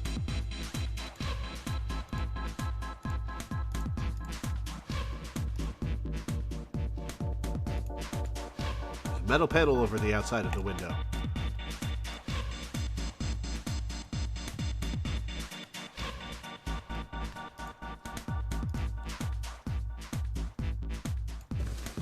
Ooh.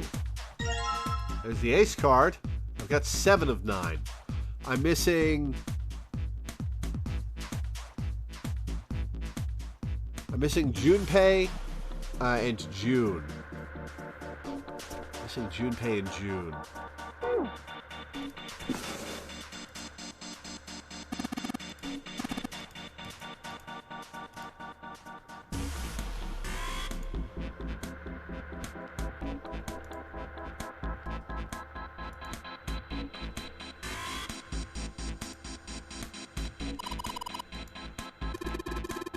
We'll hear with the fence around. Junpei, think you can go take a look at that? Sorry, but no thanks. Why? I've, got a bad feeling about it. Pussy. Wow! Wow! Okay, fine. I'll go. Please be careful, Santa. Yeah, but just in case. Wait, what's he going to do with that screw? I don't see what throwing a screw at a fence is. Holy shit! It's electrified, isn't it? This? Oh, man. There's electricity running through that fence. Looks like it. And we can't get to the other side. Well, we could jump off those crates, but we wouldn't be able to get back. We can send one of them over. Okay. Wonder what's inside all these crates. Okay.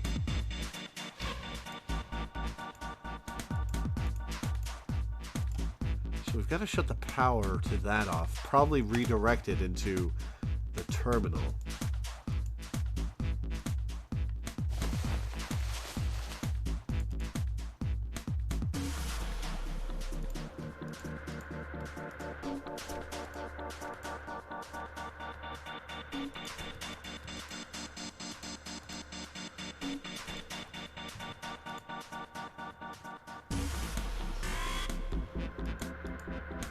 Aha! Haha! Success! Now we finally have all 9 picture cards. We just need to insert these cards into the slots at the front of each box. Junpei stared at the cards in his hands. Ace peered over his shoulder. You know which card goes in which box, yes? Yes, I do. Junpei gave him a look. Of course I do. It's really obvious. You just match our numbers to the numbers, then you pop the corresponding card in the right box. So for instance, the card with the picture of Ace on it goes into box 1. The card with the picture of Snake on it goes into box 2, and so on. Oh, I see. Wait, did you not figure that out, Ace? My opinion of you has dropped drastically. Huh? What is it? Junpei thought he might have imagined it, but he could have sworn I'll Ace leave stiffened. the rest to you. Hey, wait! He quickly turned and walked What's wrong away. with him? Oh well, whatever. He didn't like his intelligence being questioned. Doing his best to clear his mind for the task at hand, he turned back Time towards to solve the boxes. the 9 boxes puzzle. Yeah, real puzzling. 9 cards with pictures and 9 boxes. Junpei stared at them for a moment, and then began. Ace's card is in box 1, Snake's is in number 2. I just need to do the same for the rest. And finally, the 9th man's card into box 9. All 9 box lids popped open at once. They opened! What He the? peered inside. In each box was a single pin. 9 pins? Okay, those go into the headphone jacks. They looked a little like sewing pins, I but guess much I'll take thicker. them with me. Junpei collected them all quickly and shoved them into his pocket.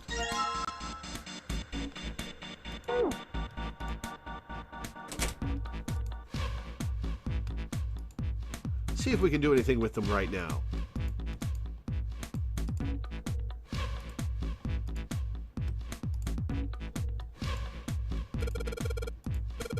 Six holes here. It looks like the pins I just found would be a perfect fit for them. The ones you found in the 9 boxes, right? Well, why don't you try it? Alright, let's see what happens. I think 2, 4, and 6 should go here on the top part, and 3, 5, and 7 on the bottom part. Well, some of them lit up. Yeah, 3 and 6.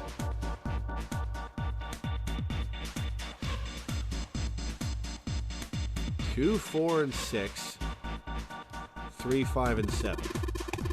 I wonder if there's some kind of rule that determines which lights go on. Well, I put the 2, 4, and 6 pins on the top part and the 3, 5, and 7 pins on the bottom. The digital roots. 2, 4, and 6. Digital root of that is, it goes to 12, which is 3. And 3, 5, and 7 goes to 15, which is 6. You think maybe it's the digital root? The digital root? 2 plus 4 plus 6 equals 12. The digital root of 12 is 3. Therefore, light 3 turns on. 3 plus 5 plus 7 is 15. The digital root of 15 is 6. Therefore, light 6 turns on. Makes sense, right? I see.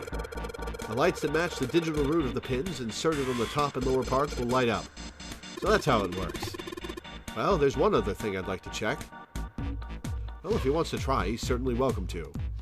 So, he put the 1, 2, and 3 pins on the top, and the 6, 7, and 8 pins on the bottom. Oh. They turned off.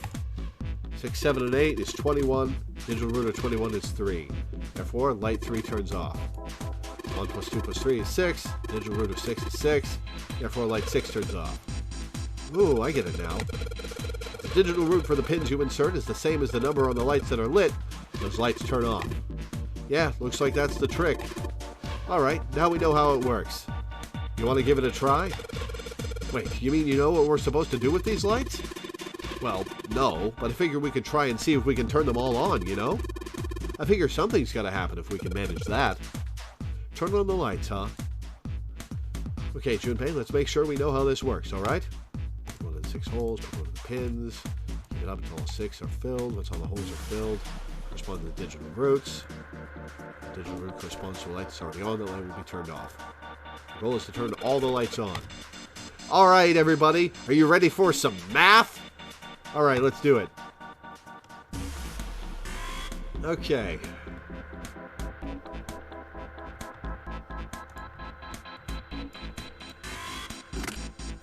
Let's start with 1, 2, and 3, and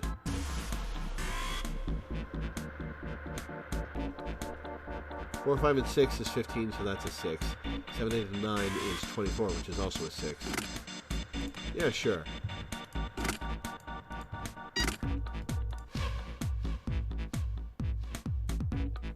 Oh, that was both 6s. Whoops.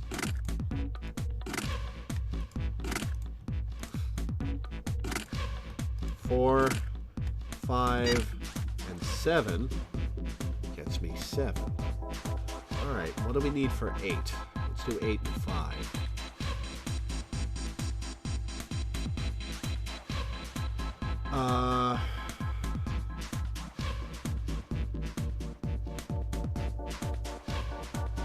One, 2, and 5 gets me 8.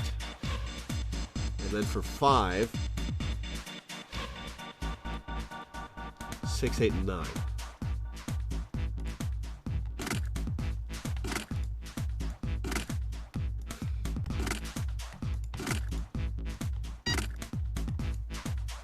All right.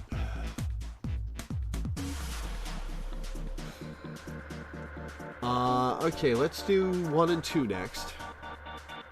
So we need 10. So 1, 3, and 6 is 10. 2, we need 11.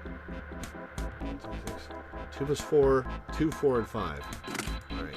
1, 3, 6, 2, 4, 5. All right, 3 and 4. 12. We want 2, 4, and 6. Gets us 3. And for 4,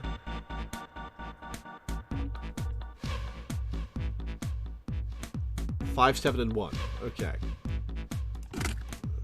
1, 5, 7. Gets us 4. And for 3, 2, 4, and 6.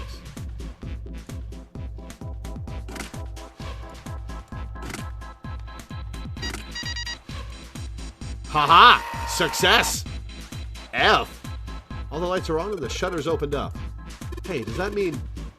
Yeah, we gotta do it again. Man, I thought I was doing so well. F, huh? Okay, so we've got 9 holes. There's an F up above them.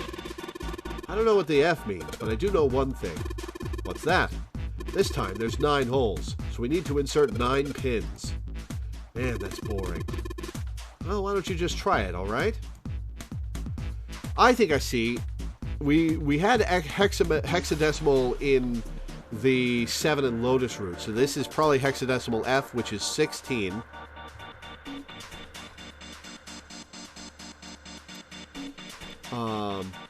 So...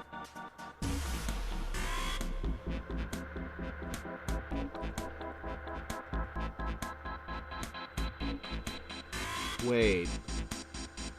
Is this Sudoku? Every row, column, and diagonal has to add up to 16? Oh, hex F is 15, not 16. Okay. Right, it's 0 through 15, not 1 through 16. My bad. Okay, so... Either we're having digital roots where... no, let's add them up to 15 and see what happens. Alright. I can never do Sudoku. Sudoku's a 9x9 grid of magic squares. Okay, so it's a magic square.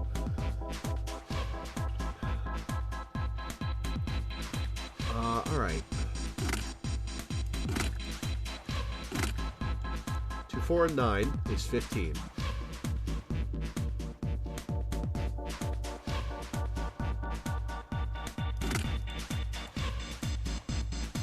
6 and 7 is 15. No.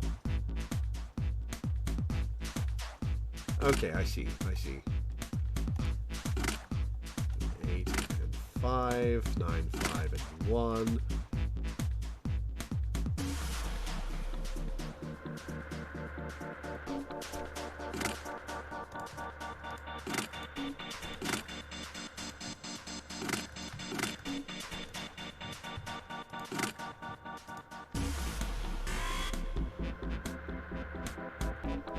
Plus 12 is 3. 1 plus 8 is 9 is 6.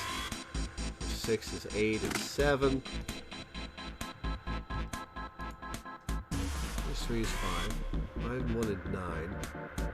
3, 8, and 4. 7, 6, 2. 2, 4, 9. 6, 8, 1. 7. Oh, 7, 8, 9 is not 15. God damn it.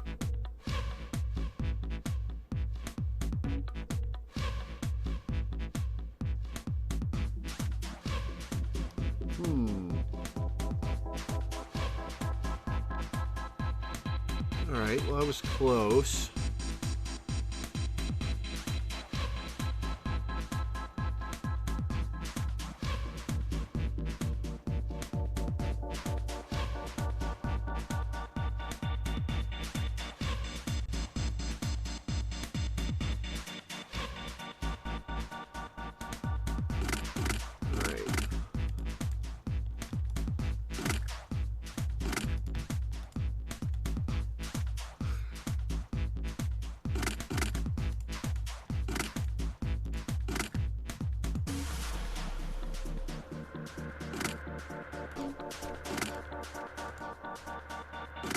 No, that wouldn't work.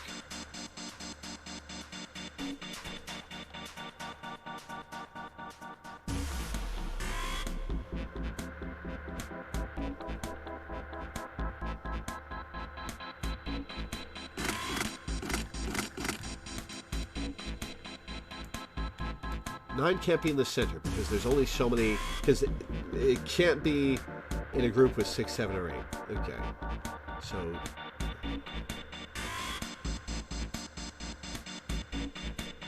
Nine has to be in one of these, so that 6, 7, and 8 can be away from it. Alright, so let's try 9, 5, 1 in the center. Let's try 6 and 8. 6 plus 5 is 11, so 4 here. 2 here. 6 plus 8 is 7. Haha! There we go. All pins inserted, all lights lit. We did it. The power's on now. It looks like there's an electricity going to the monitor on top now. Alright, let's see if we can activate the device on the top. That was a little brain bender. A green button, a red button, and a lever. I wonder what these do. I think this might help. What the hell is this? Where did he find this? What is that? Where did you find it? I found it when you were messing around with the pinholes. It looks like instructions for this thing. According to what it says here, this thing's a remote control for that. That? Yeah, that. What's he pointing? Oh. That machine over there. Apparently it's called the Pushmaster 5000. Oh, we got a block pushing puzzle. Alright. Pushmaster 5000. Are you serious? Whatever. So what are we supposed to do with the Pushmaster 5000? You see the coffin on top of over on top of the crates? Yeah. Don't you want to know what the deal is with it? I do. You want to check it out? Yeah. Alright, how do you think we're going to get there? Well, there were some crates on the right side of the fence that someone piled up like stairs. Maybe if we make a path to the coffin from there. How would we do that? Line up the crates, I guess? Yeah, that sounds about right. I guess this is just another of Zero's puzzles. Yeah. Anyway, let's give it a shot. Oh, looks like the Pushmaster 5000 runs off a battery. So to keep it from using up its energy too fast, it's been programmed so that it will only start moving once its path has been completely programmed in. Alright, I'll keep that in mind. The material has been added to the file screen. Alright. Monitor shows a top-down view of the area where we can move the machine. Once I want to send my orders to the Pushmaster 5000, I just pull the lever. There's the reset button. It allows me to start over again. If I want to activate the program, just pull the lever. Okay. Oh, I have to push the lever to start. Okay. Alright, let's give this a try. Sure thing.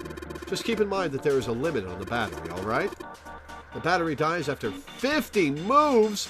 Oh, I'm going to be here a while, huh? At least that's what it says in the manual. 50 moves, huh? Also, keep in mind that the Pushmaster 5000 can't move the heavy metal crates, okay? Got it. Question for operation. When a square adjacent to the Pushmaster 5000 is clicked, Pushmaster 5000 will move to that square. If there's a crate in the way, the Pushmaster will push up to a single crate, move the crates appropriately and efficiently, and fill the yellow areas. Okay.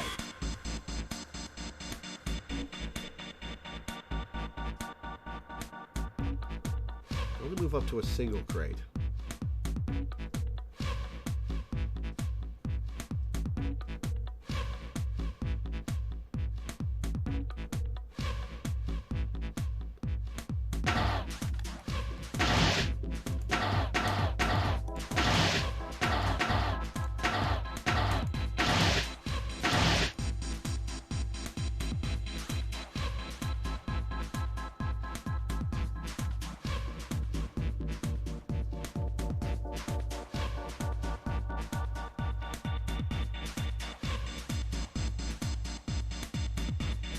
Hang on.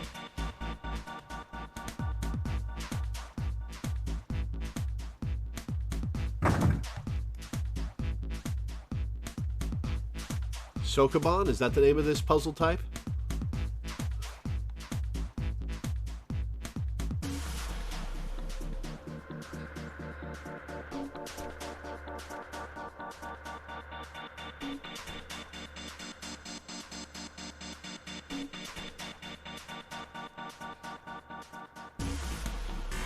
I can't push the metal. If I push one of these to the edge, I can't push it back down.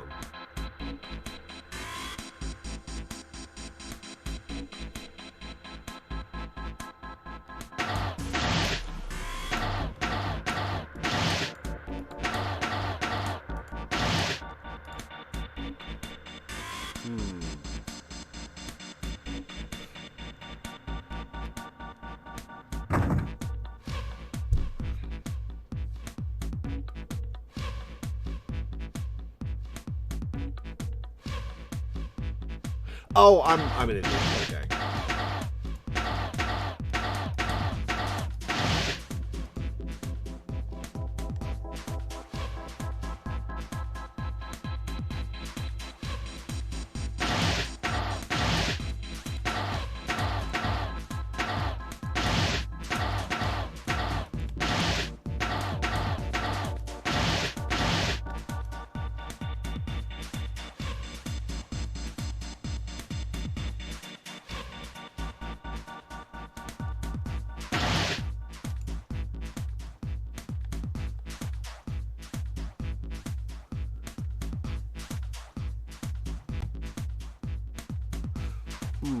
Okay, I've messed it up, but let me plot things out. Whoops. Okay, so if I push this here, I can go up. I can push this down, push this back, and I can push this forward.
Keeps adding pity moves. Ah, okay. Because I backed out. Okay. Well, let's try to solve it within 50.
Oh, not enough.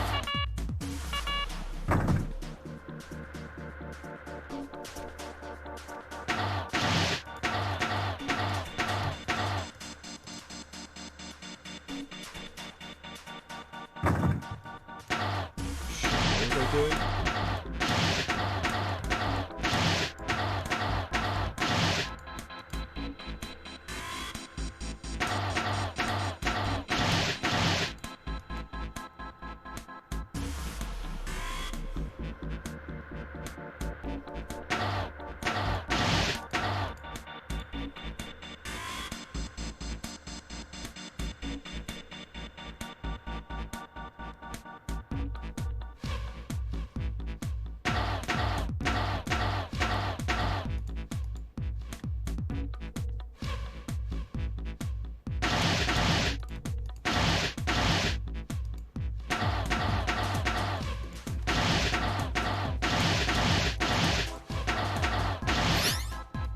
Got it.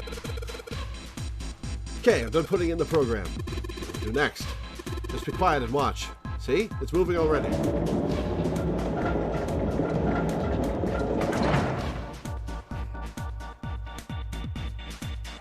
Awesome. The Pushmaster 5000 did just what I told it to and lined up all the crates. Great, now we can reach the coffin. We just need to climb those crates over by the fence.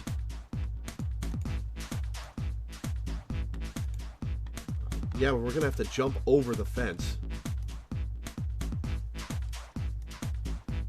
We won't be able to get back. Mummy!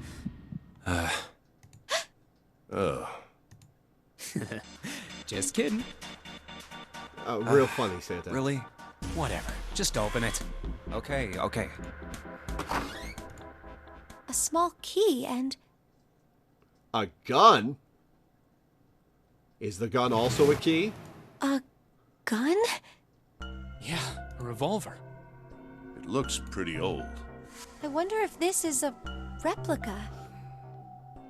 This thing is... Are these real bullets? Uh-oh. If this is real... Oh. You're not gonna take it? Of course not. All something like this is gonna do is cause more trouble. It's a powerful weapon that gives one person a huge advantage. One of us is gonna sneak that with us. Something like that would be way too dangerous to have around. We're in enough danger already. Yeah, I suppose you're right. I'm in adventure mode. Maybe Zero put this gun here, hoping that something like that might happen. In other words, maybe he put it here to make us fight each other. In that case, we should most certainly leave it here. I, for one, have no desire to let Zero control me. June's definitely going to take Me it neither. with. The others nodded. They had no desire to be under Zero's control Okay, either. we've got that figured out. But you aren't gonna leave that key in there, are you? Of course Hell not. no. We'll take that with us. Junpei picked up the rusty key and slid the top of the coffin back into place, the gun back where they had found it. Rusty key. No emblems on it.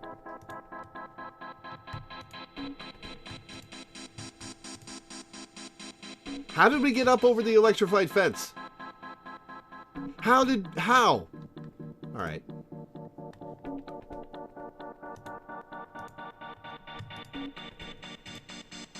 Put this key in here, and yes! Sounds like that did it. Yay! Looks like it's open, Jumpy. I see. This key should open this door. Hey, what are you waiting for? Let's go! Oh wow, it's been 5 hours already. I think, having solved that puzzle, that's a good place to save and call it for the day.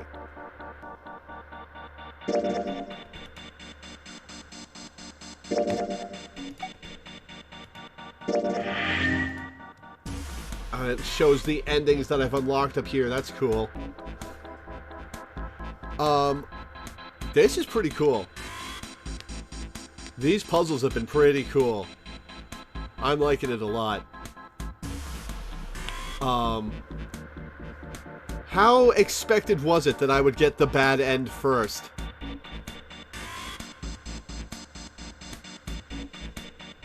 Well, I guess it was random chance for me to get the bad ending. Picking one of the 3 doors.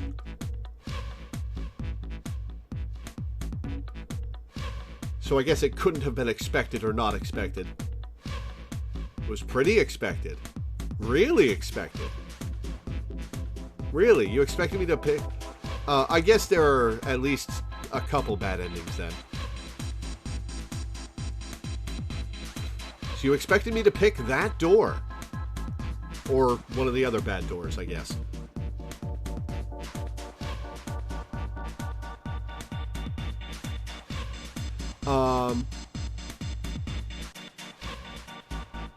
Well, this is pretty cool. I'm surprised that it goes so long between the final choice you get to make and the bad ending. I'm really surprised that you get the bad ending on the route where you hear all of Seven and Lotus's backstory. That feels like something that should be in the main route. Huh. I am enjoying it so far. It's pretty good. I hope you guys are enjoying watching.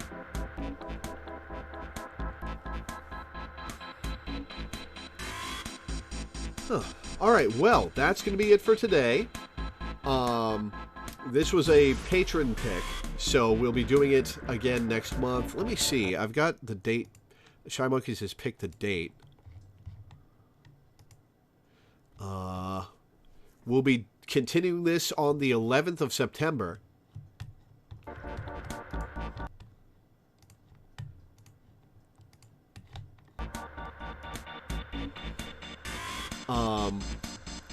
So tune in then for that. Up next, tomorrow is going to be more Final Fantasy XIV. It's Danny's birthday, so we're doing a special stream for that. And then on the 30th and 31st, I'm going to be doing live blogging, so I probably won't be streaming. Then after that, on the 1st, I'll be doing Final Fantasy VI for a patron, and then on the 2nd, we will finally get back to Soul Hackers 2, just in time to get back to Final Fantasy XIV the day after. It's going to be a packed week. But for now, thank you guys for tuning in. Thanks for hanging out. Thanks for watching. And I will see you guys next time.